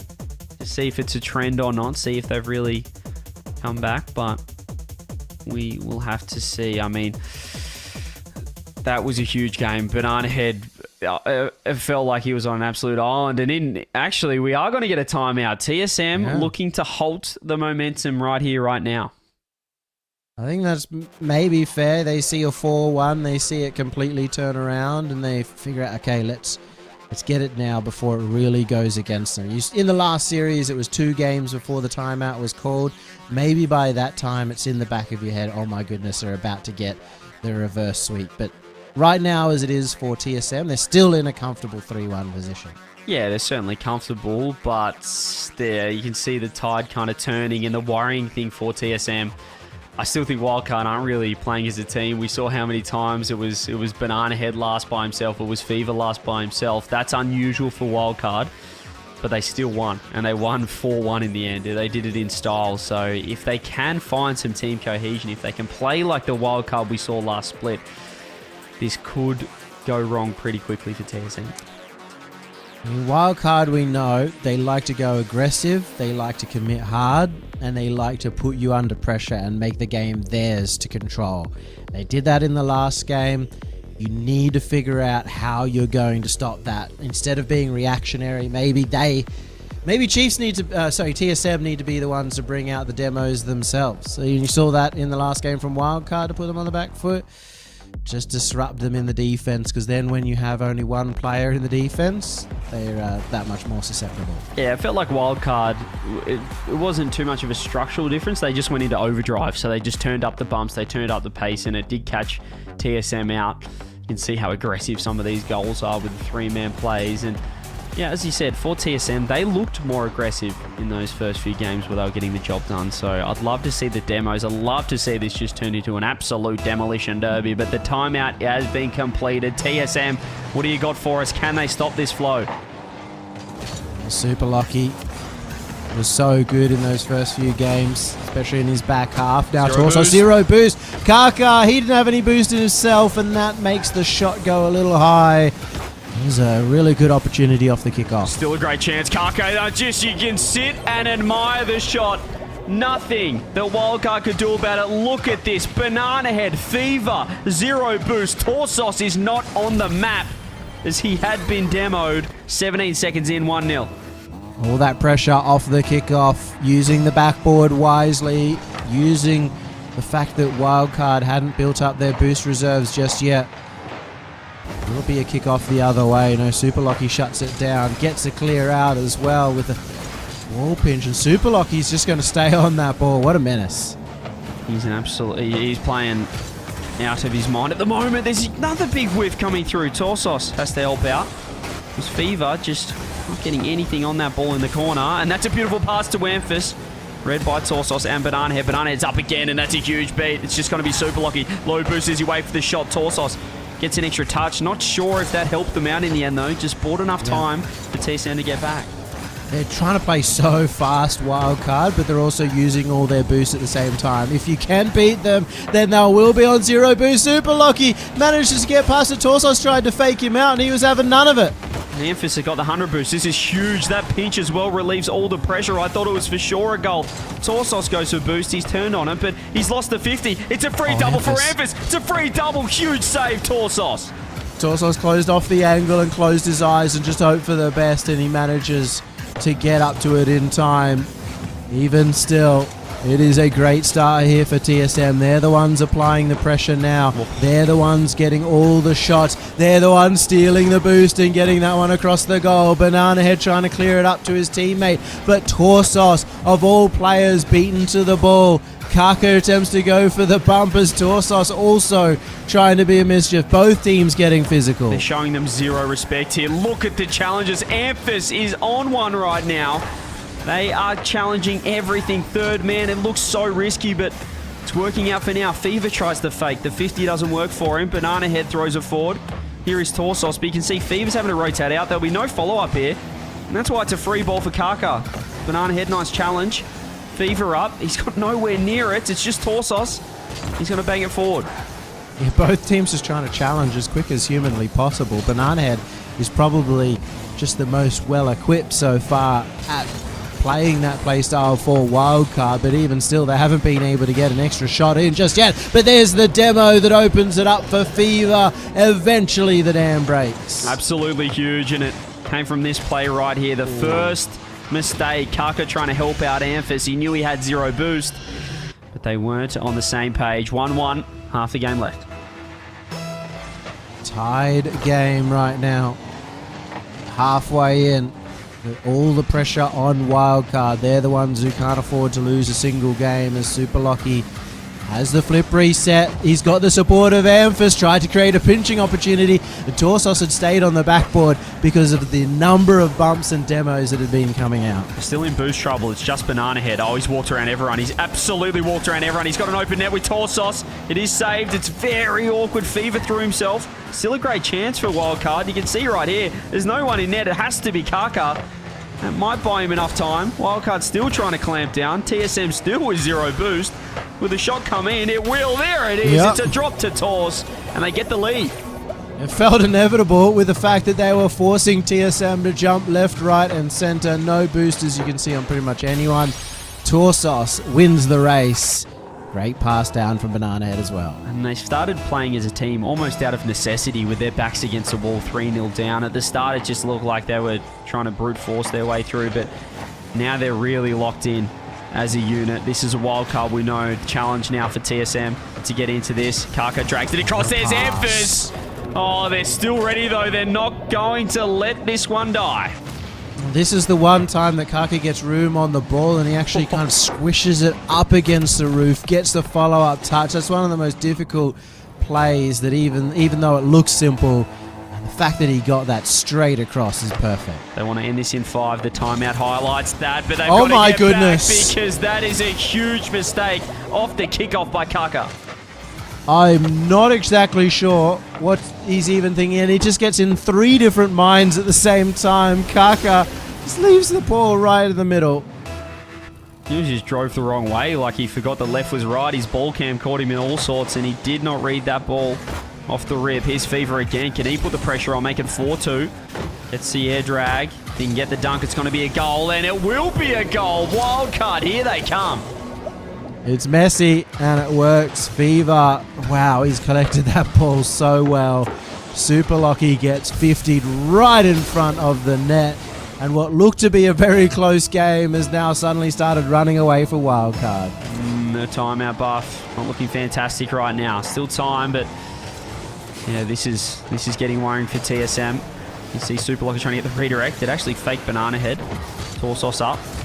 They're growing in confidence. TSM not looking as in sync as it's not looking as easy as it did before, and maybe another goal. This one's off the bar. He's actually hit it twice. This could give TSM an out down the other end. Amphis looking to control. There's the flick, double commit. Just going to be Fever. He's been bumped. This has to be a goal, but no one's there. That's crazy that one player that Amphis can beat all 3, take out 2, and bump the last, and there's still no goal scoring opportunities because his teammates were not ready. With 50 seconds remaining, you can't you got to be playing for it. And that's the doubts that this TSM lineup, or this wildcard lineup, should I say, can inflict in their opposition. They were just assuming that they'd be able to handle Amphis, but you got around everyone. You've got to trust your teammates. Banana head into the corner, and they're just going to be able to kill time off the clock here. 20 seconds left. Now, wildcard looking to get their second. TSM with no timeout left. That's a nice air dribble, but not good enough. Banana head straight onto it. 10 seconds. They're going to do it. They're going to get another one.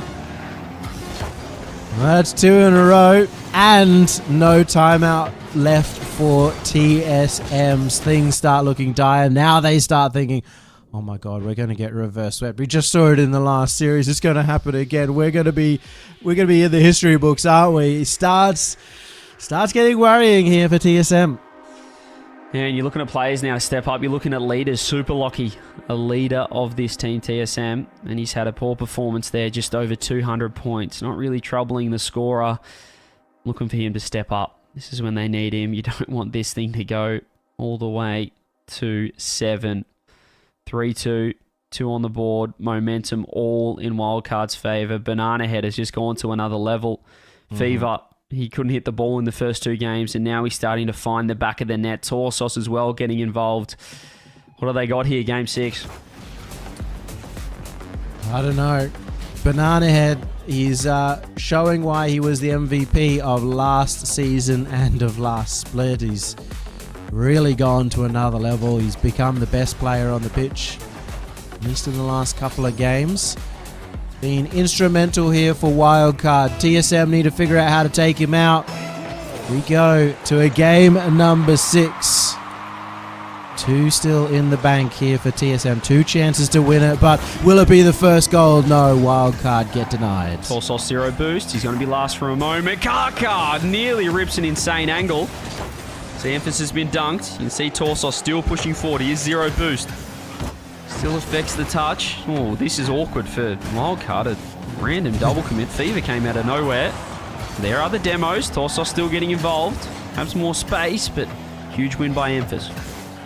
Big win for Amphis, but he would look to get that further across, more as a pass rather than just a straight beat. But you can see pace is being set by Wildcard. Another big demo in front of net. Pace is set, and TSM aren't up to speed. Yeah, this is a Wildcard we know. Look at the aggression. There are 2 people demoing last man, and Torsos the third is basically in their net. He's ready for it. This is a confidence as a team that we saw last split. This Wildcard team's back. TSM backs against the wall. So Wildcard we know, and they're a juggernaut who can 4-0 anyone. And at the moment, they're looking towards a game 7, a reverse sweep, as there's going to be another demo coming through. Kaka manages to cut it off before that can occur. But even still, it feels like they're always on the back foot. Emphasis has to be a great chance here. Banana Head with a save. This should be a goal, and it is. There we go. That's what I like seeing. And Yummy, it started with Amphis, just a little fake in the middle. I feel like they were being too obvious. They were being too one-dimensional. They've got to try and bait out these challenges by Wildcard. Beautiful play. They get the equaliser. Banana Head went up for that one to try and cut off the play before the double from Amphis. Ends up getting the exact same touch that would have occurred in the first place. It's a little bit unfortunate for him, but here's how it goes. TSM have tied this one up. They probably almost need to win it in this game. Go to game 7. Just thinking of how many opportunities that have blown so far. 3.5 minutes remaining. Amphis 35 boost. Trying to keep it close. Torsos saves his flip. Banana Head wanted to go. He doesn't find that corner boost. Should be able to scoop up the middle. Does so, has to rotate out. Just Fever throws it across. Torsos shot. No one in net. Torsos with the double saved out. Banana Head with the follow. Super Locker doesn't get it. Kaka's hit the wall. Where's the shot? Fever tries to get the 50 in behind, but Torsos not quite ready, but there's still another whiff. Torsos, when does he fire? Instead, he uses all of TSM to pinch it in. I thought there was no chance because he had 0 boost, but it was pure mind games. Timing it for when the challenge from Kaka and Amphis were coming in at the same time, using them to slingshot that in. That is genius. And that's just panic from the TSM defense. As you said, it was pretty obvious that Torsos didn't have much to work with, and in the end, Super Locky in net was pretty comfortable, but they threw themselves at it. They panicked. This is the pressure of the RLCS. This is what Game 6 can do. Fever doesn't quite read that one. Memphis, can he get 2? Doesn't get the bump, but we're all in the same spot here. Fever throwing himself. It almost feels like, Yummy, the pace that Wildcard are playing with now, they can make up for these positional mistakes. Big save from Torsos. TSM, surely now. There's the pass. Have they overthought it? Maybe. It's also just felt like Wildcard, because they are playing so close to the ball, they're just forcing TSM to rush. They're rushing left, right, and center, and then leaving gaps behind them. This is ridiculous. I'm going to say there has never been a back-to-back 2 semi-final best-of-7 reverse sweep. But it's really heading that way. TSM falling apart. As I said, they look panicky. They don't look the same team that was in control.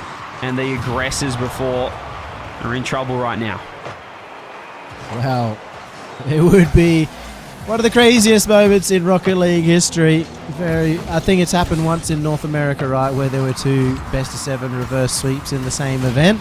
This one would be back-to-back. And it's looking just so likely. It's Wildcard full control at the moment. Yeah, and we're just not seeing the likes right here. Super Lucky doesn't get on that. We're not seeing what we saw from TSM earlier on. The pace that Wildcard are playing at, it feels like, as I said, even when they're making mistakes, their rotations are so fast that they're back before anyone can get there. And that's just a massive 50. Kaka with 100 boost against Fever with 0 has pitched it into his net. How many times has Kaka kind of overthunk it? He's tried to just play as fast as he possibly can. He's dunked that. He's dunked himself. 100%. He just assumed that Fever was going to go at 1,000,000 miles an hour and try and double jump, pop it over the top. Fever had nothing on that. And then you look back to the other mistake with Kaka off the corner, just those chances you can't afford. And this is the worst possible way to go into Game 7, getting smoked in Game 6. Yep, Memphis once again rushing. How many times have I said that? They're in front of the ball every single time. They're just rushing. The ball ends up behind them, and it's just 5-1. Completely done. Torsos has got his hat trick, by the way, for those who didn't see at home. Super Lucky, who was so instrumental for TSM, stuck right now on 74 points. And the confidence that this gives Wildcard going into Game 7, they must be laughing in the comms right now thinking we have got these guys on toast, because especially that Kaka goal, or the Fever goal where Kaka had 100 boost and overthought it, that's the definition of knowing that the other team is panicking, and they might be able to get a 6th the way they're going, or a 7th. Super lucky with the skim, but every loose ball, Yummy, is straight to Wildcard. This point in time, it just feels like TSM need to reset. They need to forget that Wildcard were going for the bumps and they were upping the pace, and just go back to that standard playstyle, because I feel like Wildcard have actually taken a step back. They're no longer playing that over-aggressive style, but TSM are still expecting it. Banana Head topped over the boost there, but yeah, this was over just as quickly as it begun here. Game 6, Neo Tokyo. Rename it to Wildcard Field. Champ Field. Kind of other ideas, but I mean, there's nothing to suggest ever since Game 4, Yummy, that Wildcard can't do this and can't do it in style. I mean, they have just looked, they've gone to another level. Kings of OCE for a reason. Once they get the ball rolling, they are complete steamroller. Can't be stopped. 5 seconds remaining. The end of this game, no timeouts left. Champions Field to decide who makes it into this first grand final. And if I was predicting this one, it's tough to look past Wildcard. It just feels like they started going at absolutely everything, and in that they found their chemistry. They found almost like the scrim version of Wildcard, where everything works. You're always up. Even if you overcommit, someone's going to be back in time because the pace is there. And TSM, they're panicking. They're crumbling under that pressure. Torsos has certainly been one of the enactors of best of 7 reverse sweeps in OCE. He's been here before. He's done it before. Knows how to keep that pressure, that aggression up when it comes to the final game. But that being said, when it gets to this point, this is where the nerves always decide it. You know, I say Game 7, Yummy. That's about moments. It's not about who's the better team at that time. It's about who's going to take their moment. And so far, I really think it started with Banana Head. as the Yeah. catalyst. You know, he was huge in that final game. This could have easily been a TSM 4-0. We move on, and question marks on this wildcard roster, but Banana Head put the team on his back, and they hopped on as well. Torsos got involved. Fever is now looking fantastic. He's warmed up. He's ready to go. But Game 7, forget about the other results. This is about moments. Who can step up? Who will it be to get the job done? We're set to Game 7. Wildcard would be expecting to make it back to the major, which means making the grand final here. And TSM, they want to get the revenge for the failure in the last split. Here's the first flick. They've beaten them all, double commit, but Amphis doesn't care. And look how it happens. A bit of a slow play in the defense. Catches out Torsos, and they go from slow to fast. They get the flick. That causes the wildcard double commit. They're not used to having to slow down. A crazy start here. Amphis kicking us off. TSM with the lead. You're right, it's not just about TSM trying to play fast. They actually learned to adjust their pace right from the very beginning. They've given themselves a little bit of, well, I thought they gave themselves some breathing room, but Fever had other ideas. Yeah, they're not stopping. That did not worry them in the slightest. A massive demo from Torsos. Fever already up. He knew what Tors was doing. And there's no saving that for Kaka. We're 27 seconds in. 2 goals. Game on. All the action, best of 7 reverse sweep already occurred. Is there going to be another one? Well, we don't know, but we do know that there's going to be lots of goals scored, it seems, in this final games as everybody starts pushing forward, especially Wildcard and their aggressive style. Oh my goodness, what have you done, Kaka? Oh, I cannot believe it. Fortunately for him, Amphis got back. Oh, it's still trouble though. They've lost pressure because of it. Here is Amphis. Has to get a good 50 on this. Actually, it's a fantastic 50. Means that Banana Head can't go for the corner boost, but he still has the ball. Look at Torsos trying to find bumps. Super lucky. Safe touch into the corner. Fever has been demoed. Should be free. Banana Head doesn't get on the end of it. Fever's backflipped. Fever has backflipped in the wall. And he's got out of trouble and actually beaten 2. Hang on a minute. This could turn out beautifully for the Thieves. The mistake into brilliance. In a team that we've said have 3 of the best players, somebody's got to step up. And Fever back to back, this time with an incredible flip reset on the counter. It was in that TSM net before you could even blink. Wow, what a play from Thieves, stepping up on Champfield when his team needs him the most. You can see Torsos uses the safety of the corner. How quick is Banana Head on that? And seems like TSM Yummy have a habit of hitting it back in towards their net. I swear, this game, that was the first time I've seen Kaka get any boost, and he's immediately demoed. Amphis. He's been oppressed, and Amphis, there's a pressure at the other end because Super Lucky's in there, demoing everyone. It was all in the first touch, and then he just has to slow the ball down, wait for Super Lucky to land the bump, and he fakes the shot. Fever went left. He doesn't even get a touch on it. 2-2. This has had everything, but we're seeing TSM step up. This is a true boxing match, but both teams are just not worrying about covering their faces. They're just throwing swing after swing. It is a 2-all. Make that a... No, it's not a 3-2 just yet. Amphis back in time again, but the threat not over. Another shot. Torsos is there. At least applies some pressure. Kaka has to get up there with no boost. Amphis should be able to follow it up, but Fever could get a good challenge and get that around to Torsos. So again, low boost situations just going to come down in net. And Super Lucky actually slowing down the ball. Yeah, but he's taken both corner boosts. Kaka's still with 0 in the midfield. Super Lucky needs to come up huge here. Torsos could have had a shot if he was quick enough. Amphis has hit it. Actually, that's going to work. That's really going to work. It's open. That's unbelievable. Unreal from Amphis. Everybody thinks that he's about to hit that forward. The angle makes it look like he's going to hit that forward. Ends up passing it off the wall in a position that no one on Wildcard was expecting. It's a pass back. It's a pass back, and then you're just going, oh, hang on a minute. I'm now downfield for the pass. It's like when you make a mistake. As someone said, you're in rank D. You whiff, and then you're there for the pass. Someone hit me. That time Amphis strikes true. They get the lead. Now they need to hold on, but this game's got a lot more goals in it. Look at the demos coming through. We're halfway through, and there's been 5 already. A lot of bump plays, a lot of boost steals, a lot of awkwardness in that backboard for TSM as they're trying to evade those demos, so they go up that back of the the net, and they end up in the same spot. 3-2 lead though, they're holding on for now, and they may be able to find another one as Amphis 50'd out. Torsos carrying it away. He is in the 2v1 situation. Kaka aims for the boost, and it ends up being the right decision. He's done that a couple of times. Just boost over ball and hope that you can work it out from there. It throws it across. Torsos not quite ready. Can he land on it? He gets the pop. Here's the shot. Here's the goal. There we go again. It is just goal for goal. Relentless aggression from both teams. Torsos recovering so quickly to get that pass up, getting it over back post as well into the perfect position for Banana Head. Oh my goodness. Amphis got the hat-trick. Wildcard have 3. 1 minute 40 remaining in a game 7. There's the dunk. Here's the shot. Torsos instead he goes backboard. Fever puts it in behind, but Super Lockie's landed on the post. Big mistake. He's actually recovered with the dunk. Can they get it to work down the other end? No.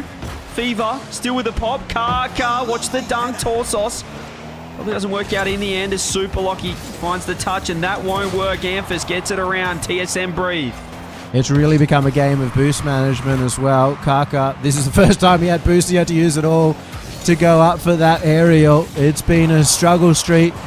Try and find any in your back corner. Torsos gets 50'd out by Amphis. Torsos in support. Pass down to Fever, who gets that up, but he gets bumped away. Oh, Super Lockie's whiffed. Could be a huge mistake. 50 Kaka seconds. with the bump. Super Lockie rolls forward. Kaka has got it. Does he want to hit it that way? No, he fakes it. They weren't ready. Off the side, Fever can't reach. You can see the panic now from both teams.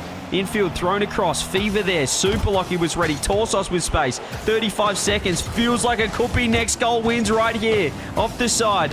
30 on the clock. Amphis scoops up the 100. Banana Head keeping it close. Fever keeping it tidy. He's got the catch. He's got the reset. Can he get anything to work? It's so awkward here for TSM. They found a way out.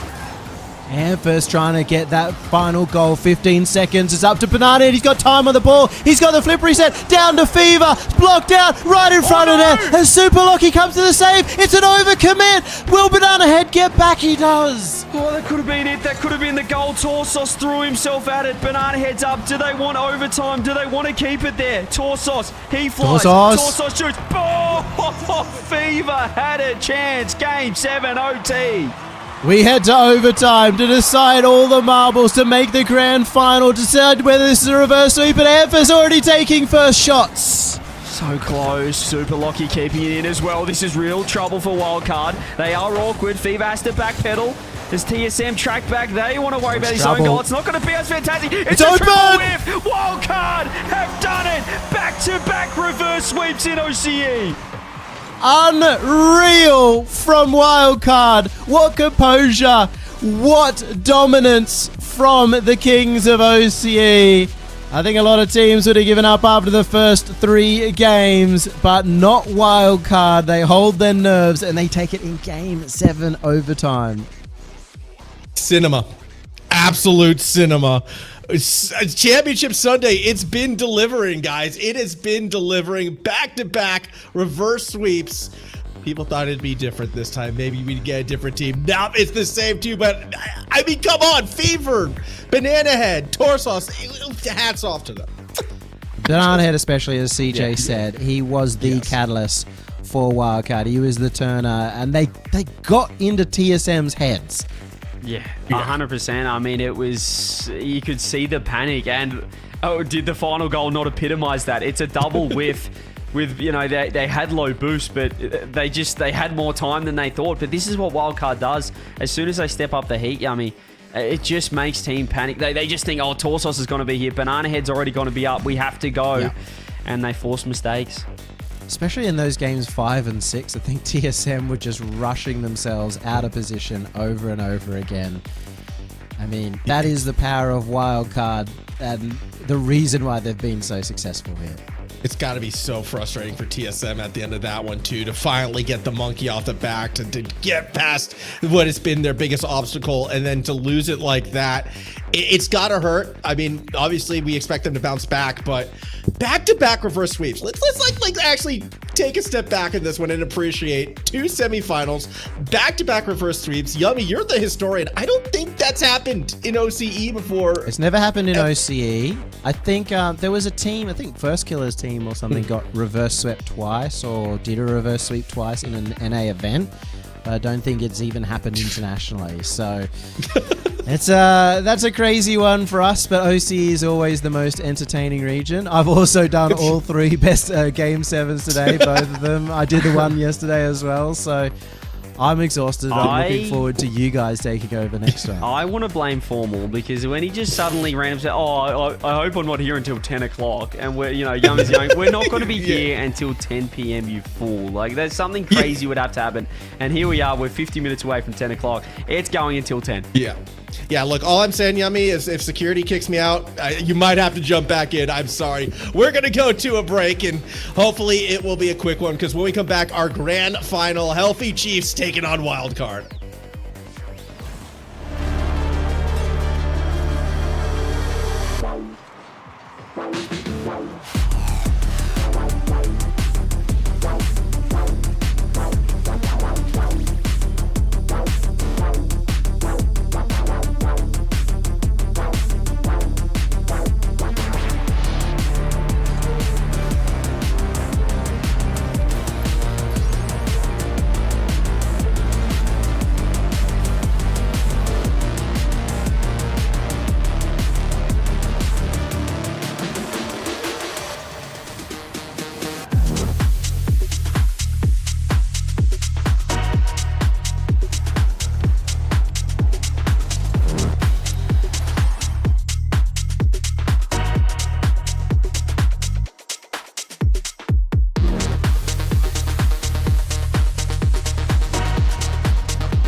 It's grand finals time, baby, and the Raleigh Major is in these two teams' sights. But winning is the most important part. That's where all the points are in this regional. And of course, it's the same two teams we have always But seen. if you would have said at the halfway point of both semi-finals that we'd have Chiefs versus Wildcard in the grand final, I'd call you crazy. Yeah. I mean, I was thinking, it's going to be TSM versus Power. And in fact, even production think that TSM won. Absolutely stumped it. Okay, so we have tweets saying Wildcard's already run the event. We have production saying TSM won the semifinals. Nobody can keep up with OCE right now, and you know what? That's kind of why people love this region. It's been a great event so far. It's been one of the best odds, especially counter the fact that yesterday we had so many 4-0s. To have all of our top teams go 4-3, and I've got to give credit to the one person I thought I'd never give credit to, Formal. You said there were 5 teams in contention. I guess it's been proven this weekend. Everybody's been really close. Yeah, I mean, these 5 teams, they are that excited and close. I mean, evidence speaks for itself. All sevens. I'm hoping that doesn't mean things go pear-shaped right now with the finals and we get a quick 4-0. Although, CJ, I feel like at this stage, if you win the first 3 games, you're in trouble. Like that's a recipe for disaster. What's the point of starting well? I think we've realized in OCE, like it's absolutely useless. It's actually worse winning the first 3 games. So whoever's up early, I'm not getting confident about at all. Yummy. My favorite moment of this stream as well is going to be at 10 p.m. when the security guard enters the stream and takes the headset. We're on alert for that. We should be okay, I hope. Let's see. We could get a cameo. That could be fun as well. But, I mean, it's been a great night. Great night to be back. I'm happy everyone is tuned in, sticking with us. I'm looking at predictions, though, on this one. Does Wildcard win it again, guys? Like, is it still end the same despite the crazy journey? Does it end with another CJ, Wildcard have we win? learned our Surely lesson? not. I've learned my lesson. Do not predict against Wildcard in a grand final. And there's one person that just keeps on going back to the well. It wouldn't matter. It wouldn't matter if he'd predict the sun not coming up or something like that. This guy, he'd go, but this could be the day. This could be the day. He'll get punched 99 times in the face and he'll be like, this time I'm going to be the one doing the punching. Look, I kind of made my bed when I saw the Chiefs get the reverse sweep to get in here after back-to-back Game 7s. I thought, surely they're good. Wildcard looks beat by TSM. Yeah, I'm confident in the Chiefs, and then look where we are. But no, I got to stick with it, man. I think this is an improved Chiefs team right now. I like them. Yeah, Are we still I thinking... like 'em. Who's going to be the star player? I guess we know Banana Head currently standing out for Power. Who's going to be the star player for the Chiefs? Yeah, for me, it's got to be Raziers. I think he's been fantastic, particularly in those big moments. And I think Banana Head, maybe not over the course of the entire tournament, but big moments. You know, we talk about him being the catalyst in that Game 4 until the end of the series. Raziers was the catalyst in that Game 7 when they needed something as well. So I'm hoping to see those two in top form. I kind of actually want to go the Fiber direction, who was a little bit quieter in that semifinals. I think now in the finals, if the Chiefs are going to win with my prediction, he's going to be the one who has to step up and elevate them to that next level to get over the top of Wildcard.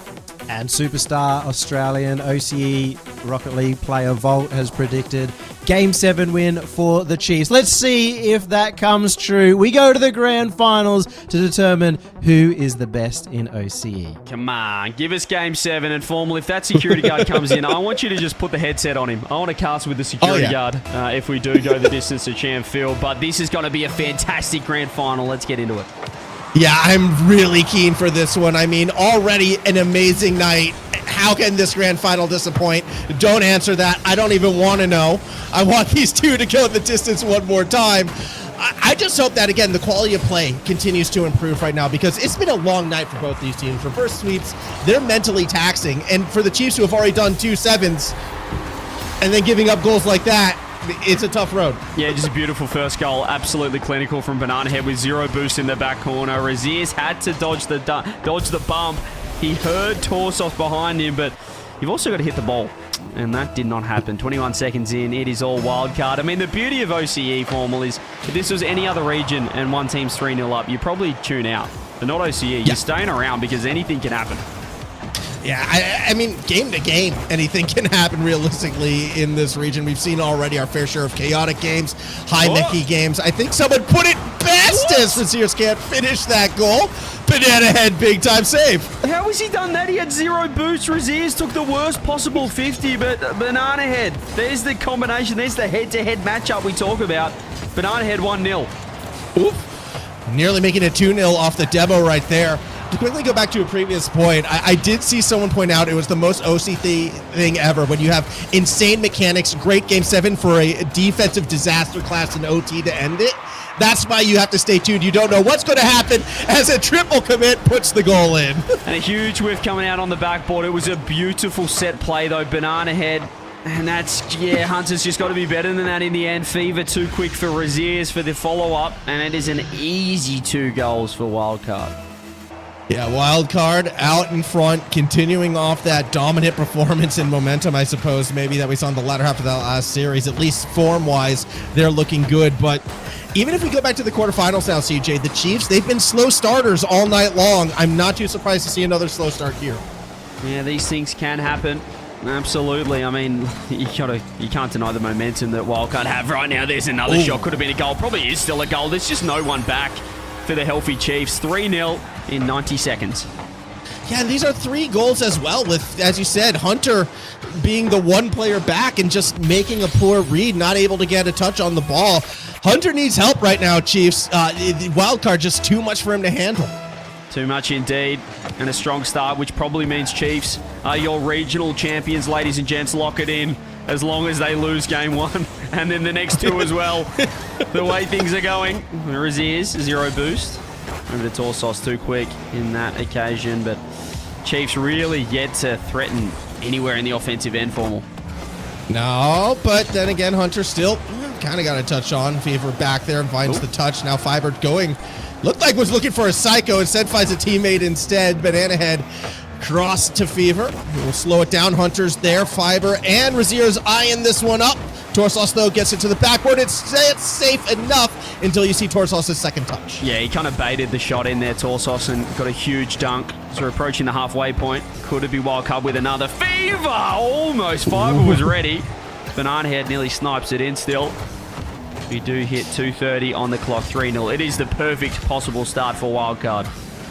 Yeah, 3 quick goals and then controlling everything after that. Reset for Fever. And again, the defense just not there to stop him. Look at the time he's got in the air. He's just waiting for the bump to come through. He's waiting for Banana Head to nail Fiver, and he does that. Gets rid of him under the net. And then Fever. I mean, I think the reset would have been enough, but just to make sure of it, 4-0. Yeah, quick 4 goals for Wildcard. Absolutely blazing out of the gate. Fiber doesn't find Raziers, and you'd have to think if the Chiefs get that goal, maybe there's some signs of life in game 1, but as it stands, that was their best look off the kickoff, and once again, it's Wildcard putting pressure on the blue look side. At this ground pinch. Look at this ground. Do you see this in any other region? The ground pinch shot into the ground pinch save, Formal. There was Raziers with the save as well, so again, the EU player just fully taking in the OCE style. You love to see it. Unfortunately, with the scoreline as it is, it might not amount to much. Still, though, everything these teams do, they try to match each other, CJ. Ridiculous, these two, but right now it is all Wildcard. Raziers to the wall. You can see Torsos just sticking around. Fever has to catch. That was really well. Might be able to turn this into a double reset. Double commit in the meantime by the Chiefs. Look at the confidence for Banana Head third man. They are well and truly in control right here. Make it a fit. Yeah, just flat out beating the defense. Fever too quick on it, and Hunter trying to find Fiber. Wasn't expecting that midfield challenge coming from Wildcard to be as fast as it was. Just beats out the 2 defenders, and I mean, Wildcard, they're just able to do whatever they want right now, CJ. Really, it feels like every play they're going for, they are connecting. Yeah, I mean, and not to discredit Wildcard, but it also feels like the Chiefs have not come into this warmed up at all. I mean, the heat that was on that last semi-final with TSM, I mean, Wildcard clearly just, healthy Chiefs just not quite ready for that. Well, Wildcard are going to produce, and it doesn't feel like Wildcard have taken a break or left their computers Formal since that semi-final. Yeah, I mean, even if you want to go back as to compare the two Game 7s that we saw in the semifinals, TSM was fighting till the bitter end, right? That one went the distance, whereas the Power Series, Power kind of fell apart at the end where the Chiefs were just taking advantage of misplays. Not to mention the fact, again, Wildcard, a little bit fresher. They just came off their series. Yes, it's not surprising to see them being the warmer team right now. I'm not saying that every game in the series is going to go this way, but it shouldn't be the biggest shock that Wildcard is the faster team, at least out the gate. Yeah, I think game one was expected. Whoever's the freshest coming into this one, but the break hasn't done the Healthy Chiefs too good so far. It will be a very convincing game one win. I think a clean sheet will certainly help the confidence. Healthy Chiefs trying to get one, perhaps for the road to take into game two. Banana Head says, no thank you. How about a 6 down the other end? Delays the flick. Doesn't quite get the touch. Drop down Hunter. He'll be happy to see the floor. 5-0 in the first. Wildcard in control. Yeah, very, very great performance from Wildcard to open this one out. Just faster team, picking right up where they last left off. Again, I'm loving the midfield intercepts. I'm loving the challenges, stopping the Chiefs' defensive passes on the regular. And unfortunately for the Chiefs as well, I mean, the situations with Hunter being left alone on defense on little or no boost, not going to be good enough against Wildcard. They need more support on that back line. I've just noticed that Hunter has me as his Steam profile picture. That's good to see. Perhaps, I don't know, is that a good omen? Perhaps we'll have to find out. Right now, it's not. They've got absolutely smoked in game number one, but it really started right off the bat. 21 seconds in, Banana Head scoring first. A huge mistake. 2 big mistakes early. And Banana Head, huge. That save on Raziz, I still don't know how he did it with 0 boost, but Chiefs failing to get anything on the scoreboard. Yeah, that I think is the biggest shocker for the opening game. Even if they're going to be a little bit colder, one would expect the Chiefs to find at least one goal, be it Fiber or Raziers, who have looked pretty decent so far in this series. We'll see how game 2 looks, though, when we kick this one off. Memes aside, you still don't want to go down 0-2 or even 0-3, even with the back-to-back reverse sweeps. You want to bounce back after a tough 5-0 loss. A bit of pressure on the Chiefs right now as we kick this game off. Yeah, game 2, here we go. Fever off the rib. He is on one. He gets the dunk. There's another bump. Banana Head, top bins, bar down. He doesn't land on it. Torsos, your turn. Another save. Maybe this is what the Chiefs need to wake up. A few defensive... Oh, it's just too much. There's just way too much offense coming through. It was 21 seconds in game 1 formal, and it's 17 seconds into game 2.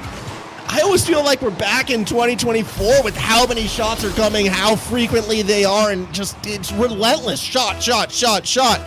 Even the best defenses in the region can't keep up with this one, and great opening again from Wildcard. Early lead from them. 6 unanswered goals now for the team in orange. Ridiculous. Simply ridiculous from Wildcard. This is peak form at the moment. And it took them, really, to have their backs against the wall to wake up and to kickstart their run. And right now, they're looking unstoppable. There's a throw across. Torsos not ready. Banana Head. He's going to get the fake. Nice work from Torsos to give him some space. Off the sidewall. Double commit Fever right there. He's going to back off. Perhaps a chance for Raziz. Not this time. And again, the pass is read beautifully, this time by Fever, but as a whole, Wildcard, they just know what the Chiefs are going to be going for. And again, these two teams, Yami pointed out before, they play each other all the time, they scrim all the time, they know each other. Last time they played yesterday, they went 7 games then as well. It's just these two teams should go blow for blow, but at the moment, right now, it's just Wildcard who is consistently that step ahead. Fever now, post and in. Fever has been absolutely insane this series. The first touches, the control he's got, he is dominating this lobby, and he's done it again here with the double. I'm starting to think that the Birmingham Major just needs more best of 7s because, well, if that was a best of 5 form, well, they get 3-0'd by TSM, and they look terrible. But right now, with that best of 7, they look fantastic. I still think, like, Fever's game is so crazy complete. Finally, though, the Chiefs will get on the board. There we go. They do get there first. It was just a bit of an awkward touch. A beautiful 50 from Raziers, and this time Fever just flips early. Torsos landing, getting bumped. They find an easy one back. They're still in it, but need to find one more. I mean, it's good to finally get on the board. After 7 unanswered goals, the Chiefs remind us, yes, they can score points. And now Fiber, with a bit of space, might have something here. Good 50 against Fever, but the follow-up not in time for the goal. Fiber loses that 50, and Fever has just controlled this midfield. He's made it his own. There's another reset. Raziers has to be ready. This time is Banana Head. Looks for his own reset off the ceiling. Fiber, can he land on it? He gets a touch, but doesn't affect the trajectory of the ball. Fever first on the scene again. He just is looking fantastic. This is peak Fever. Shot on net. Oh, it's just wide open. No one's back. And again, it's another goal set up by Fever. Yes, they're not the one with the shot, but it's just the pressure drags Raziers into the corner, and the Chiefs, again, stuck with just one defender back in 2v1, 3v1 situations. With how fast Wildcard is attacking, the Chiefs, as crazy as it sounds, they need to be a bit more reserved. They need to have more defenders back there, CJ. They're just too far forward too often. Fiber's looking to get active, but wasn't to be that time. Here's Torsos. 0 boost. Run head just crept up a touch, but he's happy to back off. Grab the corner, throw it across. Raziers needs to find the shot. Good save. Torsos, he's looking awkward in net, but that is nowhere near the target. It's haunting of the Hunter from earlier on in the day, Formal, where he just could not find anything on the net.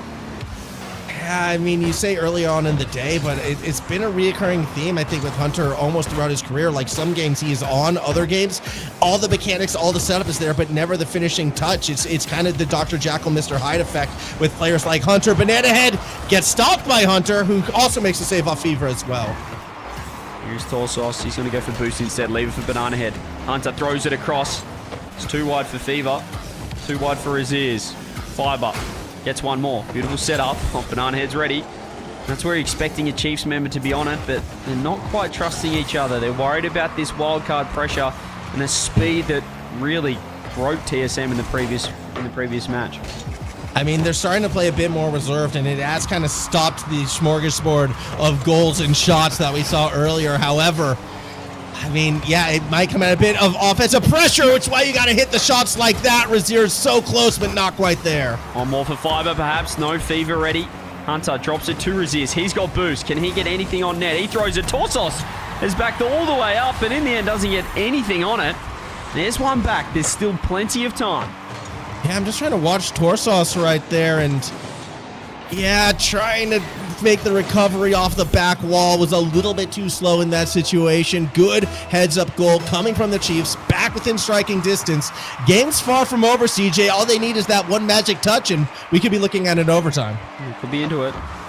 One game would completely break this whole reverse sweep bonanza we've had so far. Chiefs can just find one. Fever up early. Big trouble. Oh, he's hit it straight into Banana Head. Hunter, can he throw it on? Banana Head doing enough with 0. Torsos has been dimmed. It's just B-Head. Oh, it's remnants Hunter? of game 4. B-Head again. He's dodged the bump. 0 boost and bought enough time. How does he keep doing this? Yummy said last game something that I mildly disagree with. Hold the thought. Here comes Fiber. Denied. Banana Head not known for his defense. Remember the Pioneers, remember for Kidden, how defensive they were. I feel like he made his name initially with defense, and then the mechanics carried over to the attack eventually. This is old school Banana Head with some of these defensive touches. That's insane. 0 boost. He was a sitting duck. Both his teammates were demoed, and he still finds a way out. This time he doesn't get a touch, but the shot is not on. They're flailing. They're everywhere. They're all over the place. And Raziers with 28 on the clock ties it up. That is a good goal coming from Raziers, wrapping it around. Tie game, 28 seconds left. Goodness me. They had to strike eventually. Banana Head couldn't keep getting away with it. 3-3. Chiefs back in it. Game back on. He's going to win this kickoff. Could be Raziers. Goes to low 50. Torsos just going to stick around, passing it back to Banana Head with space. Hunter pre-jumps. B-Head off the ceiling. Doesn't get the reset. Yeah, wasn't able to find it that time. Still, Raziers tries to chase underneath. Won't be able to go too far. Fiber goes up to challenge. Shot on, not in. Oh! It is Banana Head! How does he get that? It was the perfect angle, and Fever finding the bump on Fiber. Hunter on the backboard had to wait. Banana Head knew exactly where to put that ball. They pinched it again. 11 seconds for the Chiefs to find something. That was pretty crazy. Now 10 seconds to go. Torsos doesn't get the touch they were looking for. Said it's going to be Raziers off the sidewall, trying to dribble it towards the net. Defense holds on for now. Fiber, one last chance to center it. Is there a shot there? No. Hunter misses. Wildcard takes game 2. 2 games on the bounce, expecting a timeout called by the Chiefs right this instant. Wildcard, well, They were challenged certainly more heavily than the first game where they were yet to put any shot on the board, any goal on the board, the Chiefs. They found 3 that game, but it's still not enough. They called a timeout, and LBP gets an extra 90 seconds to talk things through. Yeah, I mean, it was improvement for the Chiefs, so a good start. We'll see if they can, continue to build up from there. However, looking at this series as a whole, Wildcard, the way how Banana Head and Fever have been playing, these two are on something else today, CJ. They have each just been absolutely dominant, and I do worry for the Chiefs. Like, how do you slow them down when they're playing peak form? When Fever is showing those mechanics, which do come out on occasion, reminding us he's still amazing at the game. Banana Head, the wall, and the attacking force. I just don't know how you stop them. Well, that was more of a 50-50 game, and if you look at the scoreboard, 12 shots to 11, Chiefs actually outshot Wildcard in that game, which is very rare when you are playing Wildcard. So there's some positives there. We just need to see them find the back of the net. We need to see the precision.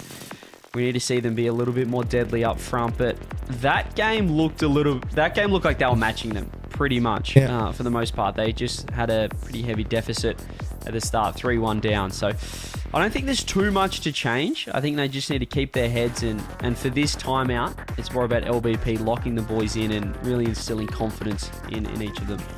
And I'd like to see that confidence be shown through Hunter as well. I mean, we kind of spoke about it that last game.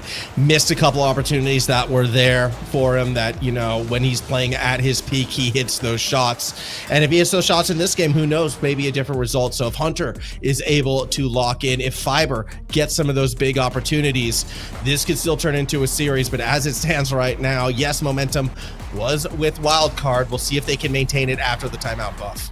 Yeah, we know how quickly things can turn or how slowly things can turn. If you look at it the other way, it takes 3 games for any side to wake up in the semi-final. Will it take 3 games for the Chiefs to find their first win? And then we're thinking reverse sweep time. Maybe you lose this game to give more confidence and more doubt in the minds of Wildcard if they are able to win game 4. But here we go. Big game coming up. Yeah, this is a huge one again. I mean, all right, crazy thought, crazy angle. You're wild card right now. Let the Chiefs have this one. Don't put yourself in that 3-0 advantage. I like it. Do you think? I really like it, but I like it in the sense that I'd never agree to do it. But as a caster, I really like it. It makes sense to me. Wild card. Oh, almost Banana Head Fever. Well, that's not the shooting that we've known from them. And Torsos needs to get back. He really needs to get back. There's a shot, and there he is.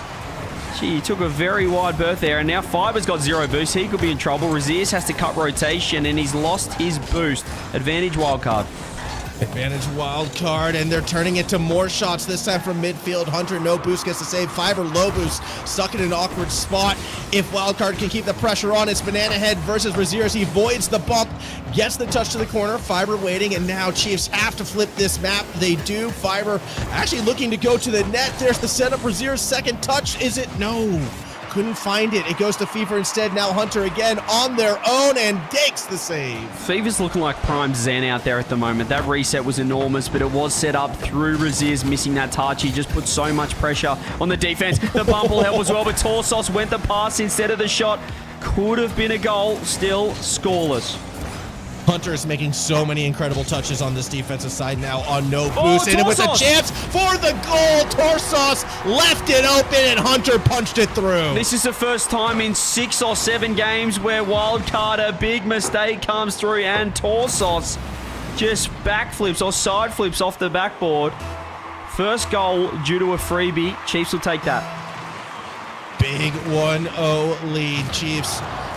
First lead of the games, first lead of the series as well for them. We'll see how Wildcard do respond. Raziers, though, leads the charge back up the other way. Fever will corral it. Over to Torsos, looking for Banana Head. They do connect, but no follow-up. It's going to be Hunter now back to the other side. And there's going to be almost another goal. Torsos this time, the hero for Wildcard. Fever, another reset into another dunk. Torsos wants to take it up. Gets it around 1. Ceiling. Finds 1. Uses a flip. Turns it into a reset, actually. Almost creates magic, but Hunter's done so well to get it down the other end. Fiber around the corner as well. Can't get it over the top of Banana Head. Raziers free touch. Puts it on target. Torsos will make the save, and now a booming clear back the other way. Forces the Chiefs to play off their own backboard. Bad double commit. Fiber went for boost and ball. Hunter was there as well. Torsos just crept up on this one a touch. Does have Banana Head across. Instead, he kind of just throws it at Fiber. Banana Head still wanted a piece of it. Fiber wins. Fever. Oh, he just hasn't made any mistakes so far. Torsos gets a redirect. Back to Banana Head. He's going to leave it for Thieves. And these resets keep on coming through. He finds another, this time challenged early enough. Banana Head wants a centering touch, but Raziers gets there first, gets around one. Banana Head does make the save in the middle of the field. Fever now. 3 defenders underneath him. Raziers, though, in the awkward spot, turns it into a bump. And now it's only Banana Head to beat. For Fiber does get around the first one. Torsos underneath, puts it back towards the net. Ooh. It's going to be tough to follow up for anyone, despite it getting around Raziers. Hold on, Fever, maybe, no, denied. Yeah, but that's a huge wasted boost right by Raziers. Now they're in trouble. Hunt has to go across. He's lost control of the ball. Raziers still with 0 boost from that earlier whiff. Fiber tries to take it off him, but this is trouble if he doesn't get it. Raziers still with 0. Hunter with 20 in the tank. This is so awkward. Double command. Chiefs have to pinch it out together, but they've done well. I love the boost steal, though, and yet Fiber still pushes up the pitch. Razier's able to get midfield, gets a little something, but it's so risky for the Chiefs to push forward here, especially with Hunter getting demoed. Things do settle, though. They got the ball to the backboard. Razier's actually might turn this to a shot. The bump will push him off of it. Nice pop up. Back to Banana Head. Tries to catch it with a reset. Ball gets too far away from him. Hunter side ball. Turns it into a double. Fever's missed. Fever's been demoed. Luckily enough, Torsos has ball and boost. He's gone over the top, but he's beaten his teammate as well. Fiber first on the scene. Fever right there as well. That's a huge touch. Banana Head up 45. Wildcard to find one. It's another whip. It's Torsos with back-to-back side flips, causing back-to-back goals for the healthy Chiefs. Yeah, Razier's only need to put this one straight, but so awkward for Torsos right there. First one was to the right, this one to the left.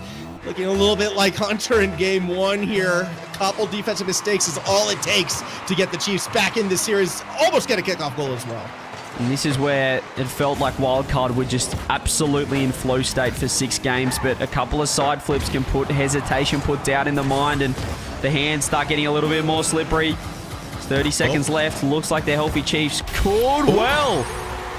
He responds. It's not much time. All right, Torsos, welcome back. Good goal. Good setup from Banana Head as well to slow it down. Gets everybody from the Chiefs to commit, but to find that through 3 was something special. Now, under half a minute to go. What kickoff does Wildcard bring? Do we see the strats? We did, but both teams brought them. Yeah, Torsos went the fake as well. As the Chiefs, here is Fever. Can he create some magic? He goes to low fake. He gets everyone. Wildcard, they just don't say die. They keep in it, even when it looks like a surefire healthy Chiefs win. Not only, you got Torsos fighting the reset for the perfect pass, Fever beating 3, all within a span of 9 seconds to equalize.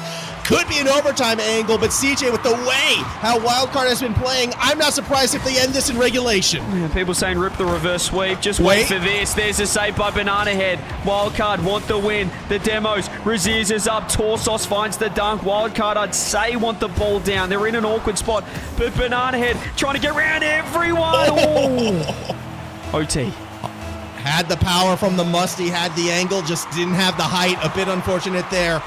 Big goal for the Chiefs. Realistically, you can't expect 3 in a row. They need to take this game.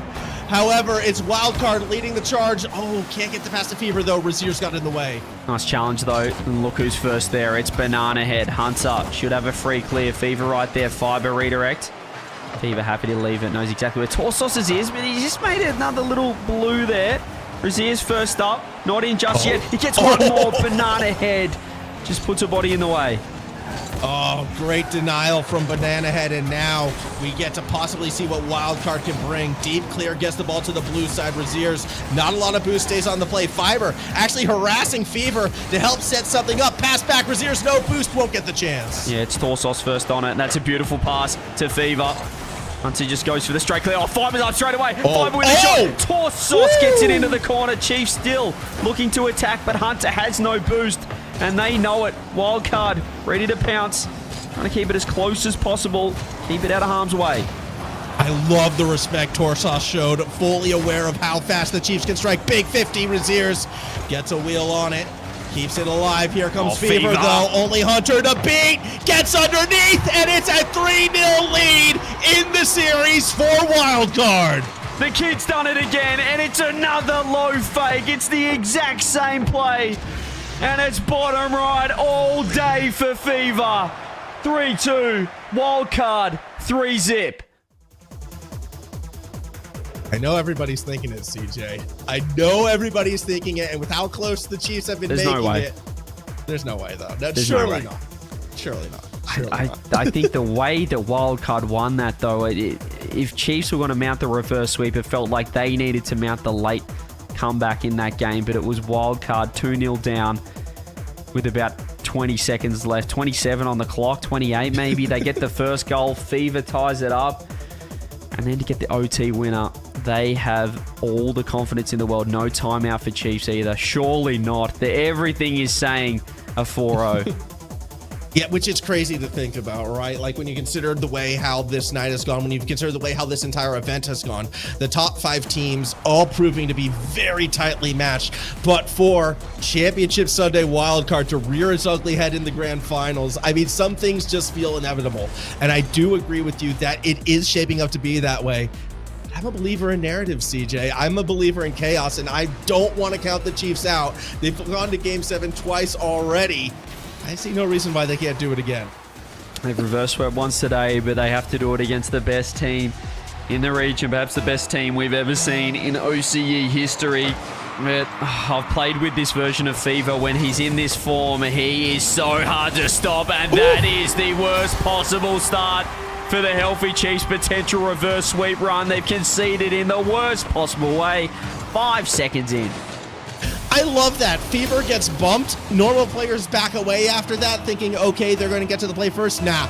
Fever stays on it, fully commits to the pass play because he knows Banana Head's going to be there. They connect. They get the goal. Full commitment from a team that is playing one game away from taking, 9 out of 10 regionals? Ridiculous. Absolutely ridiculous. And the only one that can get the job done is Scrimsworld over the top of them, and they can't even get to the major. Here's Torsos. No, Razier's ready in time. Fiber looking for bumps. Fever's missed. Fever's whiffed. Is anyone ready, though? No. This is what happens when Fever's in this kind of form. You just expect brilliance time and time again. And now, here comes Wildcard again. Fever almost gets that touch to put another goal away. Razier's now in a very dangerous spot. You can just see the orange cars swarming every single defensive touch. They're coming from every angle right now. This Wildcard attack, amazing to watch when it starts to flow. Although they're on the defensive side right now, Fiber doing what he can to keep the Chiefs on the forward foot. That's such a smart 50 from Banana Head. Just bought enough time, and now look at him. It's Fever backboard with 100 boost. Nice bump. Fiber if he can get round 1, 50 round 2. Banana Head keeps it central enough for his ears. Well, he's been quiet so far. I was looking for him to go, and there it is. But it's Fever once again. Says no. 1-0 still. Torsos down the other end. Has the reset. Big T. Fiber. He says no. Good save from Fiber, but it's not enough to flip this momentum. Chiefs still looking for that equalizing goal. Raziers, you can see him deep, stealing boost away. Wanted to connect underneath, but it was too slow of a setup. So now, Torsos to the backboard. Hunter, desperate touch on no boost. Keeps it safe for now. Whoa. Oh. Nah, it's safe. We're safe. The Chiefs are safe for now. Oh, it's just one of those touches where somehow it's finding its way in off the drop down. Banana Head doesn't control it. Actually fakes the ground pinch. Torsos is side flipped again. You can see the pressure, the speed he's trying to play at. That's his third one so far this series. There's the pop. Hunter going to be the first one on the case. Is anyone back? Is Fever back? No, he's not. Raziers. Here he is. 1-1. 1-1 scoreline. We'll catch this one again. Hunter just across to Raziers. Again, the Chiefs, they constantly look for these pass plays, it feels like, CJ. They're constantly trying to set them up. Even though Wildcard has intercepted so many of them to this point, finally they come through, tying this game up. Still a lot of time left, though. The Chiefs can keep it going. We'll see, but Banana Head ruthless fighting that next challenge. They're always pre-jumping. Fever, he tried to do a big turn to dodge the Fiber bump, but he landed straight on it. This is big trouble for the Chiefs. No. Torsos doesn't get the fleet now. It's just going to be Fever last, but I mean, how much confidence do you have when he's there? Buys enough time for Torsos. He tries to pass to Fever, who wasn't ready, but Banana Head is. Just Raziers for now. He's left it. He's missed it. Hunt has to come up huge and does. Big play at the moment, but still, we're coming back to the other side. Fever looking to wrap it around deep. Clear finds Torsos. Backboard, not in yet. Raziers slow to the play. Fever, lobber, stopped by Fiber. Now Raziers gets a good chance at it. Banana Head, though, already up, looking for the dunk, and nearly puts it away. He had time to just sit there and watch Raziers. He was waiting, and he still was up so early for that one. Raziers sidewall, Torsos 0 boost. Fever's looking for a redirect. He is doing as he pleases as the pinch comes across. Raziers first on it. Off the side, back to Hunter. Bent by Fever, he's landed on the ceiling. Fiber has been pretty quiet so far for the Chiefs. Banana Head fires it backboard. Another side flip from Torsos. Someone give him a new keyboard. Yeah, I mean, that was a little spooky. Still, here's the shot. Diving save from Hunter. Finds Fever as well. Nearly goes back the other way. The Chiefs, they want to commit, but look like Fiber and Raziers get in each other's way. A little bit awkward there. What a catch from Banana Head. It was an awkward pass by Tors. Here is Fever. Ceiling. Hunter doesn't go just yet. He needs Raziers to help, but this is a big waste of boost just to get it into the back corner. Banana Head right there. Torsos also up. 1-1.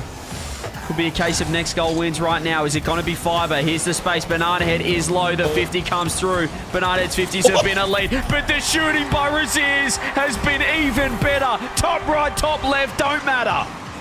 I love Fiber as well, staying on the play to pass it back to set it up after his own 50 goes awry. And just the whole setup from the Chiefs, they were full commit. You had Hunter on the other side waiting just in case the ball rolled out there, but had that 50 gone awry, that's a goal going Wildcard's way. Speaking of which, Fever nearly gets a big 50. Banana Head backboard corner, not there yet. Banana Head was right there, but Raziers is getting better and better as the series goes on. He's got one extra touch. He's making Torsos awkward. And he's stolen the corner boost. A huge play. There's not much time for Wildcard. The demos will help. We haven't seen the demos from Wildcard as much this game so far. That's the first few. There's the goal. They've got to get one. 27. Surely. All right. This is looking pretty good. We do have to remind people it was 2 goals in 27 seconds last game that brought Wildcard back in it. However, this one feels a little bit different, CJ. This feels like momentum finally shifting back in the Chiefs' favor. Surely not. Surely not again. But as you said, we've seen it twice, so you have to think the Wildcard are thinking about it, and this has become dominant. Oh my goodness. I mean, Fever trying to keep control of it. Just the ball gets a little bit away from him, and Fiber, full commit, fully there, puts this game away. We're going to a game 5 at least. Hope still alive for the Chiefs. And if you're Wildcard, are you burning the timeout now? Do you just shut it down now before things get crazy? I don't think it doesn't matter based on what we've seen today. It doesn't matter when you use it. You're just getting reverse swept. Oh, goodness me. There's the pass. Hunter keeping the ball in. Chiefs are back in business, baby. Raziers is back in business. He has a lock on the top corner, and this could be another one if Fever doesn't read it. Does so. I'm happy to see this ball hit the ground. Healthy Chiefs start something that, well, if history tells us, they're the regional champs. I mean, I'm too scared to call it now. I'm too nervous to call it now, but what I will say is welcome back, Fiber. Been missing you for the past couple games, but definitely having some big moments here. Raziers continuing that consistent performance, and Hunter still has time to continue to build that confidence. So momentum back in that Chiefs' favor. What has me nervous, though, is Fever still looks really good. Fever, even though, didn't win that game for Wildcard, Fever still seems to be playing top form. And even if this isn't a reverse sweep, the fact that we keep getting this 3-0 and then out of nowhere, all the momentum on the other team, and then a game 4 that looks like this is crazy. Only an OCE. Yeah. Give us a 1 in chat if you've enjoyed this Champ Sunday so far. 2 reverse sweeps in a best of 7. Insane gameplay. And in turn, some absolute bottle jobs as well. I mean, this is OCE's finals. You're seeing double resets into double whiffs. It doesn't get better than this. Welcome to OCE and welcome to the start of something special, perhaps for the healthy Chiefs. And we'll see. We'll see if they can keep it going. No timeout used by Wildcard, so they're still feeling confident. Kickoff could prove that as well. Torsos, though, misses out. Here comes Hunter. Banana Head gets in the way. Raziers has Fiber underneath. Fiber's the one with the boost. Can Raziers get it to them? Yes, he can. There's the shot, but the save is made. Hunter able to throw it across to Raziers. Here's the danger man for the Chiefs, the one that Wildcard should be worried about. And here he goes again. He's found the double up. He's completely opened the net up by himself. Chiefs roll on.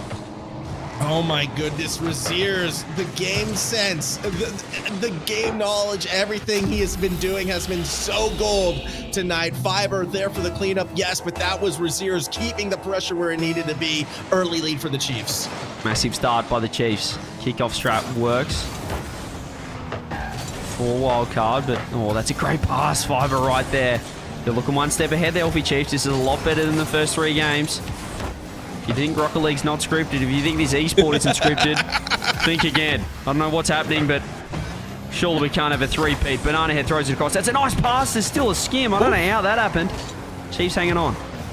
Look, uh-oh. Remember when I was talking about that security situation? Hold on. Keep going, Solo Fervent. Sorry. Boy. Yeah, put him on the mic. Coca, CJ, and security guard. Get your pogs in, chat. Yummy Cheese Man, prepare yourself. There's no security, but they're trying to lock me out of the computer. Banana Head goal, by the way. He's getting locked out on the 10 o'clock. Computer turned off. Formal. Deactivated. Have we actually lost him?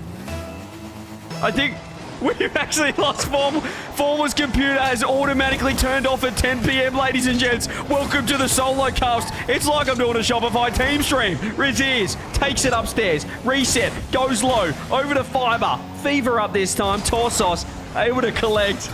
We have lost Formal. Yeah, I tell you what, his office hours are over. He said you got a 10 p.m. time slot, and that's it for you. As Formal Casting loses connection to the lobby in my top left of the screen. Fiber doesn't get the touch. We're going to have to get Yummy Cheese Man in for the final of this series. Yummy, are you with me? Someone tell me he's here. Hello? Yeah, I don't have any lights on or anything. I'm not in the game, but we're good to go. Let's go. Tune in. Fever. Able to get one to the back corner. 3 minutes remain. Can we see another win for the Healthy Chiefs? I mean, this is scripted, Yummy. If we get another win here, oh, there's a nice pass. Almost.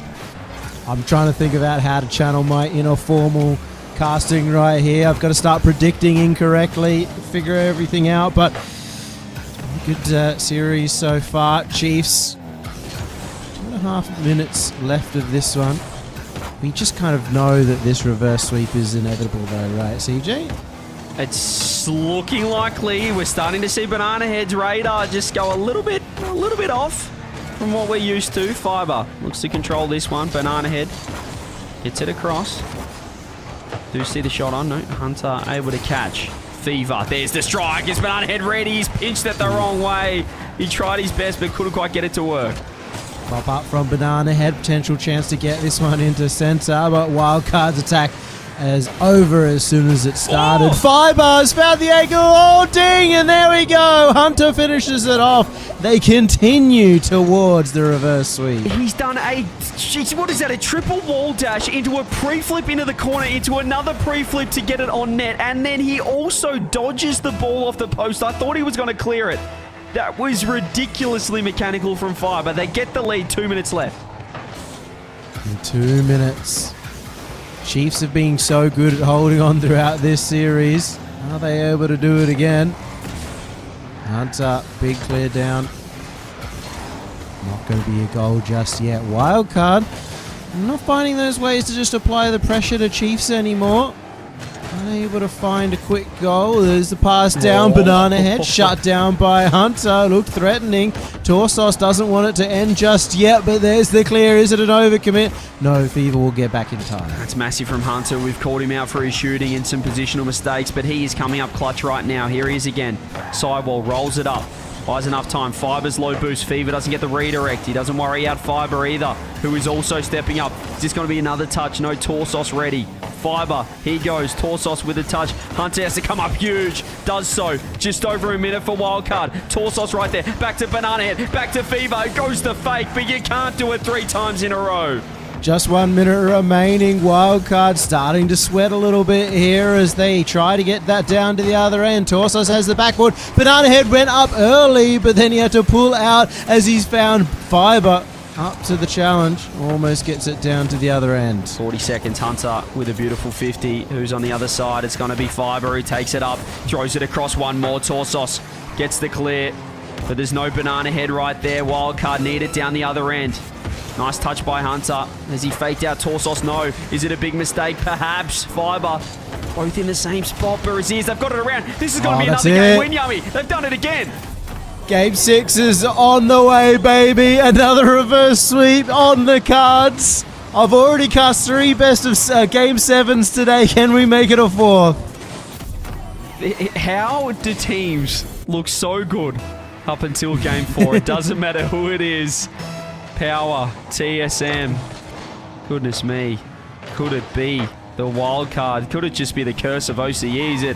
Is it unstoppable at this point? Do you just have to accept your fate? Here's Fever. Can he get one back? He will. Okay, there's time. I still just look back at Wildcard and just think, why didn't they just lose one of the first 3 games? You know, and seal the deal that way. That's what Formal said. I said it sounds good, but you just couldn't do it as a player.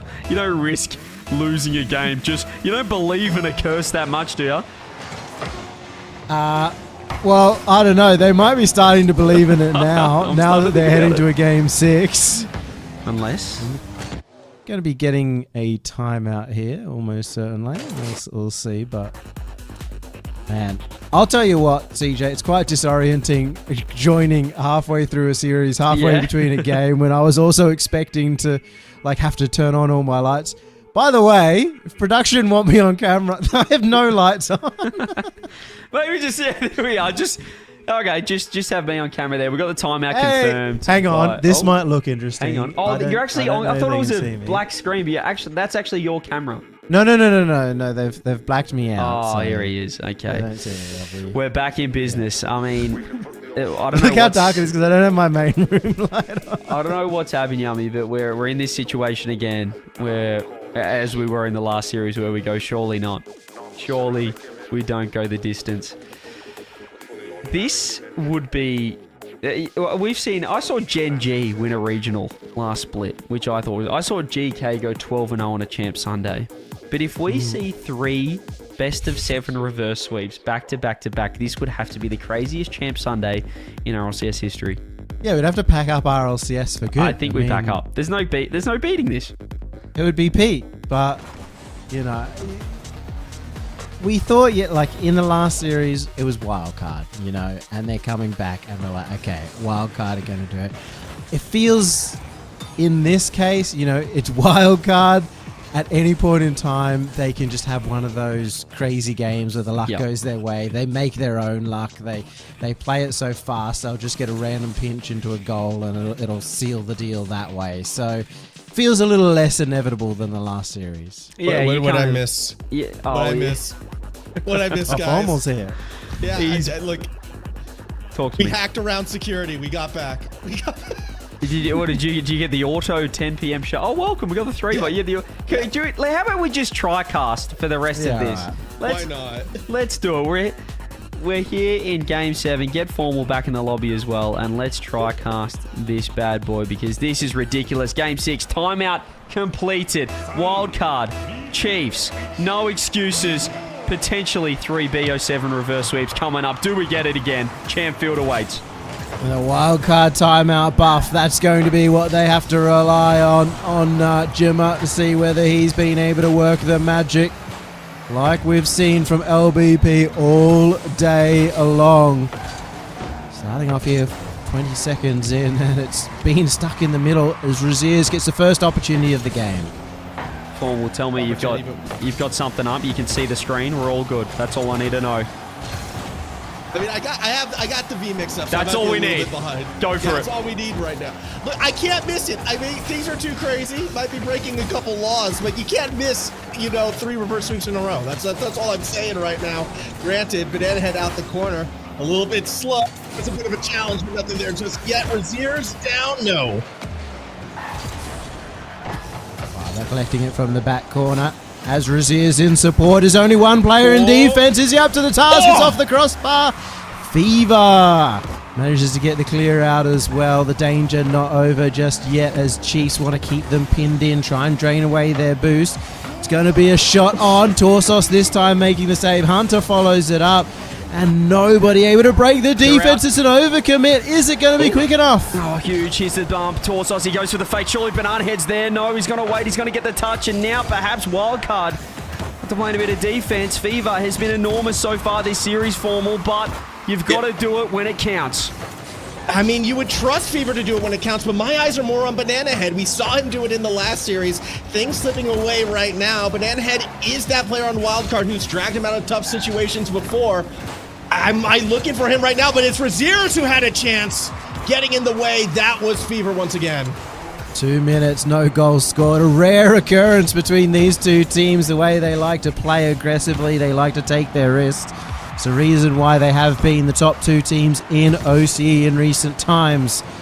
Still going to be Wildboard aside. Speaking of risks, that's a crazy dunk that comes out. Will it finish off? No, Banana Head was there on the backboard to settle it up. Oh, Chiefs were closing getting in. Kicked again, guys. They found a way out. It's kicking me again. It's getting kicked again. Someone help him. He cannot keep his computer on for the life of him. Raziers to Torsos with the 50. Fever, he goes for boost instead. Could that be a big mistake? No.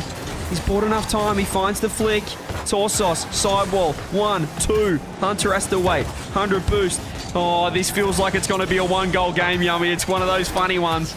And that's the one that will favour Wildcard. As I said, the kind of crazy goal that can come out of nowhere halfway. A rare situation in OCE for it to be a 0-all game.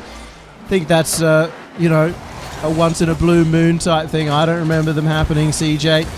It's always about the offense here as Fiber just keeps that defense alive. Hunter's going to move it up. Fiber and Hunter working it up together. No boost, though, after they've been on defense for so long. It's awkward. The scoring has just gone completely out of this game as quickly as Formal's computer's turning on. It's the 1-2 pass. It's the 1-2 punch. It's Raziers to Fiber. Could that be enough for Game 7? It may be. It's been a tough time for anyone to score. It took something special in the teamwork category. You saw both Torsos and Banana Head. They look like they're at a tennis game. Eyes going one way, then the other. Back to the first. All of a sudden, the ball's over their head. Big T misses a shot. Banana Head doesn't. Straight away, off the bat, Wildcard find the all-important equaliser. They're good at kickoffs, this Wildcard roster, and they've made that work to their favour right here. Tied up the game. A minute 40 remaining.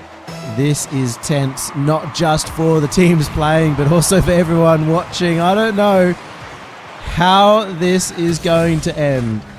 It feels like you could say Wildcard have 2 lives here, Yummy, but I don't think they do. You don't want to lose this game because then it's just everything's against you. A potential third reverse sweep. Here is Hunt off the sidewall. Fever up with the 50. Hunter's still on it. He's got one more. He's got the bump. Oh my goodness. Almost own goal. The panic in the defense from Wildcard. Terrible signs from them. The demo from Raziers adding to that chaos. Good pass down. Fiber gets beaten out by Banana Head, though. Has the flip reset. Can't get another one because he's completely taken out of the picture. Pinches right into center. Banana Head. Have they done enough? Oh, I'm not sure if Hunter should have just let this one go by. Go for boost. It wasn't threatening, but it was the worst 50. Torsos with some magic in the dominance. Banana Head so quick with the open net. 52 seconds from open for champs. It's exactly what we were saying. You know that Wildcard can just bring out that one magical goal that can make all the difference. That can make you a champion. Raziers just missing a completely free ball. Maybe the nerves, maybe the tiredness of playing 3 best-of-7 or 3 game 7s, but it doesn't matter. It's tied again with 34 seconds. The series isn't over. How have they done this? The Raziers ground pitch around Fever and Torsos. B-Head, 0 boost. Rotating back at the same time. Chiefs will not lie down. The game's on a knife's edge. The series on a knife's edge at this point in time. Nobody knows who's going to get ahead. Fever has Banana Head just hanging there at back post. He's managed the dunk. Fever, who was so instrumental to their early success, steps up again. He's on the 1v3 solo with the demo from Torsos, getting it around the last man. 26 seconds. Chiefs have to produce even more magic. It's the Kings versus the Chiefs, and it looks like the Kings are on top for now, but it's been a flurry of blows after 0 goals for the first 3 minutes. 20 seconds, though, is all that's on the clock. Here we go, 15. Needs everything now. Needs some Razier's magic. The boost is being acquired. They're ticking off every ball. Banana Head, it was a huge mistake, but they've got their way out of it. Banana Head, 5 seconds. Torsos, he's got 0 boost. They just need to get the ball down now. Razier's over to one more. He's found the bump. Hunter with the pre-flip, and it's not to be. They denied the reverse sweep and become the Open 4 champs. The Kings are back. Wildcard, the OCE Regional 4 champions, and they will never be beaten. The way it's gone, 9 out of 10 of the last events have been won by Wildcard. It was dicey for a second there, Chiefs. For Chiefs, almost managed that reverse sweep, but CJ, in the end, it's really hard to beat them 4 in a row. I mean, when you've got the added, in the back of your mind, you're thinking, okay, the last 2 have been a reverse sweep, and then you drop 2 in a row, you're down in game 6, but they just keep finding a way. They fought back, even when Fiber found the equaliser. We got 30 seconds left, 20 seconds left. They get another goal, but Fever, I mean, it felt like it was the Banana Head show in that semi-final that really was the catalyst for that reverse sweep. Fever looked on another level mechanically. I think I mentioned during the series, Yummy, it was like Prime Zen out there. He just was so confident. He barely made any mistakes, and he gets that all-important winning goal. Actually, it reminds me more of Chauset, Prime Chauset. The way that he plays with people's brains. He stays close to the ball. He kind of threatens that you're about to make the play and then forces you to come in at the last minute, and then outplays almost everybody all at once. He was brilliant, Fever, but all 3 of them stepped up at different points at the day, which was obviously really required when you get a reverse sweep, which once again has been fixed up actually this time by production, a reverse sweep, and then obviously to prevent the reverse sweep the second time. Got to give plaudits to Torsos as well. He had a couple of moments there where I thought, oh goodness, give him a new keyboard, but got a huge demo and was instrumental in that final goal, setting up Fever's solo play. All 3 of them getting involved. When the pace went up, when the pressure went on, they stood the tallest. And look, I don't have a short-term memory loss or something, but this split, look at these Game 7s. This split feels so exciting. You're getting Game 7s, TSM are right there. They're right on the cusp. Power are right there. And even Laxton's new team with I'm Fine in the West. We've got 5 teams that are right in the hunt, Yummy. In the hunt, a little tough one for Fine in the West, especially given how well they went at certain stages in the group stage. They were the team that took down Wildcard in Swiss, but lost later on in the double elimination. So that's a large reason why they fell short. Everybody else still well and truly in the race for the major. Fine in the West, I guess if they could win it all, they'd be in the major. But yeah, what a spectacular event. CJ as well, I forgive you. Because even though you abandoned us yesterday, traded to the region and all that, at least you didn't abandon midway through a series in a grand final, Formal. That is... What's going on? That is absolutely disgusting from Formal that he's done that to us. And look, he will be reprimanded for those that are interested. But I mean, look, I might have missed Saturday, Yummy, but I brought the heat Sunday. I brought the matches. I just had a feeling that Champ Sunday was going to cook. The Game 7s were ridiculous. We had to get a little sweep in there at some stage, but the Game 7s did not let us down. And I mean, I'm just excited for a 2 weeks time now. This is really building up to something special. We're set up for something good. Wildcard once again are the champions and sitting on top, but that doesn't mean that anything is decided at all. But that's it for us today. A big shout out. We are back here on the Rocket League OCE channel after missing for more than about 2 years. And a massive shout out to Fortress Global for allowing that to happen, because realistically, it's just good to be on the home of Rocket League channel once again. And a big shout out to everyone who came up here, watched, participated in the chat, had a good time, enjoyed us. We had plenty of viewers here too. Make sure you guys are all enjoying yourselves the next 2 weeks. And we love you all. See you then. See you later.